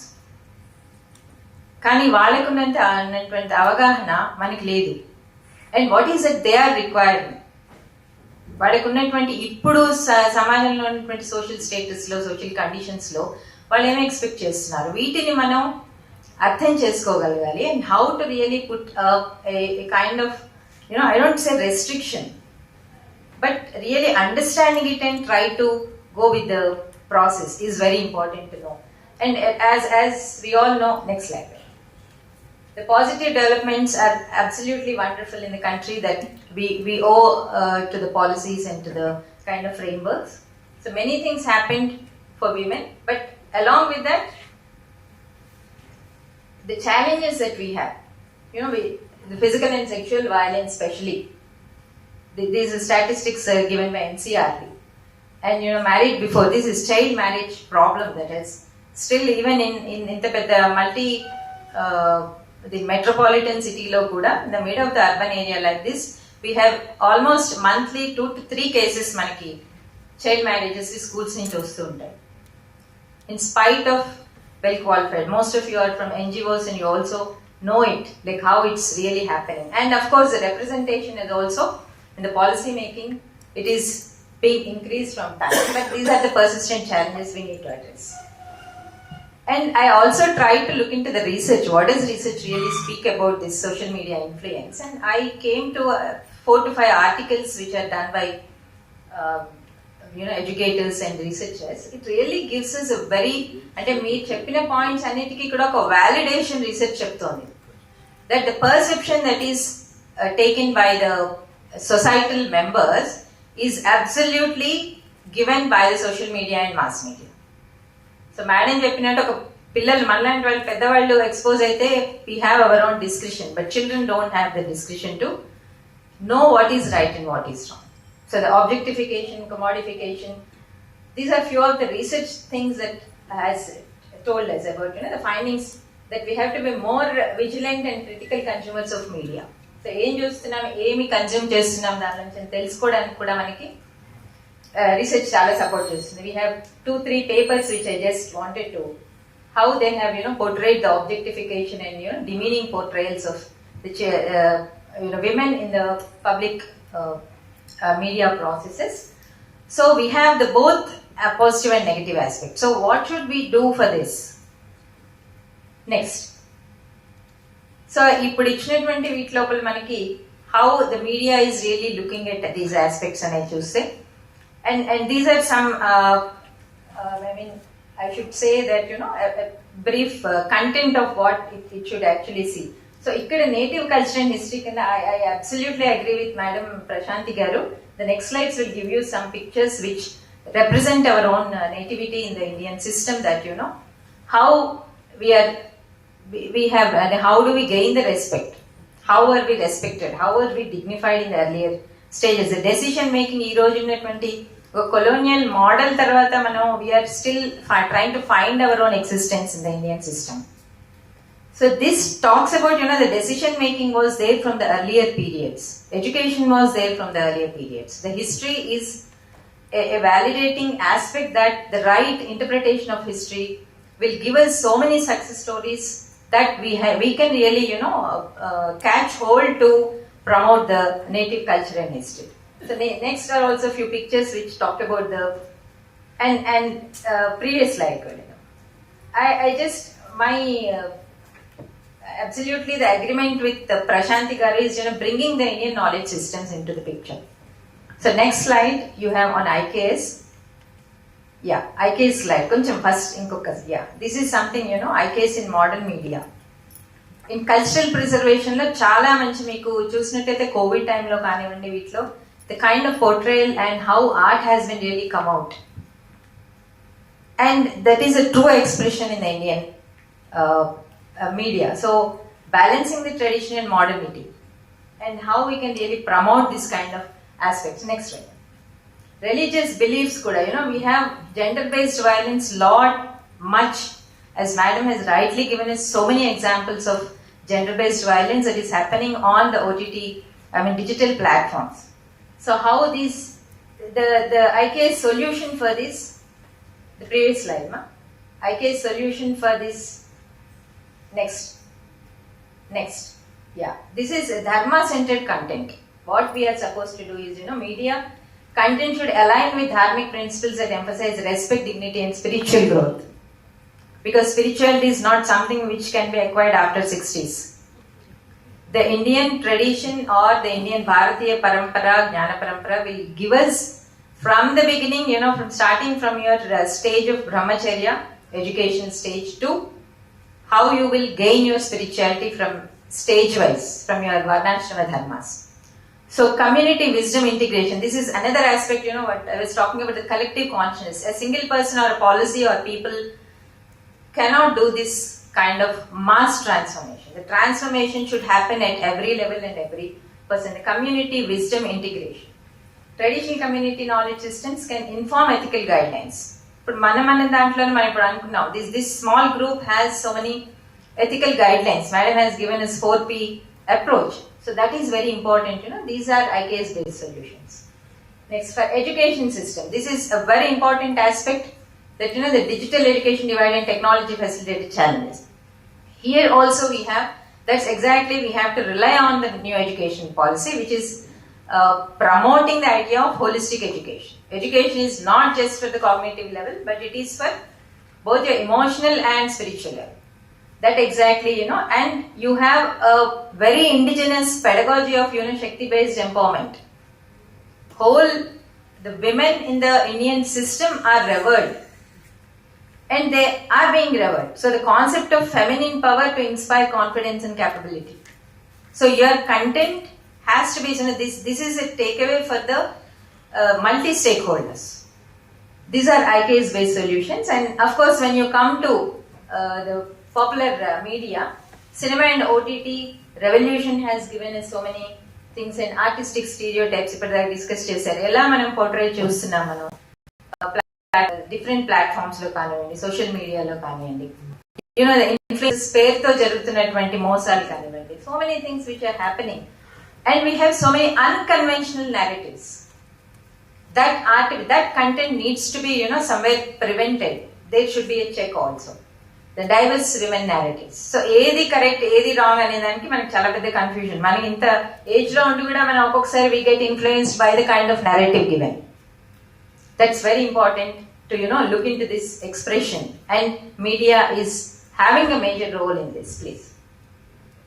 So the artistic guidelines, మనకి భరతరి నాట్య శాస్త్రంలోనే ఒక theatre ఆర్ట్కి ఏ విధమైనటువంటి లక్షణాలు ఉండాలనేది అప్పుడు రాశారు ఆయన. ఒక కంటెంట్ ని దేన్ని చూపించాలి స్టేజ్ మీద, దేన్ని చూపించకూడదు అనే దాన్ని కూడా we have certain norms and guidelines. We are not looking at our own history. So sacred secular balances. So artistic guidelines are to be developed and integrated with these multimedia platforms. Then public conduct. We all know the vulnerability and accountability of the digital platforms, and industry transformation. Marp anedi modalavallu ekkado daggara. Please. The ethical framework, as Madam has talked about, dharma-centered public conduct, even into the law, because పెద్దవాళ్ళు ఉన్నారు dais మీద, న్యాయశాస్త్రం గురించి కాచి వడబోసినటువంటి పెద్దవాళ్ళు. అట్లాంటి Dharmik centred public content is to be promoted in the media platforms, and check the respect again, creating that dignified content related to women, not the objectification or commodification. And principles for media, we need to really look into this dharma based and ahimsa based communication, Shakti recognition, sacred secular integrations, and community wisdom is always, the members, a multi-stakeholder responsibility holds a major role for this transformation. It is not an easy thing, because సమాజంలో ఇప్పుడు ఎలా ఉందంటే పరిస్థితి, నేను ఈ programme అయ్యి stage దిగలోపు నా వాట్సాప్లో the children who has run away from the homes at the age of 16, I have a daily data, and 80% of them are social media influenced. A 21-year-old puts a profile as 18 or 19 year and makes friendship with 14-year child, and the elopement happens within no time, 2 to 3 times. The child runs away from Bihar to Hyderabad. This is the kind of situation we are in. So in the complexities lo manam din తీసుకురావాలంటే it's real. I congratulate the organizers for taking up a task. 3-4 years it's a big question for me, whenever this kind of incidents happen. So principles for stakeholders, we have to be very, very responsible in exploring the media literacy programs. మనం చూసిన content మన దృష్టిలోకి వచ్చినప్పుడు దాన్ని I was talking to my own son when I am traveling in the car. ఎట్లా మీరు అందరూ use చేస్తారు కదా, ఎట్లా అంటే ఏంటి మీ రిపోర్ట్ అబ్యూజ్ ఉంటుందమ్మా, దాంట్లో కొట్టాలి, మీరు పంపించాలి, దాని కంటెంట్ ని సెన్సార్ చేసేటువంటి ప్లాట్ఫామ్స్ ఉంటాయి. How is the other European countries are maintaining this? They have a very full proof system, even to content the AI. Content of AI to be restricted and not done. So we have to learn so many from the new generation, engaging in constructive dialogue and media representation and contribute to dignity affirming content creation. So these are all the major, the stakeholders. As we use it, we create the content or we become the influencers. A stage లో ఉన్న వాళ్ళు ethical గా వాళ్ళ principles వాళ్ళు చూసుకుంటే it becomes a very easy task for us. Then future of dignity in the digital age requires collaboration of various platforms, policymakers, creators and audiences to ensure that media serves as a force for empowerment. So it is an important feature that we need to place. So this is where I'm going to stop. That it should be a multi-pronged approach. All the line departments of the government and the policy making, and strictly when we are looking into the advanced countries, they have the risk assessment formats to have a control over the digital content making. So oka YouTube kani oka social media platform lo edaina jarugutundi annappudu daniki monitoring undi, A organisation మనకు కూడా చాలా awareness రావాలి, మనకి sensitization రావాలి. ఏదో మనకి సంబంధించింది కాదు కదా అని వదిలేస్తే, and we most of the time without any responsibility we forward that unknowingly, unconsciously, whether it's correct or not, we forward the message. So we have to be sensitizing our own selves and sensitize the community around us. So thank you very much for giving me this opportunity.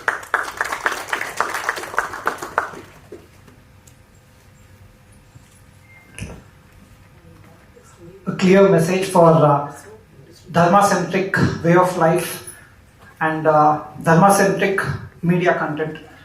It reminds us of the Ashokan times, wherein on each and every pillar and everywhere there were some sublime messages that were inscripted, and there were Dhamma Mahamatas who were made to explain those things to the ordinary people, and thus there was harmony in the society.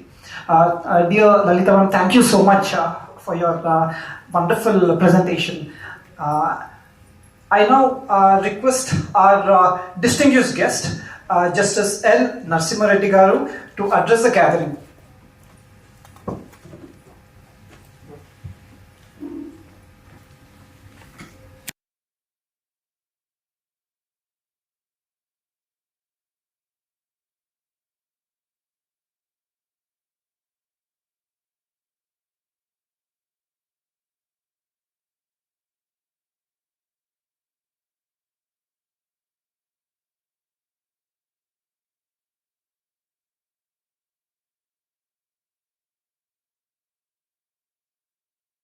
శాంతి గారు, రంభిరెడ్డి గారు, ఇక్కడికి వచ్చిన అతిథులందరికీ కూడా మా ఉదయపూర్వక నమస్కారాలు. After you have heard very learned and powerful speakers, one from legal fraternity, another from psychology, and third from education department, you may not relish whatever I say, and you are also waiting for the wonderful speech of Sri Vidyasagar Rao garu. So my work is very simple. I'll put some 2-3 ideas of mine for you and leave it at that. I was asked to speak on dignity of feminine gender in Telangana State. Dignity of feminine gender does it need any reference at all? It was always taken for granted, right from our ancient days till today. Show me one village in Telangana area where Ammavari Gudi లేదు ఉంటుందా? అయ్యవారని ఎవరెక్కడ అమ్మవారి గుడి. అట్లాగే the amount of respect, whether it is through the Batkama or internally within the family structure also, women are the highly respected persons. That respect may be manifested in different ways. It may not have the artificial content, but from the bottom of the heart, the people respect women in some rough manner or some sophisticated manner. But unfortunately, some aberrations have taken place over the period, but the real content must continue to be same. Take for instance, our distinguished sisters also spoke much about our culture also here and there. Yadevi sarvabhuteshu sarvabhuteshu shaktive namastasye namastasye namo namaha. And Yadevi sarva vidya rupena, shakti rupena, and in many things. So every human activity or every human the strength is depicted only through Devi, and that is how the culture developed. And while many of the cultures across the world have vanished after a few thousand or hundreds of years, this is one still remaining, and it is being emulated not only here but across also. So we do not have to take any special steps to enhance the respect towards women. Only thing is we have to remove some aberrations and some the distractions which we have ourselves created. Take for instance the social media, whose creation it is. Without that we are all comfortable. Maybe it has come advantages, but for an uninformed mind, it is causing more and more problems. With my limited knowledge, let me tell you one thing. A person has average knowledge or average wisdom. For any further enhancement in his life, where does he go and what does he do? The suggested steps are: be calm, think within yourselves in the form of meditation or otherwise. And where should you go? At a place where there is no noise or disturbance. That is the prescription for advancement of knowledge or getting mental peace. But what does this our wonderful equipment do? It doesn't keep you peaceful for half a minute or so, even second. And if it is not functioning for any reason, it becomes mad. Either you should call someone, or if nobody is calling, you should call it. Or call పక్కన పెడితే లేకుండా direct media మొత్తం తీసి కొడితే నీకు ఎక్కడంటే అక్కడ మొత్తం నీ ముందు ఉంటుంది. వాడు నీకు బొగోళ్ళు అయితేనో వానికి పని అవుతుందా అయితే అది లేదు. అది ఇక ఆడవాళ్ళంటే సారీ చూసే పిల్లవాడు ఏడుస్తున్నాడా, లేకుంటే పాలు పొంగిపోతున్నాయా, లేకుంటే అన్నం మాడిపోతుందా, నన్ను సోషల్ మీడియా పెట్టుకున్నట్టే దాని ఒకటి సీరియల్. ఇది పెట్టుకొని మనం వేరే వాళ్ళు దూషించక్కర్లేదు. Respect అన్నది it has to be not something. Suppose you study some course, MA history or MSc chemistry. Once you get the degree, end of the matter. But dignity is not something like dignity, ethics. These are the constant things. You have to keep them alive and renewed every day. అట్లా ఉంటేనే culture develop అవుతుంది. ఆ culture అన్నది it is everybody's duty to preserve it also. Family structure is the root cause and the basic for the dignity of woman, or for that matter, dignity of human life. Dignity of human life unte as a part of it, in an enhanced manner, it can be dignity of woman, because it is only the sheet anchor of the entire family happens to be woman. There are families where husband is drunkard, and the wife is illiterate, but the children are brought up very well, and the entire credit goes to the wife who may have suffered all these things, and that is the role played by her, and that is how they deserve respect and they got the respect. How the family structure, it is our own selfish and short-sighted thing that have disrupted the family structure. I'll give a small example. About 15 years ago, there was a news report. One person from Visakhapatnam district, he went to Scandinavian country for employment or some livelihood. Immediately he could not get anything. He was just sitting by the side of the road. One old woman was trying to cross the road, and she was finding it a bit difficult because the traffic was heavy. Then this man helped her to cross the road. She crossed the road. Then she was searching for a taxi. There again he helped her. Then that woman asked, "Where are you going? Where do you live and what are you doing?" "Madam, I don't have any residence as of now, but I am in search of a name plan." She said, "I am living alone. You can come to me because you have helped me in doing all these things." He went there. Then, as though he was doing in our family, he was helping her in getting the food, heating something, or providing water, all these things. That lady initially suspected that this man is acting or doing something, overaction చేస్తున్నాడని. Next day, then you continue here. 2 రోజుల తర్వాత ఆమె అడిగింది, "నాకు ఉన్నారు కొడుకులు, నాకు అంతా ఆమె rich women, but nobody, they only and parents day come, but how is that you are doing all these things?" "లేదమ్మా, మా ఊళ్ళో అందరం కలిసే ఉంటాము ఇట్లా."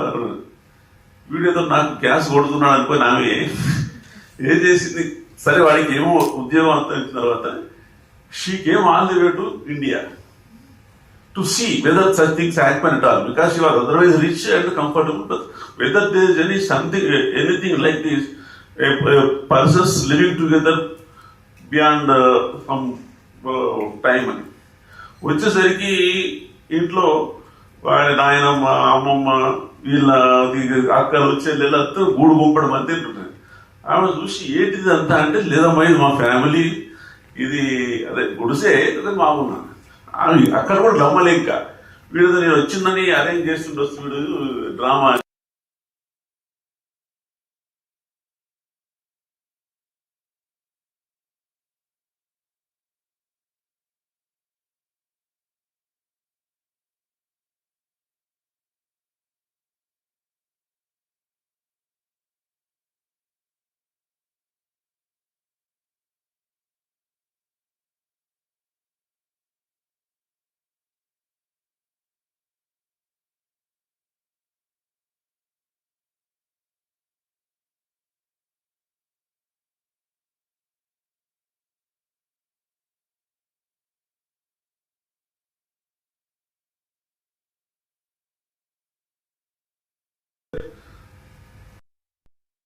It is not too late. ఇది సోషల్ మీడియా అనేది, it is a free set origin. It is bound to cause harm and we are bound to feel the repercussions. But wisdom lies when we try to overcome. It may take some time. We should overcome that. And ఇప్పుడు చాలా మంది ఈ family structure చూడండి, అది family structure, then the marriage, sanctity of marriage. Sanctity of marriage is facing threat only from highly educated people. మీరు ఇద్దరు మామూలు ఒక చిన్న రైతు లేకుంటే లేబర్ వాళ్ళు పెళ్లి చేసుకుంటే it be for life. There is no question of doing anything. మీరు బెంగళూరు పోండి, there are not only half a dozen family courts exclusively dealing with the family matters, అంటే డైవర్స్ లేకుంటే maintenance. 80% of the cases are by the IT professionals. వాళ్ళకి అంత instant గా ఇట్లా కొడితే టక్క రావాలి. మ్యారేజ్ కూడా ఆన్లైన్, డైవర్స్ కూడా ఆన్లైన్. ఐకే ఎక్కడిది, లైవ్ ఎక్కడిది, డిగ్రీ ఎక్కడిది, ఎవ్రీథింగ్.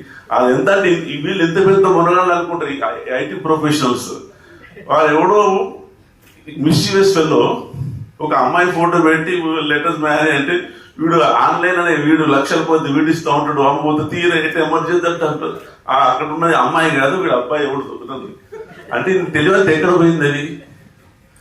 ఇక్కడ that's why our ancient learning system use to comprise of 4 stages.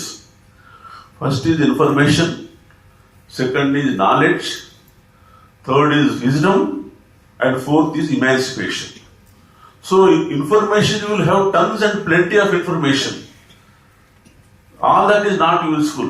You have to pick up only something which is useful to you and have some knowledge about it.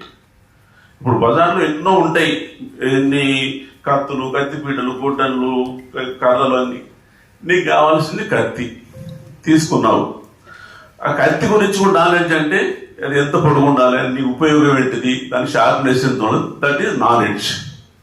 దాని PD ఎంత ఉండాలి, నీకు అవసరం ఏంటిది, అది కూరగాయలు cut చేయడానికా లేకుంటే నీకు వేరే ఏమైనా కట్ చేయడానికా.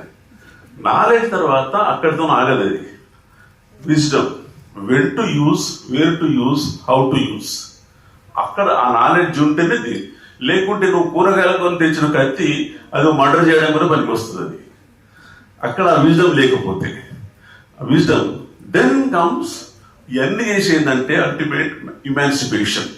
ఈ హ్యూమన్ లైఫ్ అన్నది జీవిత అర్థం, పరమార్థం అట్లా చేసుకుంటే అది జీవితం యొక్క పరమార్థం. ఇవన్నీ మనం ఎవరో వేరే కంట్రీస్ అంటే అన్ని వెతుక్కోవాలి. అన్ని ఏంటి మనకి ఏంటంటే everything is readily available. Only thing is we have just moved away from that and we are subjected to some disadvantage and it is not too late for us to come back. దానికి ఒక చిన్న అదేంటి, ఉద్ధవుడు శ్రీకృష్ణుడి దగ్గరికి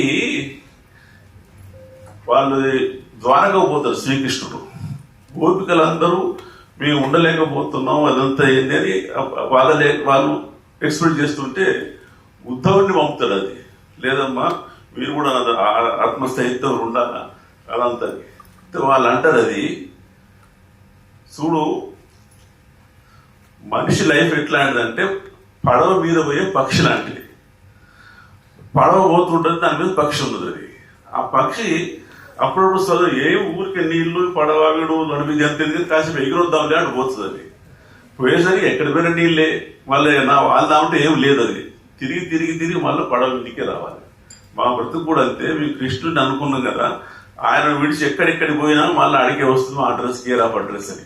అట్లాగే మన సంస్కృతి కూడా మనం దాన్ని డిబేట్ చేసి ఈ ఐఫోన్లు, యూఫోన్లు అన్ని పెట్టుకొని ఎక్కడెక్కడ తిరుగుతాం. కానీ ultimately our source of happiness and satisfaction is over our culture, our way of life. ధన్యవాద్. Thank you.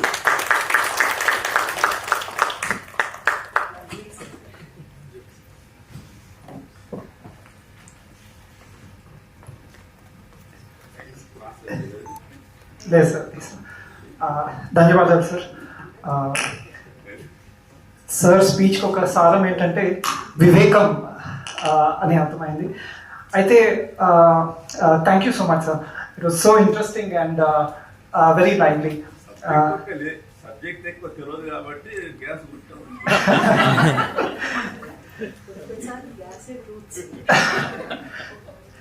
So now I'm going to welcome a very important guest, and before I welcome sir, మీ అనుమతితోని నేను సార్తో కలిసినప్పుడు ఒక చిన్న అనుభవం can I share sir? Just governor గారిది when I met him. So recently it was the first time I met Maji Governor Vidyasagar Rao sir.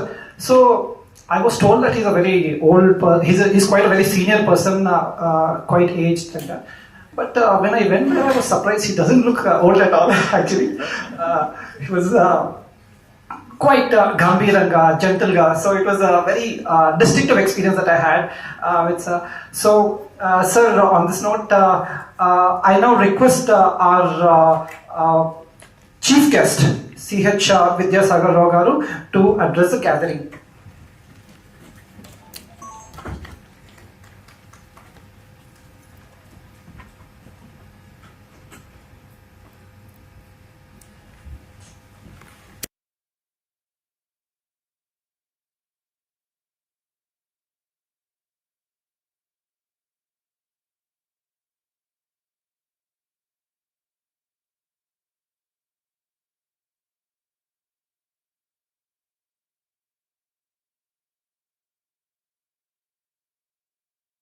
Doctor,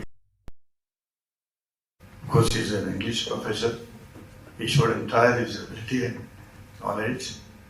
చాలా కన్వైన్ చేసి women dignity గురించి చర్చలు ఏ విధంగా ఉంటాయి, ఏ విధంగా చేయాలనేటువంటి ఒక ఆదేశం చాలా స్పష్టంగా ఉంది. తర్వాత నర్సిరెడ్డి గారు అన్నట్టుగా నేను ఏదో గంభీరమైనటువంటి ఉపన్యాసం చేయడం లేదు, పబ్లిక్ మీటింగ్ కాదు. In fact I wanted to hear all of you today. తర్వాత కవిత మేడం గారు సైకలాజికల్ సమస్యలు చెప్తే అఫ్ కోర్స్ ఐ వాజ్ నాకేమన్నా అవసరం ఉంటుందా వాళ్ళ దగ్గర పోయేదని అనుకున్నాను. She was so elaborative, so many things. Whatever it is, ఈనాటి సబ్జెక్ట్లో cultural perspective to her dignity, that is the women dignity, and the role of mass media and social media. Mass media, social media గురించి మా అందరికీ తెలుసు. అసలు మళ్ళీ చెప్పుకోవాల్సిన అవసరం కూడా లేదనిపిస్తుంది నాకు. Maybe wrong or right. రాముడు, లక్ష్మణుడు, అనంతులని అందరికీ తెలుసు. దానికి పెద్ద బహిరంగ సభలు పెట్టి ఈనాడు నేను చెప్పబోయేది ఏమిటంటే రాముడు, లక్ష్మణుడు, అనంతములు అని చెప్పినట్టు ఉంటుంది. ఎందుకంటే రోజు చూస్తున్నాం మనం సోషల్ మీడియా. ఇది ప్రివెంటివ్ స్టెప్స్ ఏం తీసుకోవాలి, మన బాధ్యత ఏమిటి అని చెప్పారు.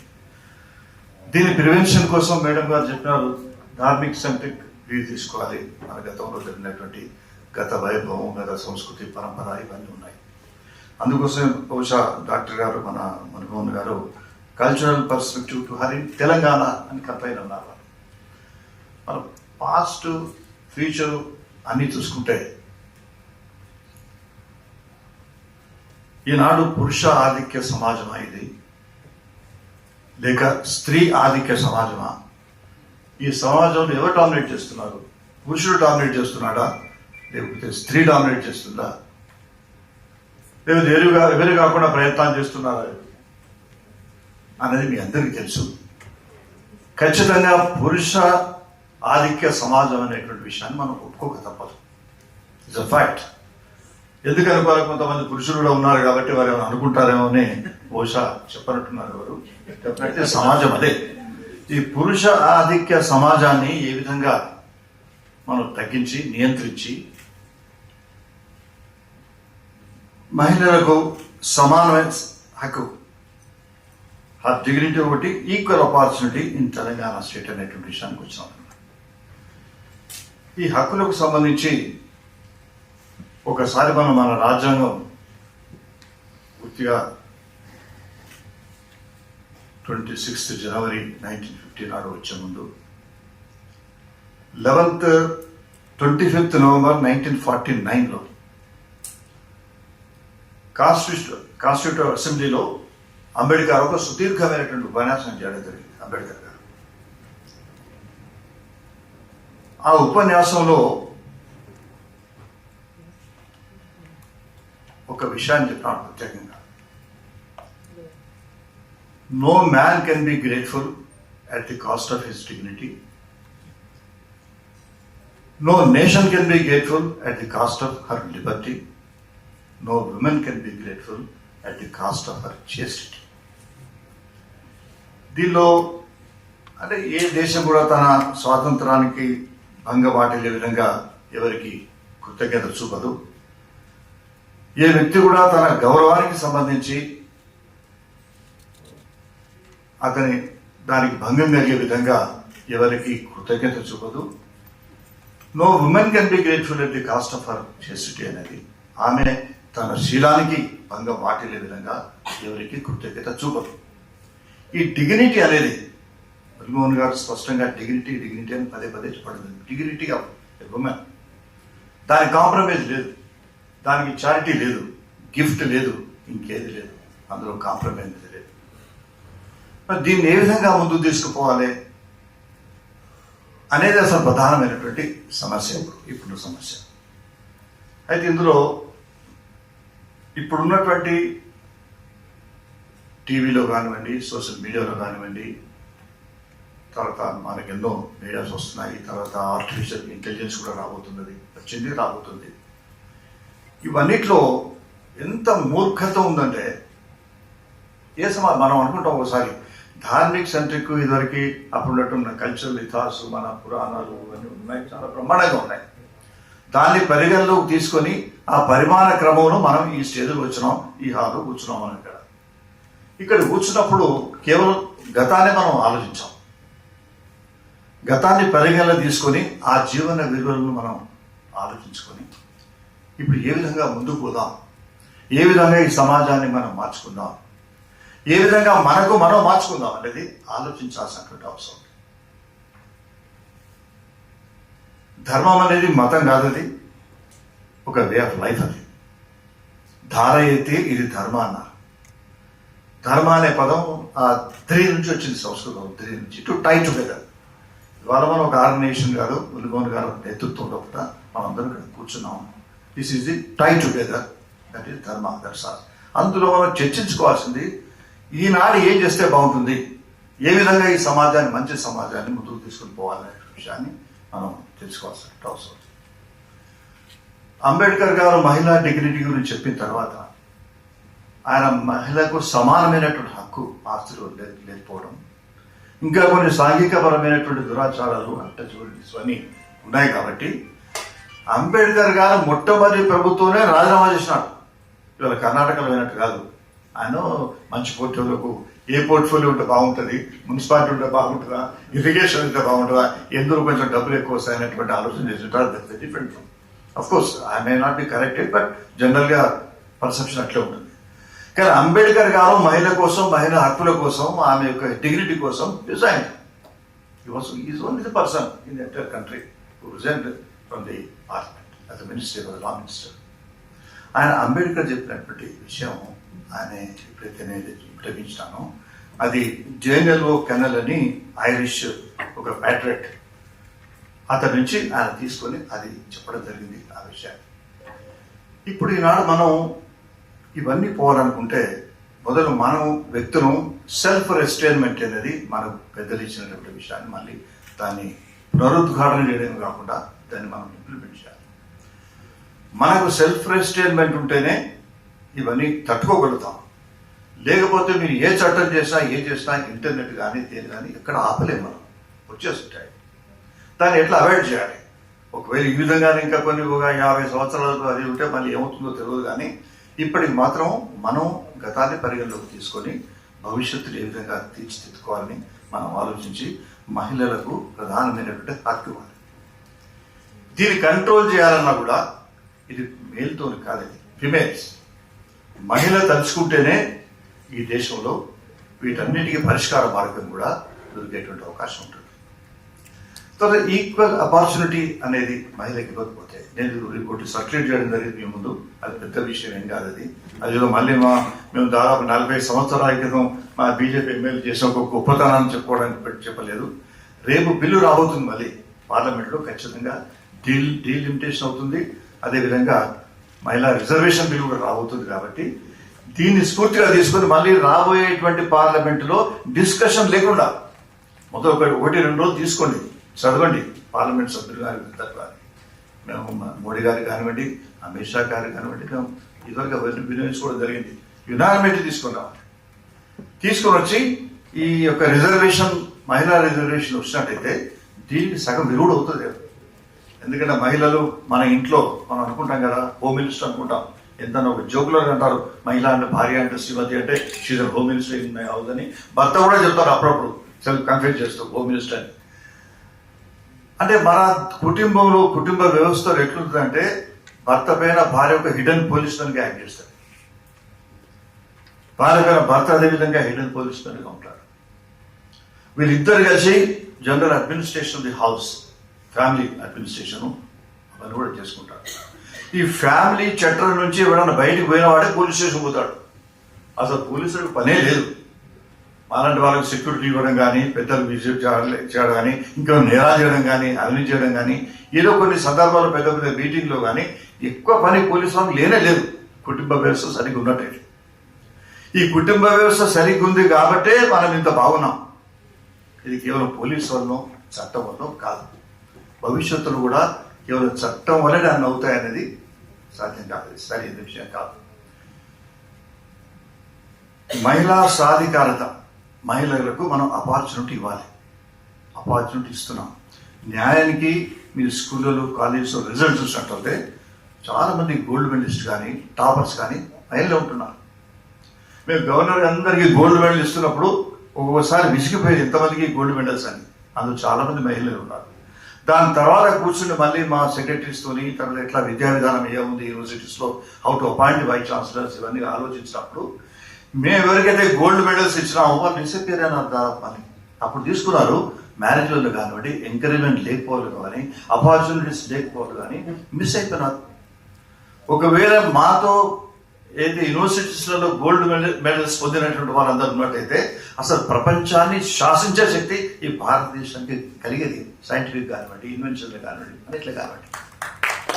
ఎవరో కొంతమంది అక్కడికి పోతే మన వాళ్ళు కొంత రీసెర్చ్ చేసినారు, కొంతమంది వాళ్ళు మెడల్స్ రావచ్చు కానీ, ప్రపంచంలో నోబెల్ ప్రైజెస్ రావచ్చు కానీ ఇక్కడ పొరపాటు జరుగుతుంది. ఇంతకుముందు మేడం గారు చెప్పినట్టు వారు ఆఫీస్కి పోతేనే మిస్సింగ్ గర్ల్స్ కానీ, మిస్సింగ్ బాయ్స్ కానీ ఎట్లయితే లిస్ట్ ఉంటుందో మిస్సింగ్ ప్రొఫెసర్స్, మిస్సింగ్ వాళ్ళు చూస్తున్నాం. దీనికి కారణం ఏంటంటే మనం చేసేటువంటి పొరపాటు వాళ్ళకి సరి అయినటువంటి ఆపర్చునిటీ, ఈక్వాలిటీ, జస్టిస్ లేకపోవడం వల్లే ఈ విధంగా జరుగుతుంది. ఒక ఎగ్జాంపుల్ చెప్తాను మీకు. మన గతం నుంచి కూడా ఈ దేశంలో, ఇప్పుడు ఈ దేశంలో ఉన్నంతమంది దేవుళ్ళు ఏ దేశం 33,000 కోట్లు అవసరం ఉంటుంది కదా, 33 కోట్ల దేవతలు, 33 కోట్ల దేవతలు ప్లస్ నేనే దేవుడిని అంటాడు ఎవరు. ఆయన పెట్టాడు ఇంతకుముందు, ఆయన ఒకటి పెద్ద పెట్టాడు కదా, మర్చిపోయాను కాదు. ఆయన ఓ దేశాన్ని క్రియేట్ చేసిన ఆయన నిత్యానంద. ఆ నిత్యానందనే భయం అవుతున్నాడు. అటువంటి మహాశివులు చాలా మంది ఆయన ప్రొడక్షన్. ఇప్పుడు నిత్యానంద స్వామి దగ్గరికి వస్తే ఆయన పోలీస్ ప్రొడక్షన్ లో ఉండొచ్చు, బికాజ్ ఈమె డిగండరీ ఆల్సో. ఇటువంటి పరిస్థితులు ఈ దేశంలో ఉన్నాయి.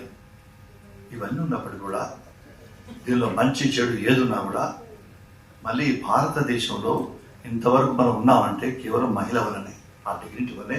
దాని ముందుకు మనం కొనసాగించాలంటే ఒక ఎగ్జాంపుల్, 1851లో లండన్లో క్రిస్టల్ ప్యాలెస్, హైడ్ పార్క్ అని ఉంది, మీ అందరూ తెలుసు. హైడ్ పార్క్ లో క్రిస్టల్ ప్యాలెస్ కట్టారు. అక్కడ కట్టి 100 దేశాల నుంచి ఎగ్జిబిట్స్ అని అక్కడ తీసుకుని రావడం జరిగింది. మీకు తెలుసు 17th సెంచరీలో మనమే రిచెస్ట్ కంట్రీ ఈ భారతదేశంలో. ఇంత బీదరికం లేదు, అసలు ఏమీ లేదు. ప్రపంచాన్ని మన ఆర్థిక వ్యవస్థ శాసించే పద్ధతిలో ఉండేది. విల్ డ్యూరెంట్ అనే బ్రిటిష్ మన అమెరికన్ హిస్టారియన్ కానీ, తర్వాత చాలా మంది పెద్దలు,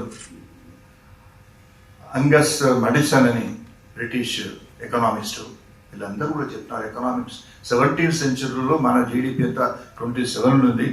తర్వాత మనం స్వాతంత్రం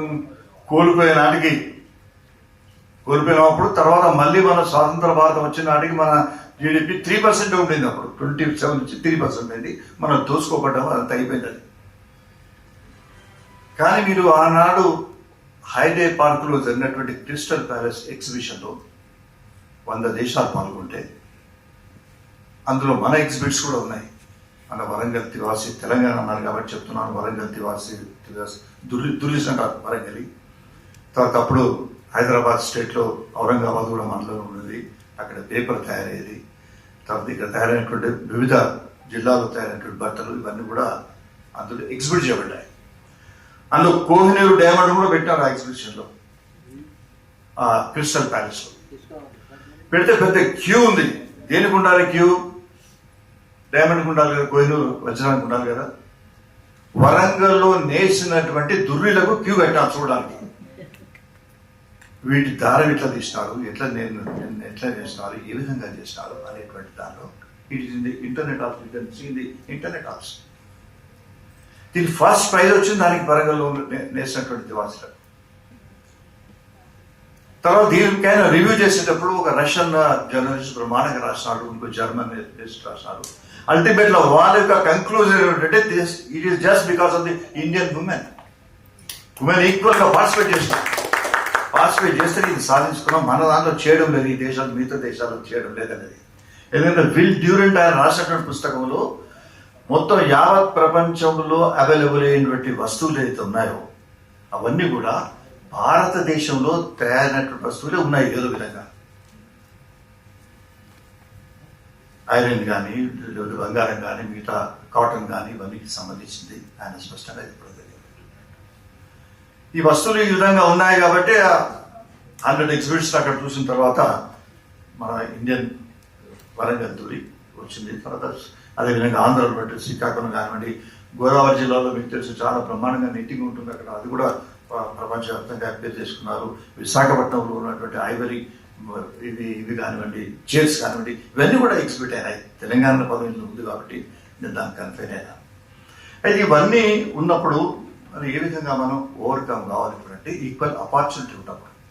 ఆపర్చునిటీ అంటే చదువులోనే కాకుండా మహిళలను ఎంపవర్ చేసినట్టయితే ఇది మనం మళ్ళీ సాధ్యమైనటువంటి అవకాశం ఉంటుంది. ఎక్కువగా నేను చెప్పకుండా నాకు అనిపించేది ఏమిటంటే ఇప్పుడు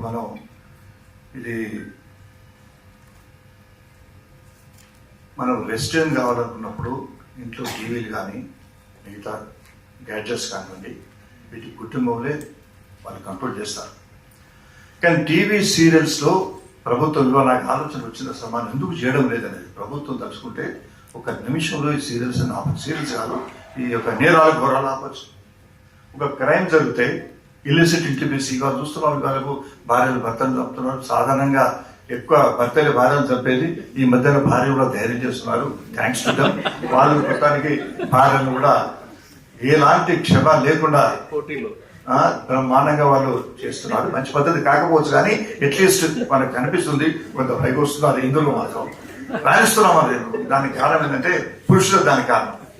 ఇది ఒక స్టోరీ అయింది, ఇల్లిసిట్ ఇంటిమేసీ వల్ల ఏదో హత్య కాబట్టది, భర్త హత్య కాబట్టది, ఆమె కూడా ఆమెకు ఉన్నటువంటి అయితే ప్రేమకుని ఉపయోగించి హత్య చేసింది అనేది పోలీసులు కేసు ఫైల్ చేస్తారు. పోలీస్ స్టేషన్లో కేసు ఉంటుంది. అసలు నీకేం పని? సీరియల్ నడిపేవానికి ఆ మేనేజ్మెంట్కు ఏం పని అసలు? ఇప్పుడు శిక్ష పడుతుంది, లేకపోతే విడుదలైతే ఏదో అవుతుంది. వీరిని మళ్ళా పాత్రలను మార్చి యాజ్ ఇట్ ఈస్ రీప్రొడ్యూస్ చేసి చూపెడుతున్నారు. అది ఎవరైనా చూస్తున్నారు. ఇట్ ఈస్ ఫర్ అడల్ట్స్ అన్నా కూడా ఎవరు పిచ్చోరు కాదు. నాడు అడల్ట్ చూస్తారు, పిల్లలు చూస్తారు, అందరూ చూస్తారు. చెప్తాం, మీటింగ్లో చెప్తాం మనం. కానీ అక్కడ ఉంటే పొద్దున్న లేస్తే టీవీలు ఏది బాగలేకపోతే టక్కన వాళ్ళు దానికే పోతారు. సావధాన్ ఇండియాను, ఆ హిందీలో వస్తాయి 2-3 సీరియళ్ళు, లేకపోతే మన తెలుగులో ఎప్పుడు వస్తాయి ఘోరాలు నేరాలని. ఘోరాలు నేరాలనే స్పెసిఫిక్ సబ్జెక్టే కాదు, అసలు మెయిన్ న్యూస్లోనే అదే వస్తుంది. ఇంకా న్యూస్ ఏం లేదు. ఎందుకంటే వీడు వాడు తిట్టుకునే న్యూస్లు ఎక్కువ ఉంటున్నాయి కాబట్టి ఈ నాయకుడు ఆయన తిట్టుకుంటాడు, ఆ నాయకుడు ఈయన తిట్టుకుంటాడు, వీళ్ళందరూ తిట్టుకుంటే ఏం చూసేది అసలు ఇదే చూద్దాం, ఈ ఘోరం నేరం చూద్దాము అనే పద్ధతులు చూసే పరిస్థితి. కాబట్టి వెంటనే లెజిస్లేషన్స్ అనేది ఈ డిగ్నిటీ, ఈ అశ్లీలత ఇవన్నీ పోవాలంటే ఇమీడియట్లీ ఎనాక్ట్మెంట్ ఒకనాడు చేయవచ్చు. నేను ఇంతకుముందు ముందు ప్రైవేట్ బిల్ పెట్టాను. ఒక ప్రైవేట్ బిల్లు రండి, ప్రతిపక్షం కానివ్వండి, పాలపక్షం కానివ్వండి, రేపటి నుంచి ఏ జీవోలో కానీ వాళ్ళ డబ్బులు రాకపోని రేటింగ్ వద్ద క్లోజ్ చేసుకోనండి. ఇటువంటి మొత్తం పబ్లిష్ చేయడానికి వీలు లేదు. ఇది చట్టాలు ఉన్నాయి, చట్టం లేకాదు కదా. ధార్మిక సెంట్రీ కావచ్చు, మన సనాతన ధర్మానికి పోదాం, ఇప్పటికి పోదాం, ఇప్పుడు ఉన్నటువంటి పరిస్థితి చూద్దాం, దాన్ని చూసుకొని చేయవచ్చు, రావచ్చు. మీకు ఇంటర్నెట్లో కొన్ని ఆపలేము మనం, that is a different thing. దాన్ని వారికి పిల్లలు దొరకకుండా కానీ ఏ విధంగా చేయాలో ఆలోచించాలి మనం. రెస్టైన్మెంట్స్ ఏ విధంగా మన నిగ్రహ శక్తిని పెంచాలి మన ఇంట్లో పిల్లలకు కానీ వాళ్ళకి కానీ ఆలోచించాలి. కానీ ఇవన్నీ కూడా ఆపేసేటువంటి అవకాశం మనకు ఉంది. దీన్ని మనం ప్రధానంగా చేయాల్సినటువంటి అవసరం ఉంది. అయితే ఇందులో జనరల్గా నేను గ్రామం నుంచి వస్తాను కాబట్టి ఇక్కడ పట్టణాల్లో అంగన్వాడీస్ కూడా ఉన్నాయి. మేము ఆ మేడం సైకాలజీ గురించి చెప్పినటువంటి మేడం కానీ ఇక్కడున్న మీరందరూ కూడా అంగన్వాడీస్ మీరు విజిట్ చేయండి. పిల్లలు మీరు అక్కడ దొరుకుతారు, ఇక్కడ దొరికితే చాలా కష్టం. అందరం తెలిసిన వాళ్ళే ఉన్నాం. మీరు ఏమీ తెలియని అమాయకులైనటువంటి పిల్లలు 6-7 సంవత్సరాలు ఉన్నారు. వాళ్ళకి ఏ విధంగా ఎటువంటి నాలెడ్జ్ ఇస్తే బాగుంటుంది. అక్కడ వాళ్ళేం టీవీ చూడరు, లేకపోతే సెల్స్ కూడా వాళ్ళకి అవైలబుల్ లేదు. ఒక పాపులేషన్ ఉంది అక్కడ చాలా ఉంది. మీరు చూస్తే ప్రపంచంలో ఈనాడు అత్యధిక జనాభా ఉన్న దేశం మన భారతదేశం. ఇందులో మహిళలు కూడా ఉన్నారు. అత్యధిక ఉన్నటువంటి యంగ్స్టర్స్ మన వాళ్ళే. మనం వీళ్ళని తీర్చిదిద్దితే అసలు మనమే ప్రపంచం లేదు, మన భారతదేశం తప్ప మరొకటి లేదు. అన్నింటికన్నా ఎక్కువ మన భారతదేశంలో ఈ ప్రపంచంలో మహిళా శక్తి ఉంది. అంతర్గతంగా మహిళా శక్తి ఇప్పటికి కూడా గత వేల సంవత్సరాల నుంచి ఆ శక్తి కంట్రోల్ చేస్తుంది ప్రజలను కానీ మన కుటుంబాలను కానివ్వండి, శక్తిని కానివ్వండి. ఇంతకుముందు మన జడ్జి గారు చెప్పినట్టుగా నేను ఒకసారి అనుకుంటాను 95లో ఇప్పుడు యంగ్ పొలిటికల్ లీడర్స్ అని ఒక టీమ్స్ అమెరికన్ ప్రతి స్టేట్ నుంచి అమెరికాకు పొలిటికల్ లీడర్స్ను పంపడం జరిగింది, యంగ్ పొలిటీషియన్స్. దానిలో నేను బీజేపీ పక్ష నాయకుడిగా ఉన్నాను కాబట్టి నేను అక్కడికి పోయినా.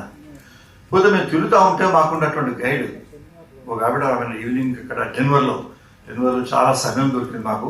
తీరికగా ఉంటే ఆమె ఇండియాకి వచ్చి వాడుగా చెప్పినారు, ఇండియాకి వచ్చిన సంగతి చెప్పడం జరిగింది. ఆ అమ్మాయి ఇండియాకి వచ్చి మీ ఇండియాలో చాలా విచిత్రంగా అనిపించిందని నాకు ఒక సన్నివేశం నాకు అని చెప్పిన.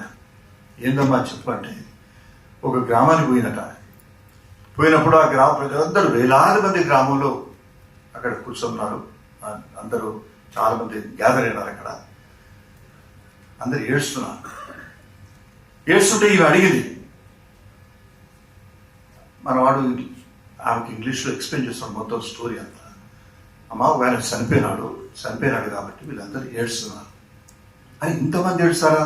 మరి మా దేశంలో ఏడవ మేమేమి అసలు కొంతమంది తెచ్చుకుంటారు ఏడవడానికి. అక్కడ ఏడవరు. అక్కడ ఎందుకు ఏడుస్తున్నారు? What is the fact? Real ఏడుస్తున్నారా? చూసింది అందరికి కన్నీళ్ళు వస్తున్నాయి.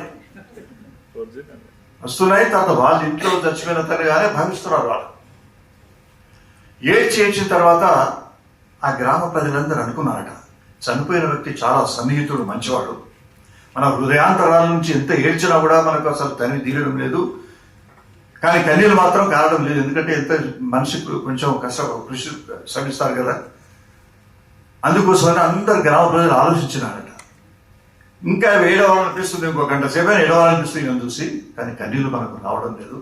అని దగ్గరే ఉన్నటువంటి గోదావరి మాత దగ్గరికి వెళ్ళారు, గోదావరి నదికి. ఆమె కూడా స్త్రీ, గోదావరి మాత. పోయిన వాళ్ళ మహిళలే, మగవాళ్ళు ఎవరు ఏడుస్తారు అక్కడ ఊళ్ళు, ఒక మహిళలు ఏడుస్తున్నారు. పోయిన తర్వాత గోదావరి నది దగ్గరికి పోయి ప్రార్థించినారు. ప్రార్థిస్తే గోదావరి మాత వచ్చింది. ఏం ద్వారా మీరు అందరూ ఇంతమంది వచ్చినారు, గ్రామ మహిళలంతా వచ్చినారు. కారణం ఏంటంటే, మా ఊర్లో ఫలానా వ్యక్తి చనిపోయినాడు, ఎంత ఏడ్చినా కూడా తనివి తీరడం లేదు, మాకు ఇంకా ఏడవాలనుంది, కానీ మాకు కన్నీళ్ళు రావడం లేదు, దయచేసి కొన్ని నీళ్ళమ్మా అని అడిగినారు. అట్లా అని, ఎవరమ్మా చనిపోయింది ఎవరో అని అడిగినారు. ఫలానా అతను చనిపోయినాడని చెప్పినారు వీళ్ళు. అయ్యో ఫలానా అతను చనిపోయినాడా? చనిపోతే నేను కూడా ఏడవాలి, ఏడిస్తే నా నీళ్ళే నాకు సరిపోవు, కాబట్టి మీకు నీళ్ళు ఇవ్వలేనా? This is story of the Indian women folk. ఈ మహిళలకే మా రక్షణ పెట్టడం, లెక్చర్ కొడుతున్నాం బాగా, మహిళా సాధికారత ఇది అది అని అంటున్నా, కానీ మళ్ళీ ఇంటికి పోతే అదే కథ. ఈ సాధికారత రావడం లేదంటే వాళ్ళకి ఎంపవర్మెంట్ అవ్వాలి, ఆర్థికంగా సామాజికంగా ఎంపవర్మెంట్ వచ్చినప్పుడు ఈ ఈక్వాలిటీ ఉంటుంది. ఈక్వాలిటీ అయినప్పుడు సామరస్యత ఇలా ఉంటుంది. అంటే ఆ గ్రామంలో ఉన్నటువంటి సంస్కృతి పరంపర కానివ్వండి, అక్కడ ఏకాత్మత మానవతం విధానం కానివ్వండి, వాళ్ళకు ఉన్నటువంటి సామాజిక సాంస్కృతిక సమన్వయ మరి ఆ వ్యవస్థ ఏదైతే ఉందో దానివల్ల అందరు కలిసి ఉంటారు అక్కడ. అదే ఈ భారతదేశం ప్రత్యేకత. కాబట్టి అంగన్వాడీస్లో కానివ్వండి, గ్రామాల్లో కానివ్వండి, వీళ్ళకి కావాల్సినటువంటి యోగా ప్రాక్టీసెస్ కానివ్వండి, జిమ్ సెంటర్స్ కానివ్వండి. మేము ఒక గ్రామంలో వాళ్ళు మాకు సంబంధించిన డాక్టర్ మా కుమారుడు ఒక ఊర్లో జిమ్ ఇస్తే, అసలు జిమ్ను ఉపయోగించుకున్న వాళ్ళు అందరూ లేడీసే, మగవాళ్ళందరూ తాగడానికి పెట్టడం పోతున్నారు. పాపం వీళ్ళు మంచి పొద్దు లేచి వచ్చి జిమ్ చేస్తున్నారు. You provide gym to them. అసలు మన సిటీలో ఉంటున్నాయి, వాళ్ళు బాగానే చేస్తున్నారు. పల్లెటూరులో పల్లెల నుంచి మనం తీసుకుని వచ్చి జిమ్ కానివ్వండి, తర్వాత ఇవన్నీ కూడా ఇటువంటి కొన్ని రిస్ట్రిక్టెడ్ థింగ్స్ వాళ్ళకు ఉన్నటువంటి రెస్టైన్మెంట్ కోసం, సెల్ఫ్ రెస్టైన్మెంట్ కోసం చేసినట్లయితే ఇది బాగుంటుంది. తర్వాత స్కిల్ డెవలప్మెంట్ సెంటర్స్ అనేది చాలా ప్రధానమైనటువంటి విషయం. నేను అది నీకెందుకు చెప్తున్నాను, రాజకీయ నాయకులకే కాకుండా మనందరం కూడా సాధ్యమైనంత వరకు స్కిల్ డెవలప్మెంట్ సెంటర్స్ కావడం కోసం ప్రోత్సహించాలి. జయలలిత గారు ఉన్నప్పుడు నేను అక్కడ కూడా గవర్నర్గా ఉన్నాను. జయలలిత గారితో మాట్లాడితే నేను ఇప్పటికీ మర్చిపోవాలి. ఆమె సాధారణంగా ఎవరితో బాగా మంచిగా ఉండేది కాదని, గవర్నర్ వస్తేనే గవర్నర్ వీడు శత్రువు నాయకుడు వస్తుంది అనేటువంటి ఆలోచనతో ఉండేది. ఆమె మన చెన్నారెడ్డి గారు కూతురైతే పాపాన్ని గవర్నర్ హౌస్ నుంచి బయటకు రానియలేదు ఏ ప్రోగ్రామ్ కూడా. అది ఏదో మొత్తం నా అదృష్టం వచ్చి కూర్చుంది, ఆయన మంచిగా మాట్లాడింది, ఇది చేసుకుంది. అది ఏమంటారంటే వాళ్ళకు 3 months కోర్సు డిజైన్ చేసినారు నర్సెస్. 3 months కోర్సులో అక్కడ ఒక 2 నెలలు జనరల్గా బ్లడ్ ప్రెషర్ ఏ విధంగా చూడాలి, తర్వాత షుగర్ ఏ విధంగా టెస్ట్ చేయాలి, ఇవన్నీ కూడా చూస్తారు. 1 month పక్కనే ఉన్నట్టు హాస్పిటల్, అక్కడ డిస్ట్రిక్ట్ హెడ్ క్వార్టర్ డాక్టర్, అక్కడ ట్రైనింగ్ ఉంటుంది. 3 monthsలో వాళ్ళు నర్సెస్ అవుతున్నారు. నర్సెస్ అయితే రెడ్ క్రాస్ వాళ్ళు బయట ఉంటారు, ఆ ఇన్స్టిట్యూట్ బయట. ఈ నర్సెస్ అందరినీ వాళ్ళు తీసుకుని పోతారు, హైదరాబాద్లోనూ పట్టణాల్లో ఎంప్లాయ్ చేస్తున్నారు. ఆపర్చునిటీస్ బాగా ఉన్నాయి. అమెరికాలో ఉంటే వాళ్ళ పేరెంట్స్ ఇక్కడ ఉంటే వాళ్ళు చూసుకోవడానికి లేదు, ఒక్కొక్కరిని ఇద్దరు పెట్టుకునే కెపాసిటీ వాళ్ళకి ఉంది.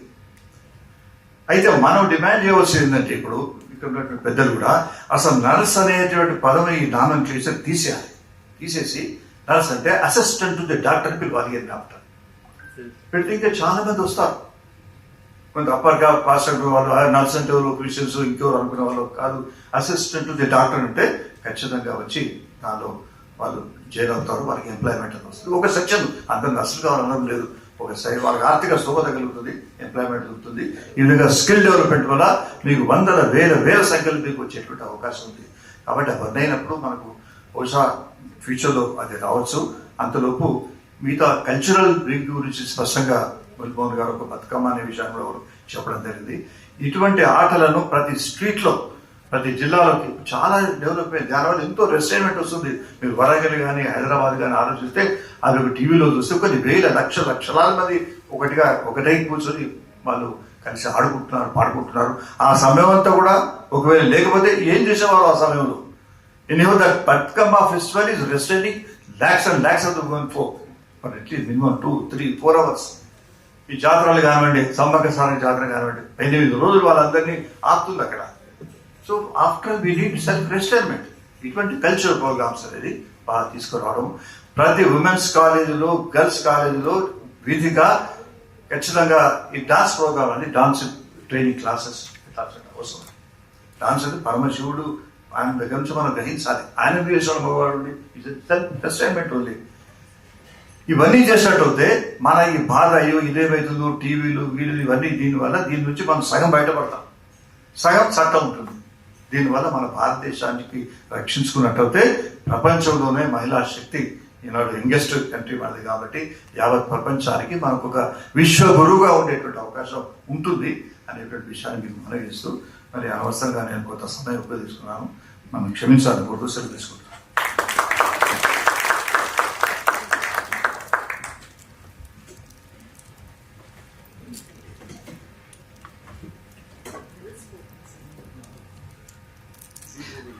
Dear sir, thank you so much sir. I think పొద్దున్న నుంచి మనం విన్న అన్ని సెషన్స్లో one of the most unique session. It was very interesting sir, thank you. Now, dear one and all, let us now begin the Q&A session. Let us please have not more than one question per delegate, and I request that the delegates ask questions in a very brief, crisp and very short manner. So whoever has a question can raise your hand. Soumya.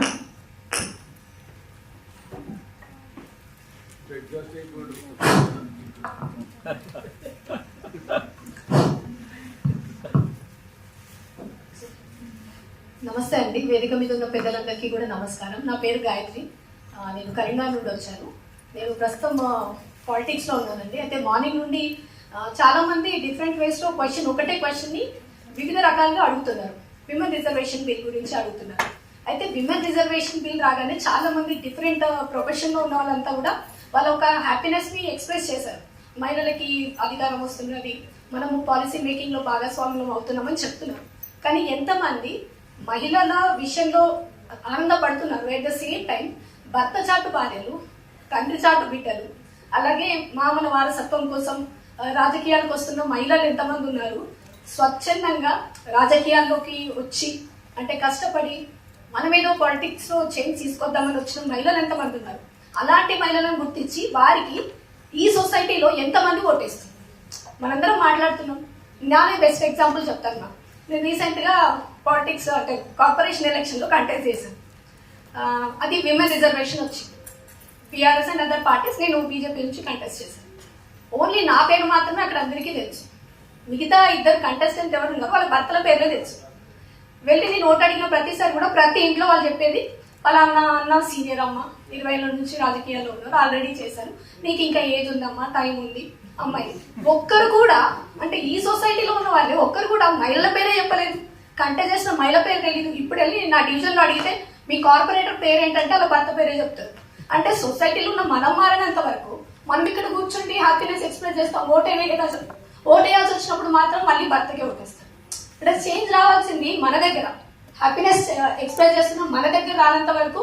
అంటే ఇది నాకు question కాదు, ఇది just అంటే రాగా ఒక ground reality చెప్తున్నా. ఇది నా పర్సనల్ ఎక్స్పీరియన్స్. అంటే ఇక్కడ ఉన్న చాలా మంది రాజకీయాల్లోకి రావాలనుకుంటున్నాం అంటున్నా. నేను 8 years గా ఉన్నాను, ఒక యువమోర్చా నాయకురాలుగా ఉన్నాను, ఇప్పుడు ప్రజెంట్ టౌన్ ప్రెసిడెంట్ గా చేస్తున్నాను. ఇది నా పర్సనల్ ఎక్స్పీరియన్స్ సార్.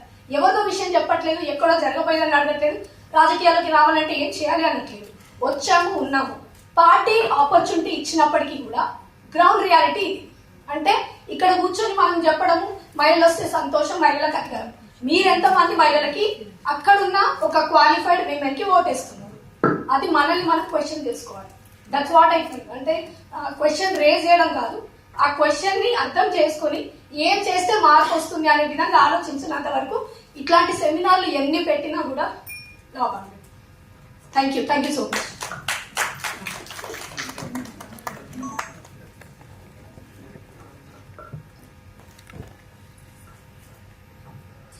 అందరికి నమస్కారం అండి. ఇలా ఇప్పుడు నేను నా పేరు రాజిరెడ్డి, ఉమ్మడి నల్గొండ జిల్లా, ప్రాపర్ భువనగిరి. నేను ఒక సిడబ్ల్యూసీ చైర్మన్గా, తర్వాత సిడబ్ల్యూసీ చైల్డ్ వెల్ఫేర్ కమిటీ మెంబర్గా, కేజే బోర్డు మెంబర్గా 2 పర్యాయాలు చేశాను. నా ఎక్స్పీరియన్స్ ప్రకారంగా నిజంగా వాస్తవానికి మా మనవరాలు రేపు భవిష్యత్తులో ఎట్లా ఉంటారో అని భయం వేస్తుంది. వాస్తవానికి కూడా ఆ భయాన్ని కూడగొట్టుకోవడానికి మేము వేసే ప్లాన్ మేము వేసుకుంటున్నాం తీరిక ఉండకుండా. కానీ మన విద్యాసాగర్ వారు మా అభిమాని. ఎందుకంటే నేను ఇంటర్మీడియట్ డిగ్రీ ఏవి కాలేజ్ చదివేటప్పుడు వారి మీటింగ్ వినడానికి వచ్చేది పరిగెత్తుకుంటూ. వారి వాయిస్ ఇప్పుడు కూడా అలాగే ఉంది.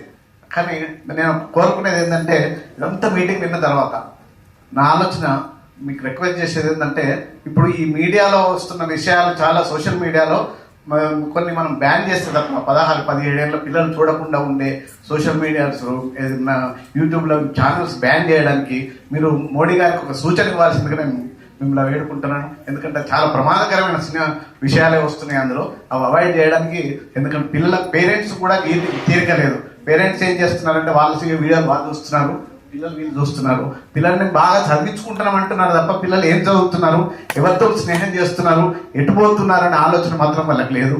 అది గ్యాప్ చాలా పెరిగింది. మరి కొన్ని టీచర్లు ఏమన్నా వాళ్ళ మందులు ఇద్దామంటే కొంచెం మందులు ఇచ్చినా కూడా మా పిల్లలు ఎందుకో కొట్టినట్టు అని చట్టం. ఇవన్నిటి వల్ల టీచర్స్ కూడా ఏం చేస్తున్నారు, మేము ఏం చేయలేమండి అంటున్నారు. ఇలాంటి విషయాలను మనం కొంచెం చూస్తే నిజంగా అందరికి నిద్రపట్టిన విషయాలే. కాబట్టి నేను మిమ్మల్ని సమయంగా కోరుకునేది ఏంటంటే, మీరు ఒక లెటర్ రూపంగా వారికి రిక్వెస్ట్ చేయండి. ఇదంతా తొందరగా ఆపగలిగితే మన విషయాలన్నింటినీ కూడా మనం చక్కగా తెచ్చుకుంటామని నా ఆలోచన. Thank you. Good afternoon, Andy. Myself Sujata. I'm an MBA graduate, worked for 15 years in the corporate sector. Then I'm practicing as an advocate to the 2021 enrollment. My point to convey to the ministers or the dignitaries is about the homemaker. Sir, and gold medals తీసుకుంటారు, కానీ breakup అయిపోతారు, letter అయిపోతారు, తెలియదు, vanish అయిపోతారు. Even I have seen so many such kind. ఎలా అయిపోతారు అంటే, they will get into the pregnancy complications. Maybe corporate sector maternity benefit act of transferee అని ఎవరికి తెలియదు. ఈ termination of pregnancy below the level of labour క్లాస్లో కానీ lower class factories లెవెల్స్లో పనిచేస్తున్నట్టు కానీ పొద్దున్న చెప్పారు. బ్రాండింగ్స్ కంపెనీ గురించి ఒకసారి చెప్పారు. సో అలా పనిచేస్తున్న సూపర్వైజర్స్ ఆ లెవెల్ బిలో ద మేనేజరియల్ లెవెల్గా పనిచేస్తున్న డిగ్నిటరీ ఆఫ్ లేబర్ ఉమెన్ సెక్టర్లో వీళ్ళకి ఎవరికి ఆ సెక్షన్స్ గురించి కానీ ఆ యాక్ట్స్ గురించి కానీ ఆ ఎనాక్ట్మెంట్స్ గురించి తెలియదు. One nice thing is that my suggestion and thought is to share these beneficiary acts, whatever is there, is to be conveyed to any factory outlets where the women are working, and as well as the higher upper class. ఇప్పుడు ఏది మన above the manager level లో కూడా చాలా మందికి awareness లేదు. Pregnancy వస్తే 3 months maternity benefit leave తీసుకోవచ్చు. That sort of awareness is not there. That is one suggestion. And second suggestion, when such pregnant lady సంబంధాలు ఏదైనా ఇష్యూ కావచ్చు, రీజన్ కావచ్చు, ప్రొఫెషన్ నుంచి వాళ్ళ ఆ లెవెల్లో ఎంతో కష్టపడి పేరెంట్స్ గ్రాస్ రూట్ లెవెల్లో ఉన్న పేరెంట్స్ చదివించి పైకి తీసుకొచ్చి వాళ్ళని ఒక స్టేజ్ లో వాళ్ళ కాళ్ళ మీద నిలబెట్టినాక ఈ మ్యారిటల్ లైఫ్ అనేది వాళ్ళని కంప్లీట్ గా గ్రాస్ రూట్ లెవెల్ నుంచి కూడా దింపేస్తారు. ఆ దింపినప్పుడు వాళ్ళు వెళ్తారు, because they don't have very other choice to upgrade their own children. First role will become as a mother. అప్పటి వరకు వాళ్ళ చుట్టూ ప్రపంచంలో వాళ్ళు ఇండివిజువల్ గా ఉంటారు. కానీ ఇప్పుడు మ్యారిటల్ లెవెల్ స్టార్ట్ అయిపోయాక వెరీ ఇమీడియట్ గా ప్రెగ్నెన్సీ అని వచ్చేసి మదర్ అనే రోల్ వచ్చేసరికి వాళ్ళ క్లారిటీ ఉండదు వే ఆఫ్ థింకింగ్ లో. చెప్పేవాళ్ళు పేరెంట్స్ కానీ అత్తలు కానీ కోఆర్డినేషన్ కానీ సొసైటీలో కానీ ఎవరు I close it very fastly. So what I want to convey to the ministry is to bring up a policy where these homemakers, so called homemakers, to be converted after the 5 years తర్వాత 5 years 10 years 20 years తర్వాత ఆ husband ఏం చేస్తారు, ఒక ఇల్లు వీళ్ళంతా వాళ్ళ career అంతా వాళ్ళు ఇచ్చేస్తారు. ఇచ్చేసినాక ఆ వైఫ్ ని I put it in a different perception in the legal fatality of the DVC cases where the wife and husband will have a fight and the children are onto the roads and lack of education is there. This is about Child Protection Act I am speaking about it. Ikkada I want to convey my thought is Article 21A, which is the child's right, which has to be conveyed to the children. అక్కడ పోతుంది wife and husband కోర్టులో divorce case వేసుకుంటారు, maintenance case వేసుకుంటారు, చెప్పుకుంటారో చెప్పుకొని అక్కడ కూడా వాళ్ళకి act maybe the act is in papers and policies but it is not implemented when it comes to the law level and fact level. A small request. Suggestion గాని లేకపోతే అదుంటారు కానీ description తెలుసు కాదండి, మీరు పాలసీ ఇన్పుట్స్ ఏవైతే ఉన్నాయో you can give it to us in writing. Email చేసి complete గా డీటెయిల్ గా డెఫినెట్లీ ఇవ్వచ్చు. Right now the session is meant for only for Q&A. So let us ensure that everyone gets an opportunity. I do understand and accept it. What I want to convey is let us come out with a clear policies where it can be simply implemented to the mass level and government. Thank you ma'am. Hello everyone. So I want to firstly thank IIGH for conducting such a great occasion here because we are having a platform to voice out our voices. Also, I would like to say, because ma'am has quoted that Ahalyabai Holkar or Rudramadevi or all the great female leaders who are there. I personally feel Ahalyabai Holkar was made a queen because her husband died, and then Rudramadevi had to pretend as a male heir because they didn't have a male heir for certain years of her life. I think women who are brainwashed into patriarchy, I think that is my personal opinion. The women who are brainwashed by patriarchy are more dangerous or more vulnerable than the patriarchal men itself, because when women start questioning the practices which they are subjected to from ages in India, there won't be any practical change here. Because when you start questioning it, it doesn't mean you're disobeying your culture or Indian Sanatan Dharma or whatever it is. You're not disobeying anything. You're just starting questioning that why should I do this, or why should I accept what is projected to me. I think then there will be any change in the society.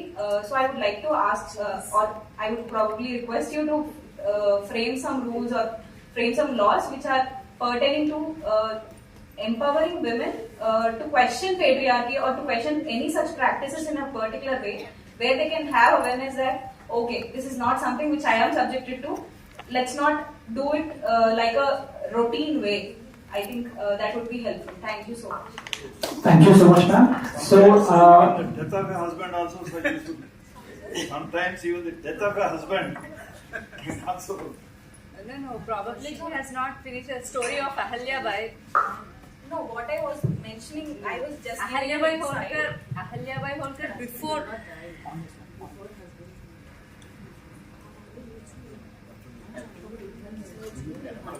Not only Rani after the death of husband, but she ruled. Administration power is there, though he is alive. Yes, ma'am, I agree with that. Yeah. But what I was saying. You may not be knowing, Akbar, he expanded his kingdom like anything. But Durgavati, tribal queen, she defeated him 12 times and he had to go away. Kani Abbaka is from the Skoog area. She defeated 17 times Tipu Sultan. Not a place where the husbands were not there. Sir, I'm not generalizing it at any cost. I'm not generalizing it at all. That means that our ancient India, where it was like only females were already powerful enough, but only invaders came in. I'm not supporting that thing. That is what I was saying. You are not supporting? Because invaders have. Yes, sir, because invaders have brought some changes here. I completely agree with that. But in ancient India, there were also such practices which were not favoring women also. That is my point. That's it. No, it's not. Because we have proof. It is not that every tradition that we are following is right. Pranahitha. So, yeah.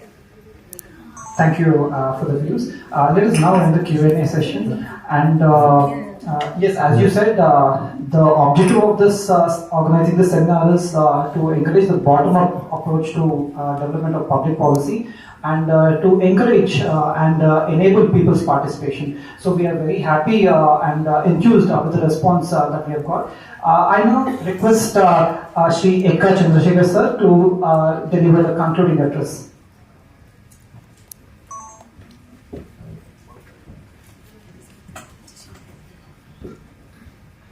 Namaste to one and all. It's a concluding address, it will be very brief. On behalf of our minister, somebody should say some words, few words. That's what I was assigned this job. I don't take a big time of yours. The IIGH platform అయితే కార్యక్రమం నిర్వహించిందో చాలా important subject నిర్వహణ జరిగింది. Last speaker Gen Z voice విన్నాం, మంచిది, contemporary voice, అది వాళ్ళ concern అది. అక్కడ నుండి పెద్దల యొక్క మార్గదర్శనం కూడా విన్నాం.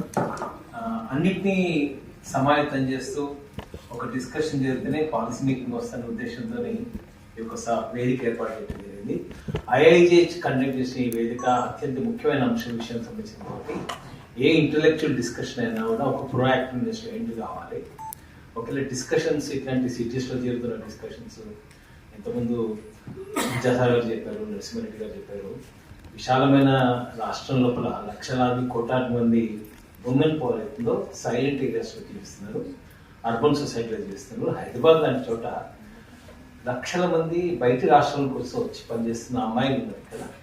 So gender protection, female protection, ఇవన్నీ కూడా ఒక బిగ్ సబ్జెక్ట్. అది ఈరోజు కొద్దిగా టైం కొద్దిగా ఎక్కువైనా విలువైన ఇన్పుట్ లభించింది కాబట్టి అది ప్రజల హితం గురించి లభించిన ఇన్పుట్ అది. కాబట్టి అందరూ కూడా ఓపికగా పొద్దున్న నుండి ఇప్పటిదాకా అనేక విషయాలు చెప్తుంటే విన్నాము. అయితే ఇదంతా కూడా ఒక మంచి యాక్టివ్నెస్ ఏం కావాలంటే ఫస్ట్ ఐఐజిఎస్ తరఫున మార్నింగ్ సెషన్ కూడా doctor Jayaprakash garu, particular Mallikarjuna commissioner Swathi madam, అట్లాగే టెక్ మహేంద్ర వైస్ ప్రెసిడెంట్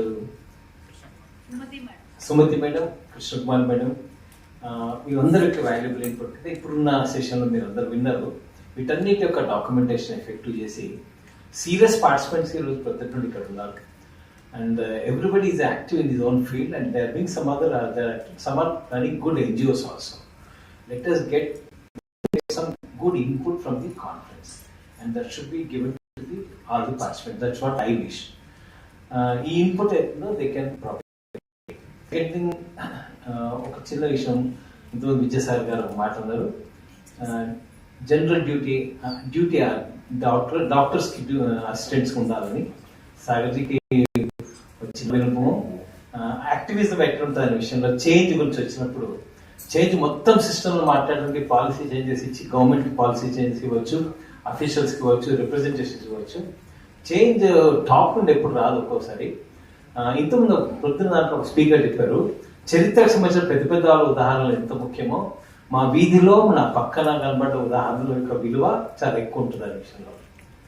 ఎప్పుడైనా వాల్యూస్ ఏవైతుంటాయో అవి చూసి నేర్చుకోవడం జరుగుతుంది తప్ప విని నేర్చుకోవడం ఉండదు. కాబట్టి చాలాసార్లు చూడగలిగే వాల్యూస్ కనబడే వ్యక్తులు అట్లాంటి ఉదాహరణలు అవసరం ఉంటాయి. ఇండివిజువల్ యాక్టివిటీస్లో ఒక ఐలాండ్స్ ఆఫ్ హోప్ అది క్రియేట్ చేస్తుంది. బిగ్గర్ ఇష్యూస్ ఉన్నా కూడా మొత్తం నేషన్ ఎట్లా సాల్వ్ అవుతుందని కూడా where can the change start from అంటే అది హోప్ క్రియేట్ చేసే ఐలాండ్స్ ఉండేది ఉంటుంది. We can all become islands of hope. From our side individual activism is more important in the national transformation. Regarding that point of view, one teacher, government teacher, she is working in Hyderabad. She offered us to give a property. It was worth 3 crores. It's our own property. She told that I have another house. I want to give it as a charity. We took it on behalf of Sayavati. Then I asked her. She had 2 daughters. Both are IITians. One is in Germany, another in Guntur. I asked her daughters, what do you wish me to do there? Then she was telling that you do something regarding women empowerment. Then we took up the job and we created the infrastructure. Now we run a residential course for abandoned women or poor girls also.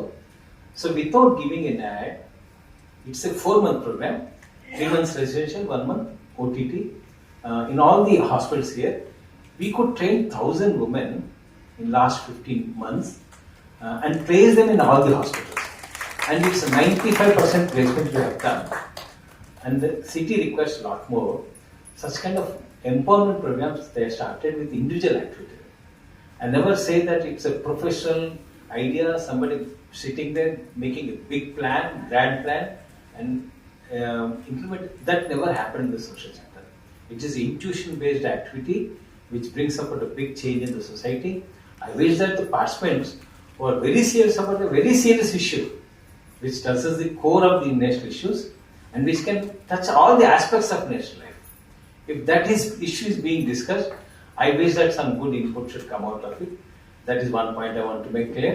And another thing is that policy making local government policy ఎంత ఉన్నా కూడా ఎంత policy ఉన్నా కూడా change అనేది peoples participation లేనిది రాదు. Peoples participation లేనిది అసలు ఆ మూమెంటే రాదు అసలు. కాబట్టి లాస్ ఇవన్నీ ఎంత ముఖ్యమో పీపుల్స్ పార్టిసిపేషన్ అంత ముఖ్యం. అందుకని నేను ఏమంటే చాలాసార్లు చట్టాలు చేపట్టా కూడా పీపుల్స్ పార్టిసిపేషన్ ముఖ్యం. కాబట్టి మనందరం కలెక్టివ్ ఎప్పుడైతే పార్టిసిపేట్ చేస్తామో అప్పుడే చేంజ్ వచ్చే అవకాశం ఉంటుంది. చైల్డ్ లేబర్ మహబూబ్నగర్ చేసాం. 4,000 చైల్డ్ లేబర్ని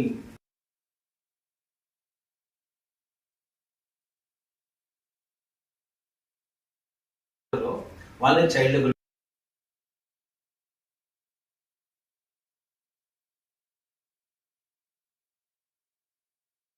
ఒకవేళ డిస్కషన్స్ ఇట్లాంటి రోజు అక్షరముఖరాన్ని ఒక గ్రామీణ అమ్మాయి 5th క్లాస్ లో డైరెక్ట్ గా 8 months తర్వాత చేరిపోయి నెక్స్ట్ ఇయర్ ఆమె 4 district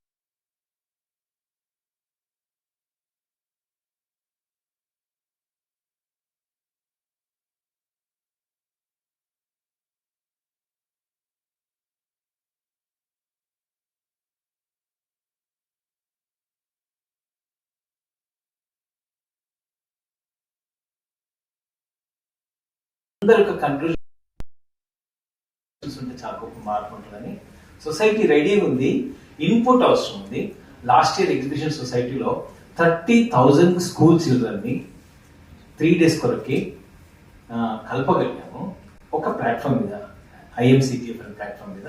When we appealed to schools, 300 schools have participated in the program.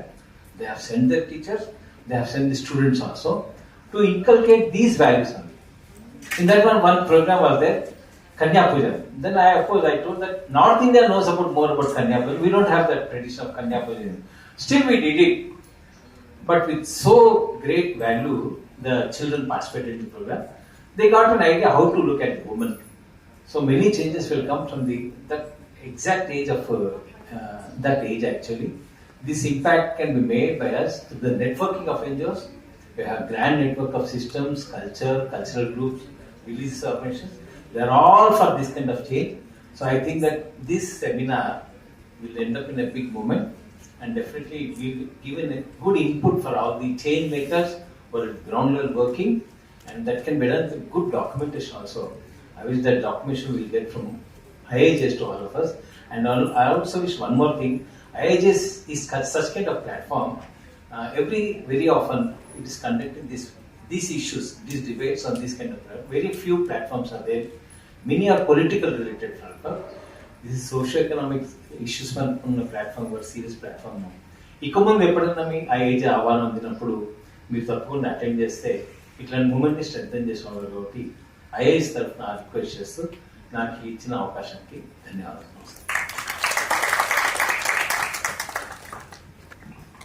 Thank you, sir. ఇప్పుడు just 2 more things are left. One thing is a very 2 minutes valedictory address, and then let us disperse by singing the national song. So now మీకు మీ అందరికి ఎన్నోసార్లు call చేసిన సౌమ్యని ఎంతో సౌమ్యంగా 2 నిమిషాల్లో వాలిడిటరీ address చెప్పమని కోరుతున్నాను.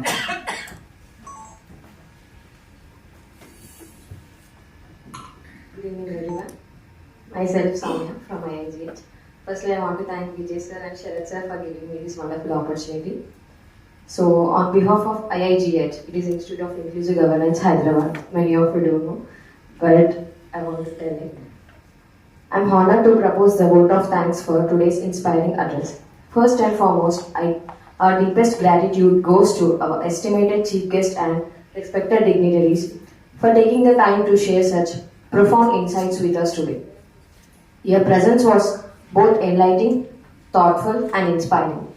I would also like to extend a special thank to our IIGH team members for their planning and supporting in bringing this event together successfully.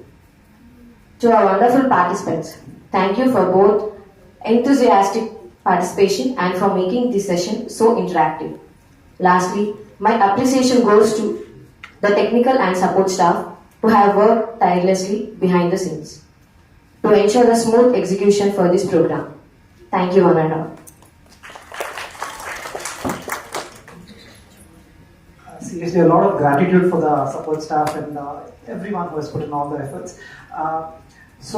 Dear one and all, let us now end this afternoon session and the public policy seminar by collectively singing the national song. Let us all stand in attention and express our love and gratitude for our great nation, Bharat.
thankful to one and all for being here today, for your time, for your effort, and for making this initiative so effective.